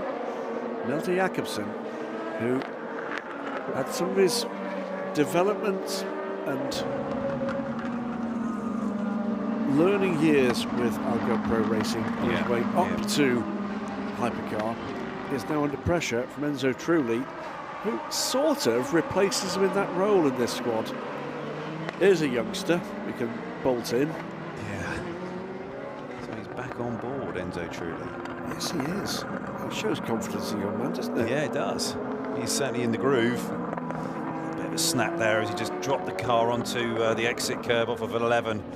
And that's one of the things you just got to be so careful. It's up the inside. Look at that. What a lunge. That was a minor mistake from Malte Jakobsen, who does seem to have a rather more squirrely Orica underneath him. I think Enzo Trulli's got room to get. He does have the room to get the inside here of the Ligier. But remember, when it was fully wet, that 25 car tumbled down the order, and the 4 car came to the front when it was just that little bit wetter. This is great stuff. It is great stuff. But as it's drying out, the 25 has just then got that advantage back. And but these two side by side going at it. So you meet Malte Jakobsen. There is no more mild-mannered person on the planet. Yeah, he's just squeezing him a little bit there. But yeah, Enzo Trulli's like, yeah, okay. I can just, I'm on the inside here. I'll just move you out there onto the wetter part of the racetrack. And these two, the way they're going to go up the hill here into turn 4, it's treacherous there. George does not like the look of that though, and he will be hoping that Molt can put on a better charge and a better attack back and fight back against Enzo here. And it's difficult to watch, but this is the move up the inside, the way that he places the car there, confidence, and he executed it brilliantly.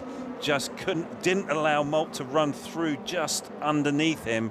He managed to just hold him there at the apex enough so that he had the speed up into turn 14. And he's now getting it done past the 22 into turn 9. That's a lapped car, but nonetheless it's put a car between him and Malte Jakobsen. Always in these positions you want to be able to do that, put a car in between yourself and the guy you're fighting with. And I think that there is definitely something here between the 25 and the 4 and the way that their cars are set up, just by the way that they operate. Enzo just took a chance there, but managed to get it done. Well, the other point there, the move where he got alongside, he was able to make that move. It looked like Jakobsen wasn't. Yeah. In just in that phase of the race, and again there, unable to actually get by the 22 before. Louis Delatraz watching all of this. It's not an easy watch, is it? No, it's not easy. I mean, it would be great if the car's lap would get out of the way, first of all, but I mean, that we can discuss after the race. Same team, but there's no team orders between the 25 car and your car. I mean, no, we're all racing. You know, it's one team, but we're racing. I think we expect to race fairly. But yeah, same chances to everyone. Now, how come you've lost the place, in a sense? We would have expected Molt to be able to hang on. I didn't hear anything. We would have expected Molt to hang on to the place, not to drop back. Is there an issue? No, there is no issue, but we had a quite slow pit stop, so we lost some time to the sister car, and a little bit unlucky with the traffic, but Malte has been amazing. He's been fast in the wet, so I'm sure he can get it back. Now, are we on a wet track, a dry track, a little bit in between? Where are we now? We're in between, I think, but we're on slicks, so it's going to the end on slicks. Excellent. Thanks, Louis. Yeah. Louis Delatraz there, summing things up. Car 34, by the way, he's had a torrid time. I'm not sure he's on track now. He's in the garage at the moment. It's going to get a further 5 seconds added to the next pit stop for a virtual safety car infringement. Pretty much game over this afternoon. They're parked in the pit box, aren't they? For them. Yeah. Antonio Fuoco leads by an increasing margin, 38 seconds now. This battle between these two Ferraris continues, 51 and 54. Davide Rigon, his Ferrari factory teammate, Alessandro Pierguidi, the 54. This is for the first position out of the points at the moment. So look at well at LMP3. Team Ferrari's Vic Stevens has just been passed by Lauren Heinrich, by the way, on track in the Origin car in 3rd place. We'll look at that sort of through the moments. The gap between Stevens and Jacobi has just switched because Virage have pitted. Now, why have they pitted? Because that seems to me, was he still on wets? That's possible. Was he still on wets? Yeah.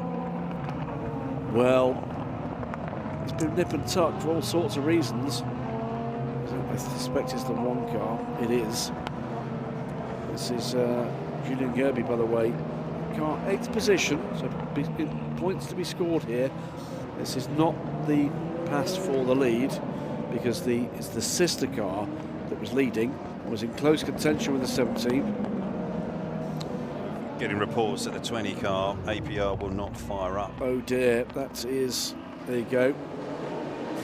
Frantic Hansen was being employed. We're going back to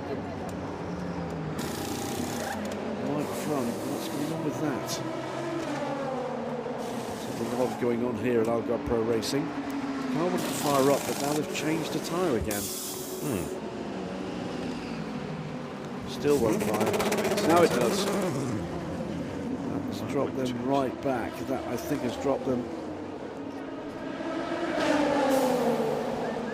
Stewie's desperate to get out there and understand and do whatever he needs to do to the car. They've seen something on one of the sensors or some of the telemetry here. Have they put the wrong tyre on the wrong corner?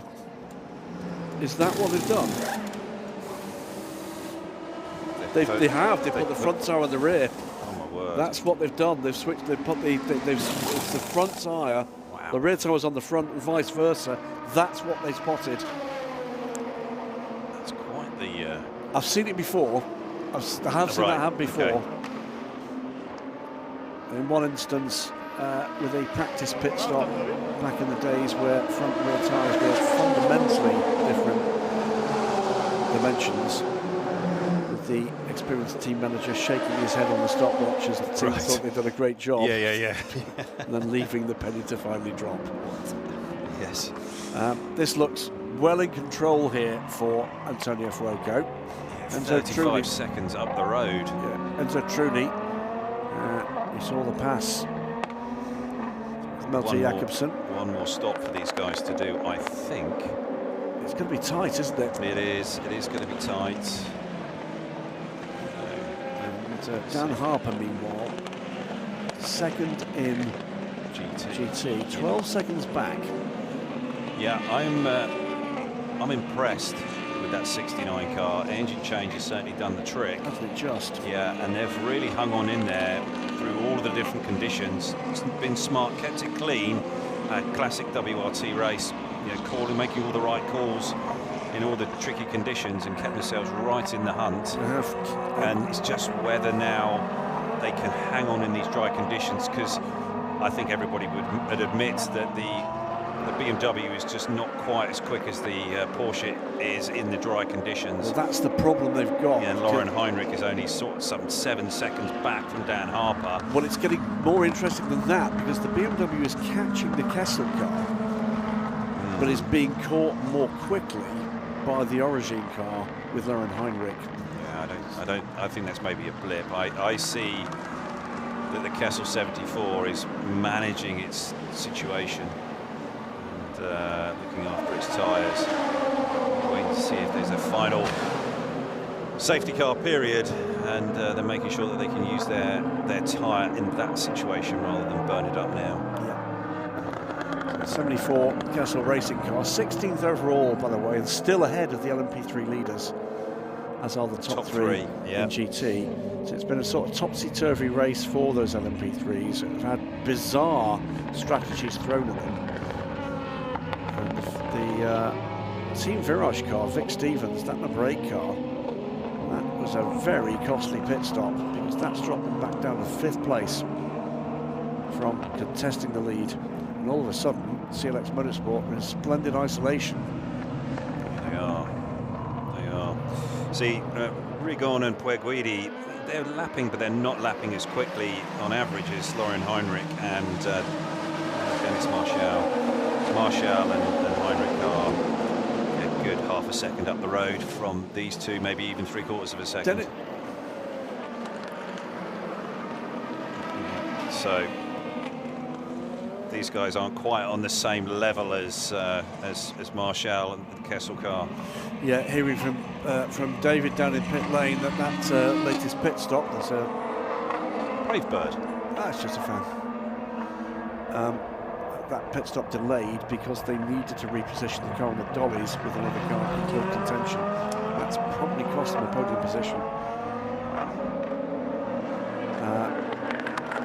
an eye on Dennis Marshall's times. I'm going to be keen to see what this lap time is. The 74 car has not been in traffic the last couple of laps. He's had a 2:11, a 2:12, and where is he? Going down towards turn 15 now. His average is good though. Yeah, but I'm wondering if he's got a problem. Because behind him, 2:09.5 from Dan Harper, 2:08.9 from Lauren Heinrich. He's done a 2:11 and a 2:12. The 2:11 might have been in traffic. The 2:12 most certainly was not. Okay. And he goes through now and he's back into the 2:09s. Yeah.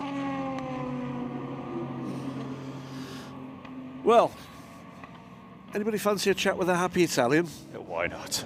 David Addison clearly does, because he's down in the Chetelaar Racing pits with Roberto Lacorte. Winners yesterday, leading comfortably now. Roberto, we're nearly at the end. It's looking good, but we're not there yet. Yeah, few minutes to go, but very extremely intense, because the weather conditions are very, very tricky. As Sepang. So this is very tough race. From the beginning until the checkered flag, because the weather condition is very the point. We hope to stay in this position, but we have to stay calm before see the checkered flag. Yeah. Really tough for you early on with the rain and everything. Yeah. Was a very complicated condition, and during my stint, we decided to stay with the slick tires. Was the best decision, and I was forced to manage very, very tough condition, turn 2, 3, 4, but with the best solution. And it could be the perfect start to the championship if you can hang on to win 2 races. Yeah, but the championship is so long, so we have to stay in the pace. Yes, this is the best way to start the championship, but we have to maintain this condition. Good luck for the last 20 minutes. Yeah, as we were just having that interview, we saw on the other screen that incident there with Paul Di Resta has now gone through that gravel trap at turn 3. I think we're going to see it played back, and the DKR car just gets on that exit curb over it, comes rejoins and then clips Di Resta. And then Di Resta's just a passenger. Innocent party there. Yeah, it was the DKR car in a squeeze with, I think, the Nielsen car Yes, it was. to the curb, and it was a recovery from that curb, wasn't it? And then is there a further incident here? Or is that just the Nielsen car passing the 22? It is. Yes, it is. But 6 car in trouble, and that might well mean it's a, now here we go. Car. It's a safety car. Wow. Now that is an absolute drama. That's going to really, really throw the cat amongst the pigeons here, and we get everything all closed up again. Now 30 seconds will become very much less than that now. What car have you got left underneath you, and what happens in GT? And what happens in GT? All of those guys who've been going at it hard, trying to make up time. I'm sort of surprised at the safety car call here. There may well be some debris that needs to be dealt with as well. There was the clash there. Did see some bits and pieces. Oh, another one off. That's why. And I think that is. I think that's the number 1. I don't think it's the 8. I think it's the 1. That's why it's 2 incidents, not 1. So I adjust my feelings on this, because that's not a simple place to recover from. Definitely not. And for as sketchy as it's been down there at turn 3, this is the right call. Yeah. So pit entry is closed. This will close the entire field up to that 30-second gap built up by Antonio Fuoco. So how far back in the... maybe 10 cars, maybe a few less than that between Fuoco and Trulli. Yeah. There'll be a big advantage to Trulli on the Fuoco on the restart here, with Trulli unable to attack until we cross the line. It's almost like a moonscape, isn't it? Yeah, it is. And I don't think we're done with the weather either. Everybody's still primed and ready to go. You know, all the guys have still got all their kit on. Wet tyres are there, ready to go. Yep, APR. Yep, and I think that they think we're going to have some more rain. They most certainly do. I think we might even be getting some down here, actually. Well, no wipers on at the moment. So, be 3 laps under the safety car before the pits open. So we're going to take the 3 laps to recover all the rest then. It might be longer for the number 1 car. We could be going back to green just as that pit lane opens. See, and I think about that time Which we'll get the weather. Well, here's the point. The point I'm trying to make here is this. 3 laps at safety car speeds will take us, what, 15 minutes left? Yeah. And depending on how heavy the rain is, it then becomes a matter of, do you risk it? Do you burn the time to put the wet weather tyres on, or do you stay out on the slick tyres and risk 15 minutes of potentially sketchy weather? Yeah, that's a really tough call. It is a terribly tough call, and you know, but these guys are getting quite well schooled at it, aren't they, and understanding the conditions. Yeah, just hearing of 1 or 2 spots of rain down in pit lane. But look in the background, it's been coming from that direction, hasn't it? From over there, turn 6, 7, 8. Biblical potentially, but we've seen it happen before. So 2 incidents out on track, with contact for Paul di Resta pitching the number 6 car off almost through the gravel. I think there might be a bit of damage to that car as well. It didn't quite look right at that corner as he headed to the gravel. And then the number 1 Team Virage car, already with the telehandler in attendance. It's a matter of whether they bring that car back to the racing surface to a place of safety. So Team Virage from 8th at the moment. Julian Gerby, and this is the most popular car here. Looking at the background, though, nobody with that United car yet. The 6 car. We're just hearing the 99 car coming down pit lane, and that's going to be emergency service, isn't it? That's, well, where are they in the order? They're 11th. That pretty much kills any chance of a top 10 finish, because they'll be able to take 8 seconds of fuel. Watch that now. But they'll have to pit again when we go back to green. And so that's all the fuel it needed. Yeah, that's a rough one. 21 minutes remain, but whilst we've got 1 recovery underway, as I said in the background shot, we could see there was nobody yet with the 6 car. It's going to be frustrating, isn't it? Yeah, from Paul di Resta's point of view, I think this might be a Paul di Resta glass half empty moment. I don't think we're going to be seeing that winning smile of his, are we? No positivity on display, I don't suppose, in that number 6 car. It's Sam Cox. They're just absolutely on tenterhooks. What is the right call here? Looking for what's happening with the weather, looking for what's happening with that safety car. How quickly could we go back to green? It's going to be certainly not this lap. So this is the incident here. Just got on that curb and then tagged di Resta in the 6 car. And just straight across the gravel. Didn't quite manage to keep it going. And this is on board. This is the number 1 car going off. Yeah, he just looped it there. Yeah, he was in 4th gear. Yeah. That's it's looking dark out there now, isn't it? Well, I think we're going to get some more rain. Well, there's all sorts of possibilities here, aren't there?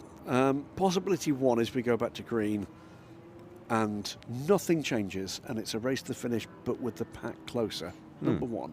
Number 2 is we go back to green and it pours it down, at which point we're ticking down rapidly towards the end of this race, and it becomes a choice between going for wet weather tyres or staying out on slicks and trying to survive.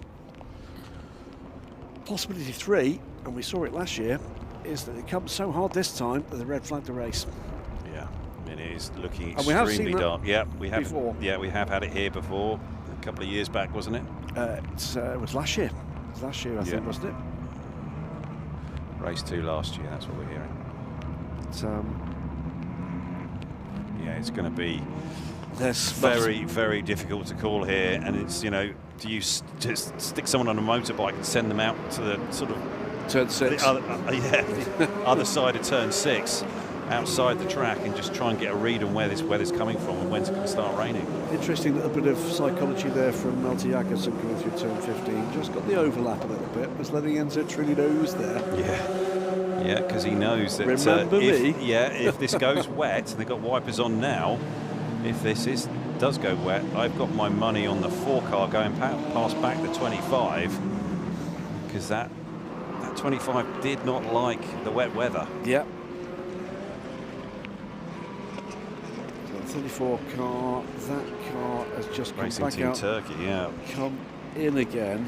Sally Yolok support the car, and that's got a penalty serve. So that's another emergency pit call. Maybe Sally's gone out and it's just not right. Now we've got a telehandler with the number 6 car. Yeah, it's looking rather murky as well, isn't it? It's nothing like a Merc, it's an Orica.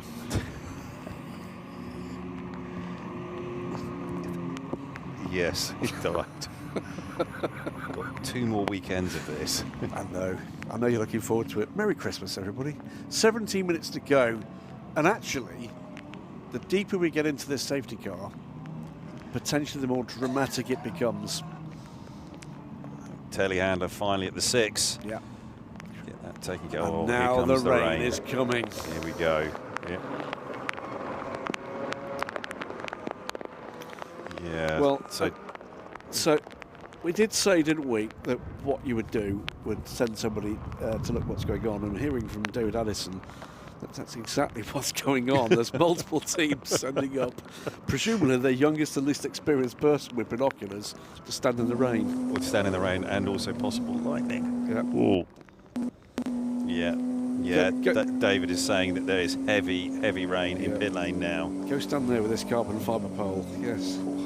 Yes. No thanks. So, yet again, in the unique way in which Sepang is formed, heavy rain at certain parts of this circuit and absolutely nothing elsewhere. Yeah, it's just going to come down to that decision and that choice. 10 minutes ago we thought that's all over. Welcome to sports car racing, everybody, where something always happens in the last 25 minutes. Yeah, it's raining. And so last corner and straight, bone dry. Here, biblical, absolutely stair-rodding it. Well, yeah, there's going to be some tricky decisions to be made here, and what you do. Amount of time left, just coming up to 15 minutes. Deep breath there from Sam Cox. Yeah. There's real anxiety here. Yeah. This is a hugely important programme for all of these teams. This is the basis on which many of these teams are structuring their entire year.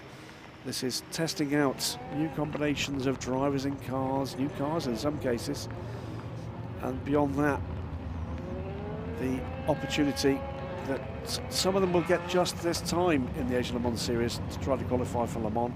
Some will be looking to get a second car to Le Mans. Yeah. And that, if this is not part of your regular world, I can't overestimate in business terms, quite apart from sporting terms, how massively important that is. Yeah, it is very, very big. I think we're preparing here for the pass around. Abort pass around. Yeah. That's what we're hearing. Now, why? Well, I think because of the weather.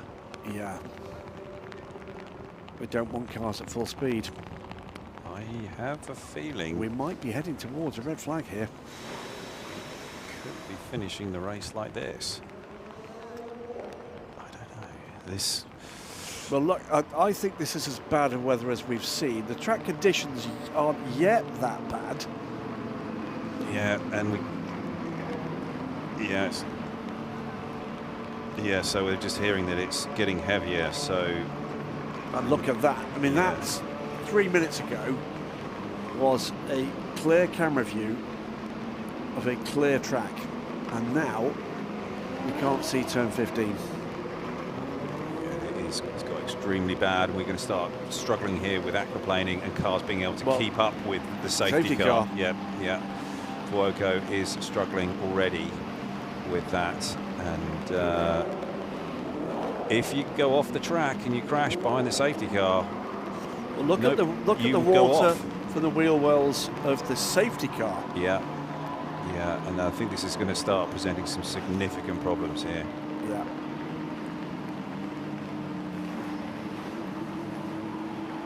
Yeah, we're hearing it's very, very windy down there as well. And I just hope everybody can make it through turns 3 and up into turn 4 here. We'll tell you, by the way, and the safety car has dropped. Red flag. There we go. There you go. And we will hear shortly whether or not there is going to be any restart for this race. Doubt it at this stage. There's the session will celebration. not resume. That is it. That is race 2 wins in a row. Amato there, congratulating everybody from the team. Amato Ferrari, despite all of that technical support. He can't believe it. Yes. That's you know brilliant. what, Roberto Lacorte is a joyful guy. I don't know if you've spent much time with him, but he's an absolute enthusiast. He's the man that's put this together. And he's the man in that car there who's won them the race. Yeah. Fuoco in these in the wet conditions was just stand out. 2 seconds a lap faster than anybody else on track. Really impressive. He played his parts, and so did Lacour. But in terms of performance, Fuoco was just head and shoulders above everyone else. As we hear, by the way, the thunder starts. They've got a storm passing through now, and that I said it last year. In these conditions, that's the right call. Yep. I'm sorry. It's, if you're anything other than horrified when you watch what happens when weather comes to a circuit like this, we saw it with cars damaged and mercifully drivers not damaged earlier in this race, then you're wrong. This is right. There's not enough grip there. That safety car was beginning to struggle. Yep. And in GT, Kessel Racing come away with a victory. Number 74, Dennis Marshall behind the wheel. And that's great for those guys down there at Kessel Racing. Wonderful team, and very well deserved. And CLX Motorsport, there he is. There's our GT winner.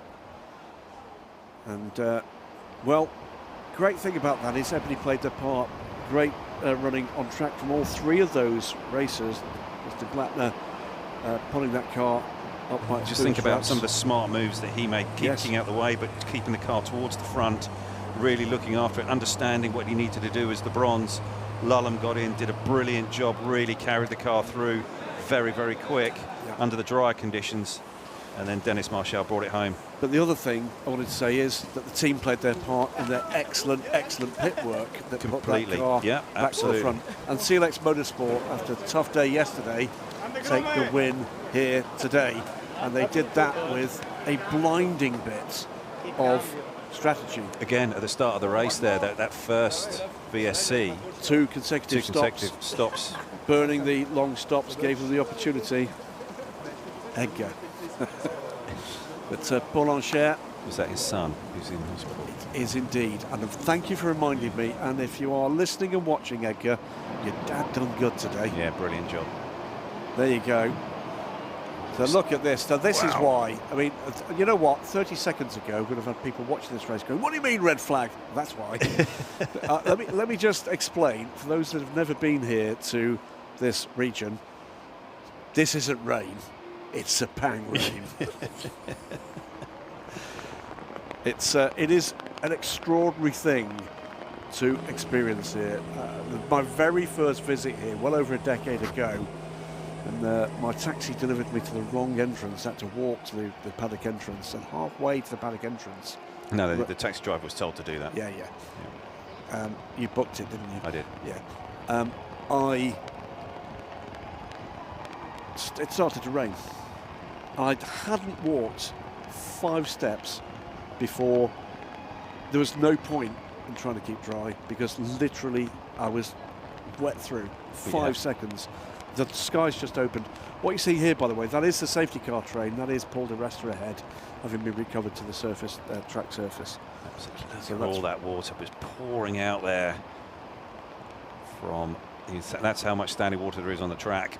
The cars will just almost be like toboggans in this point, or a sledge. Just on the water, you just got to drive around super slowly, just make it back nice and cleanly and safely. Well, well done everybody for keeping it all safe there. Checkered flag being shown against all these cars now. That is the result. We'll call that as the cars are coming under the podium and back to pit lane. And This time, 47 gets to go under the place. Oh no! Oh no! Where's he going? Don't know. I think he thinks he's been told to go to park firmly. Oh wow! Yeah, the despair of the official there. Anyway, it will be Chatelard Racing that have won, even though they think they might not have done. Algarve Pro Racing's 25. Enzo Trulli, what a stint he had. That's some calling card from him. Ahead of Melty Jakobsen, the crowd strike racer by APR car. That's your 1, 2, 3. It's the same 1, 2, 3 as yesterday, isn't it? Is that right? I believe it is. Buy that for $1. GT, different 1, 2, 3. 74 Kessel Racing car. 69 Team WRT BMW. Excellent race from them.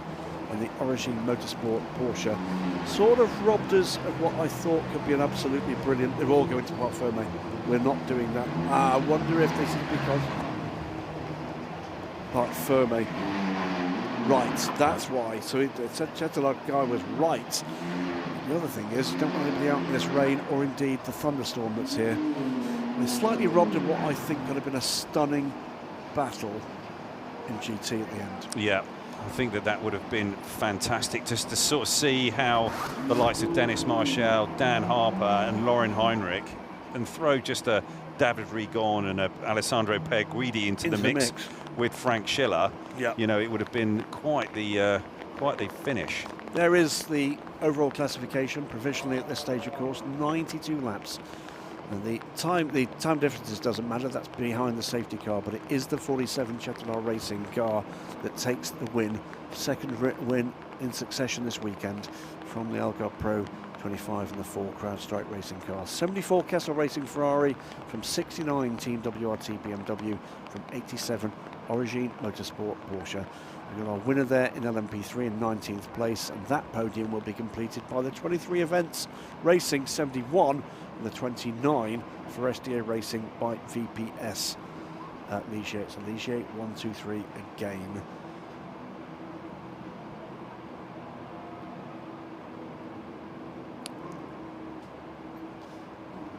So we work our way through 2 retirements. Montai, number 10 car, after that incident that involved the other car that's retired, the 66 car. Those two made contact. The 10 car briefly rejoined, but was then retired.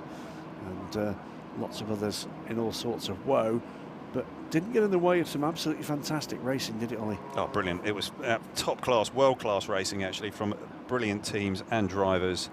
And this circuit and this multi-class format that we've got here in the Asia Le Mans just always just keeps delivering, doesn't it? And it's amazing how it does. Yes, the weather has been a little bit too aggressive right here at the end, but the previous 4 hours and 3 hours and 45 minutes, it's really been pretty something special. I'm just going to remind us, we've got Antonio Fuoco with the world's biggest umbrella making his way to the podium, and the drivers for the top 3 cars in each class are being asked to do that, so podium ceremony will follow. So we came into the track this morning. I got a few giggles from Mr. Gavin and from Mr. Addison. No, is that when you're still picking yourself up off the floor after another fall? Carrying my rain jacket, and I'll be massively smug on the way back to the car. That's not like you. It's been an excellent event. We've been made to feel very welcome again by everybody here at Sepang. It launches this 2025-2026 Asia Le Mans Series with a bit of a bang, in particular for Chatelard Racing. Yeah, it does set it up really nicely for them, doesn't it? In the next round in Dubai in February. It's going to be super tight in the other 2 classes, though. CLX Motorsport score the win after seeing their great run just evaporate later in the race. And in GT, we've not. It's going to be 6 different cars on the podiums, isn't it? The top 3 today were not on the podium yesterday. No, they were not. Great to see Origin up there. They've, Bob, the bronze from Origin. Bob Wan, he's been spectacular. Hasn't he? He's so committed on the brakes. I mean, that performance that he had in the first few laps, making his way through the field, was exceptional. One thing we do need to keep an eye on, by the way, is the Wizard investigation underway into that clash that caused the off for Paul di Resta. And the number 3 car, that was the other car involved there, at the moment is scored 4th. It was the DKR car, wasn't it? Yes. So there might well be something more to come there. Could be costly. Gotta love Italians. I love it. So much emotion. Yeah, dear me. It's brilliant. That's good to see as well down there. Guys. Kessel Racing. Yeah, Dennis Marshall just sort of breathing a sigh of relief, like, I got it back round to the finish. Yeah, well, I'm in awe of, what professional race drivers do, particularly when the conditions get tricky. Keeping the head, keeping it on the grey stuff. And yeah, it's impressive to see these guys working. This guy was brilliant in the rain, wet weather, fantastic. One more time, actually well done to the officials here. That was the right call. Yeah, only bad things would have happened had they not made that call. Yep, definitely. And that call came quickly.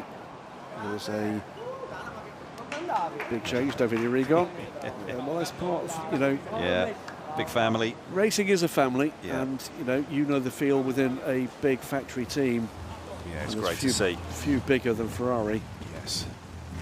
And, good to sort of see them all congratulating him and sharing his joy winning this race, and well deserved. Really a fantastic performance. Yeah, is with his teammates and the rest of the team. I'll tell you something else at this era with the Ferrari 499P and its World Championship this year. To see Ferrari having their drivers in both GTs and hypercars is great. Well, let's take a look back after this slightly shortened 4 hours of Sepang at the dramas that led us to this checkered flag. Unbelievably, it started in sunshine, and it was the 49 high-class racing car Jens Reiner Muller trying, but failing immediately to fend off Giorgio Roda's United Autosports car. 4 and 5 wide at this stage. Muller, though, wily old fox that he is, kept to his line, watched it open, and at that point went back to the lead and drove away a little. Watch though for Georgios Kolovos in the Yinti Europol car, as we had problems in the middle of the pack with Alexander Matschul taking a hit from Phil Thayer. Neither car would be in much further drama than that. You'll see there the number 3 car rejoining the race. Up at the front, Roda though took less than a lap to find a way up the inside of the high-class racing car. Meantime, Bob Yuan started his heroics back up the field in the Origin car. Kolovos it was that took second place at that stage before the rain came the first time. Phil Thayer in the background hitting the barrier, but not the other Orica. And Terasau hitting the stricken Yasser Shaheen, aquaplaning off there, as would the McLaren, not hitting anything.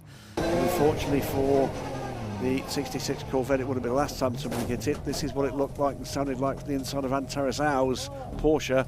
But what happened next would be even more bitter gall. That's the Racing Team Turkey car into the 66. Klaus Bachler knew at that point it was pretty much race over for the number 10 car, and that's what it proved to be. Back to green flag racing and dry running. And all sorts of dramas between all sorts of teams. 43 car running wide as Chetolar Racing's Charles Malaysi made his way to the front. Proton Competition and Algar Pro Racing either side of the remaining JMR Corvettes in their battle, and so truly getting stuck in. Great battles galore. The weather though would play a further part. Second intervention, and the first victim was the 26 Breton Racing Ligier, the number 9 AMG, a winner yesterday, and this cost it positions and time will prove costly eventually. Malte Jakobsen and Enzo truly battling away, as did the 37 AMG and the 69 WRT BMW making its way up the order. Kessel Racing played a blinder in putting the 74 car back into contention, eventually the lead. 43 car would drop down through the order with an intermittent electrical issue that just caused dramas all the way through. This was truly, again, with Malte Jakobsen, 2 young guns battling away in fine fashion, and then an error from Matthias Besch in the number 3 car, pitching off Paul Di Resta into the gravel. Trouble too for Julian Gerby. He was off into the gravel too. That would bring out the safety car that came out just in time for the rain to really arrive this time. And that eventually would lead, quite quickly in fact, as the rain became absolutely torrential, to a decision from race control. But that was it. Something like 20 minutes early, a little less than 20 minutes early. Kessel Racing would take the GT win. CLX Motorsport take the LMP3 win, as we saw a little earlier. Chetalar Racing joyful in their win over all.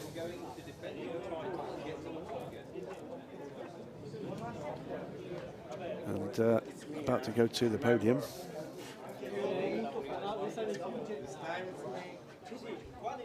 So, slightly sorry state there. There are the points. It's 14 points to the good.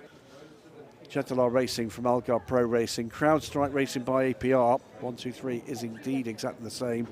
Then the first of the United cars, the number 5 car, with decent points. Nielsen Racing, not the race they were looking for today, Ollie, but 5th place in the standings going to the UAE. The Drivers' Trophy, predictably, it's those 3 crews.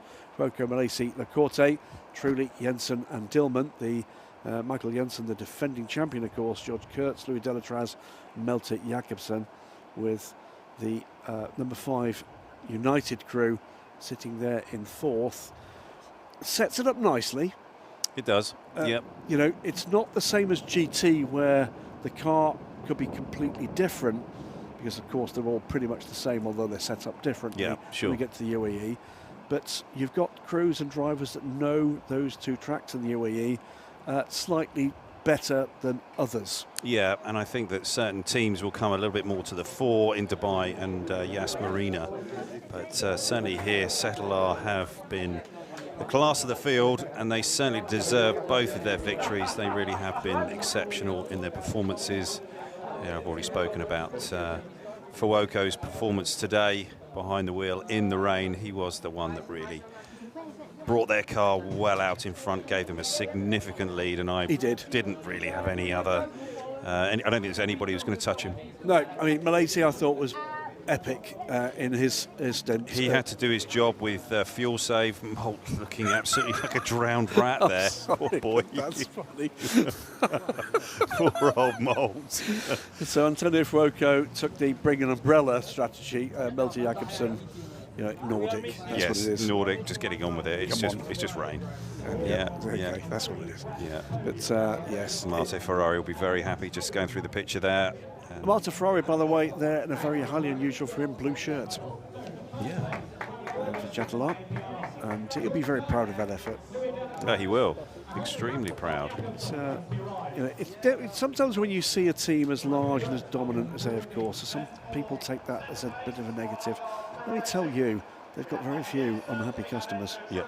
Despite the scale of this thing.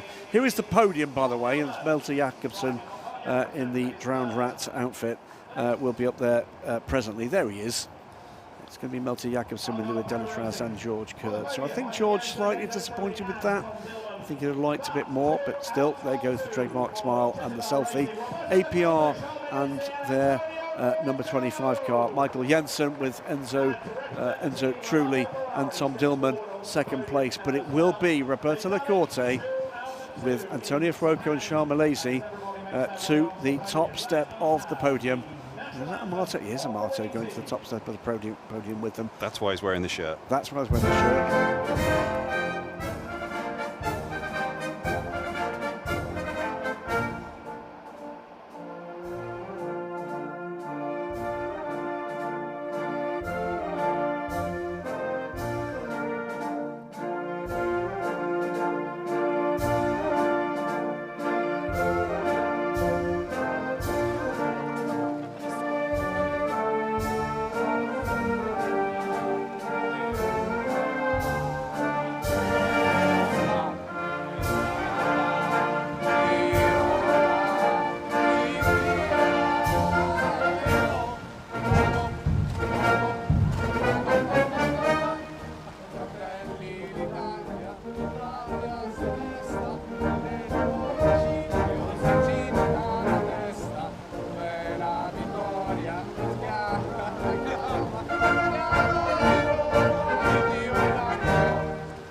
for Chetila Racing there. Great to see it. And by the way, under the umbrella there, closest to us, Andrea Bellicchi. Just beyond that, Giorgio Siligiotto, the two drivers that started the WC journey with Roberto Lacorte back in the day. So great to see they're still part of it. And we talk about family. That's a family. Great to see that. And, yes, it's a rather damp podium, but lots of broad smiles there. 50 points for them. And that will give them a bit of an edge. The luck won't always go their way in the 4 races to come. So Roberto Lacorte knows that very well indeed. Last time I bumped into Roberto before the start of this programme was at Daytona, where things had fundamentally not gone his way. But resilient guy. It's, one of the things on his tick boxes is to race with his son at Le Mans. I do wonder whether or not that might be part of the plan here. Because one thing he certainly will not be doing is racing with either those two pros. Or both can be busy in hypercars. They are, if he gets there. But great stuff from Chetila Racing. Not quite faultless, but not far off for that team. And all 3 drivers played their part, as did the of course the team in support of them. But well done too over the weekend, not just to the 2 other crews, but Argyle Pro Racing. 4 out of available 6 podium spots, just not the 2 they wanted. No. But plenty more races to go, and that's a solid performance from Algarve Pro. But yeah, they only won the top step. They most certainly do. They'll be in the hunt for yet another Asian Le Mans Series title. I have to remind myself whether it's 5 or 6 overall titles, 4 or 5 rather overall titles they've had. Is that David Addison there at the back of? Is he? I think he's wearing your rain jacket. He's not, is he? I think he is. 42 points for CLX Motorsport sees them 5 points ahead of interior ball competition. Had a less good day today in LMP2. For SDA Racing by VPS on 25 with High Class Racing on 24. Wanted to say, by the way, when they were playing the Italian national anthem, it thundered in tune. Sorry? It thundered in tune and in time with them.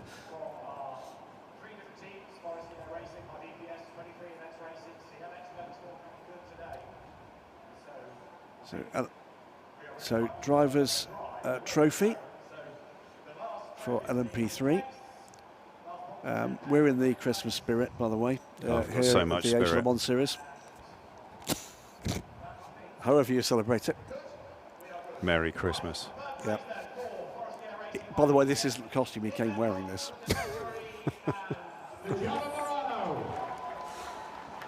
Better day, much better day for SDA Racing via VPS. And the 29 car, Nick Adcock, Ficuri and Verano. A better day as well for the 71 crew. This was one of the crews who were out of it at turn 1 with the Terence Woodward, Isaac Darwi and Reba crew, but it is a win for CLX Motorsports, the 17 team. Kevin Rabin, Paul Lancher, Alex Jacobi, and will be treated to the Swiss national anthem.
Well, we're going to hear that tune again shortly. Swiss National Anthem of CLX Motorsports. It's not quite as cheery as the Italian national anthem, is it? It's stirring in a different way. I think so. Yeah, more slowly. Pedro in the distance. That's it, yeah. Peter Pedro, mate. The photographer here with the Asian Le Mans Series. A group of gallant souls, 4 of them here. All terrible human beings. I told you that. LMP3. Again, it's strategy over spectacle, often in LMP3. And in that regard, chapeau to CLX Motorsport. Yeah, they were absolutely. It's sort of like they've got this whole thing figured out. Well, it's almost like, they probably couldn't even believe their luck the pit lane was still open when they came back round the second time. But somebody was sharp enough to realise what that meant, and that won them that race. Yeah. It wasn't fault-free for them. There's a penalty in there somewhere for CLX Motorsport, but they were quick enough and they were consistent enough that when it came back round to it, they had enough in the bank. And ultimately, their closest contender at that stage, Team Virage, were only close enough because they hadn't burned that long pit stop. They didn't finish on the podium. No. That's the difference it makes. Still cheery, despite the weather. Merry Christmas. This is the GT Teams Trophy. Kessel Racing lead by just 2 points from the number 9 car. 10 points ahead of Origin Motorsport, who sort of feel to be like they deserve to be closer after the spectacle they put on, but it wasn't quite time today. Team WRT at Montage, the 69 and the 10 cars on 18 points and very much in the hunt. Montage 92 also is there as well. This has got all the signs, Ollie Gavin, with the strength and depth we've got here, and a little bit of bad luck for one or two of these teams in one or other races, of being phenomenal in the UAE. Yeah, I think it was. He's got all the hallmarks of that. Yeah, Chris Ludham, Dennis Marshall and Dustin Blattner lead the way from Anthony Bartone, Fab Scheller, Wakasaki-san in the number 9 car. I'm thoroughly looking forward to GT in the UAE, and I'm particularly looking forward to it because, as we said before on the show, we've seen all the way through our time in the Gulf that cars that are super strong at Dubai very often are not so strong at Gas Marina. There's a big flip-flop there. And even if there's a points gap between the teams before we get to the final race weekend of the season in Gas Marina, it isn't done. It's something that just does seem to throw drama at it.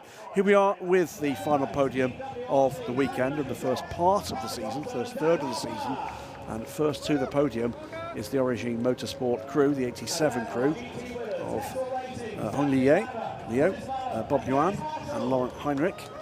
Second place will be an utterly delighted Team WRT trio. Much better day for Dan Harper, Parker Thompson and Tony McIntosh. But Kessel Racing, as we said, played that as a blinder, as a full team effort. Chris Ludham, Dustin Blattner, Dennis Marshall and the 74 Kessel Racing team from Switzerland. And it will be, once the congratulations are complete, the Swiss National Anthem we hear one more time.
Kessel Racing then, the Swiss National Anthem.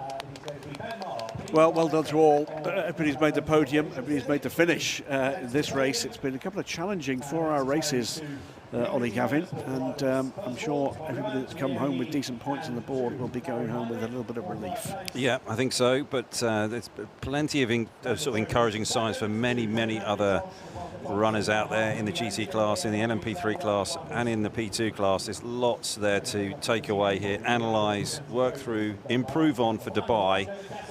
And all of these three teams here, these three crews will be very satisfied with their day's work and sort of navigating their way through the pitfalls here at Sepang and all the weather and whatever else has been thrown at them.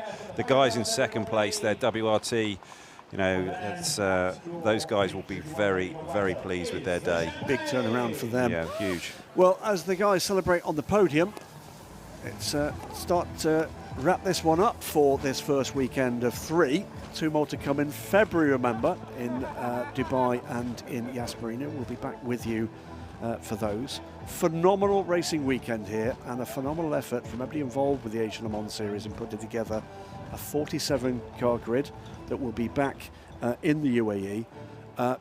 Massive strength in every single one of these 3 classes.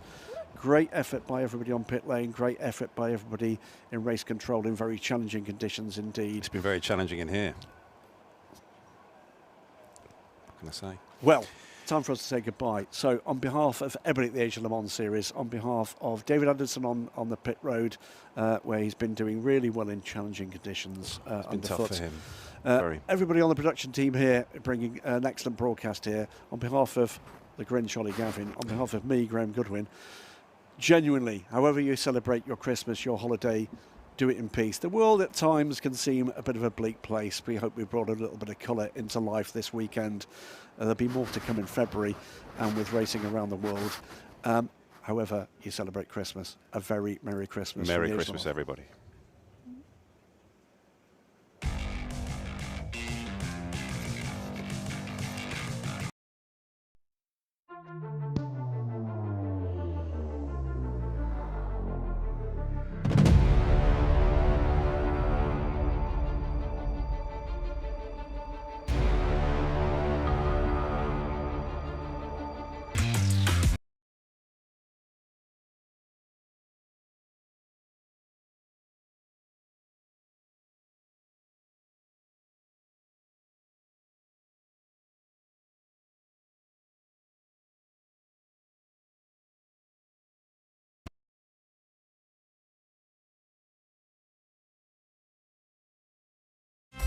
No compromise. உங்க சைடுலயும் எங்க சைடுலயும். GT Holidays, South India's #1 travel brand. Iron சத்து தலைமுடி உதிர்தலை தடுக்கும் மிதமான சூடு பாலில் கலந்து பருகலாம். லயன் டேட் சிரப் தினமும் 2 spoon. Slate today, slate tomorrow.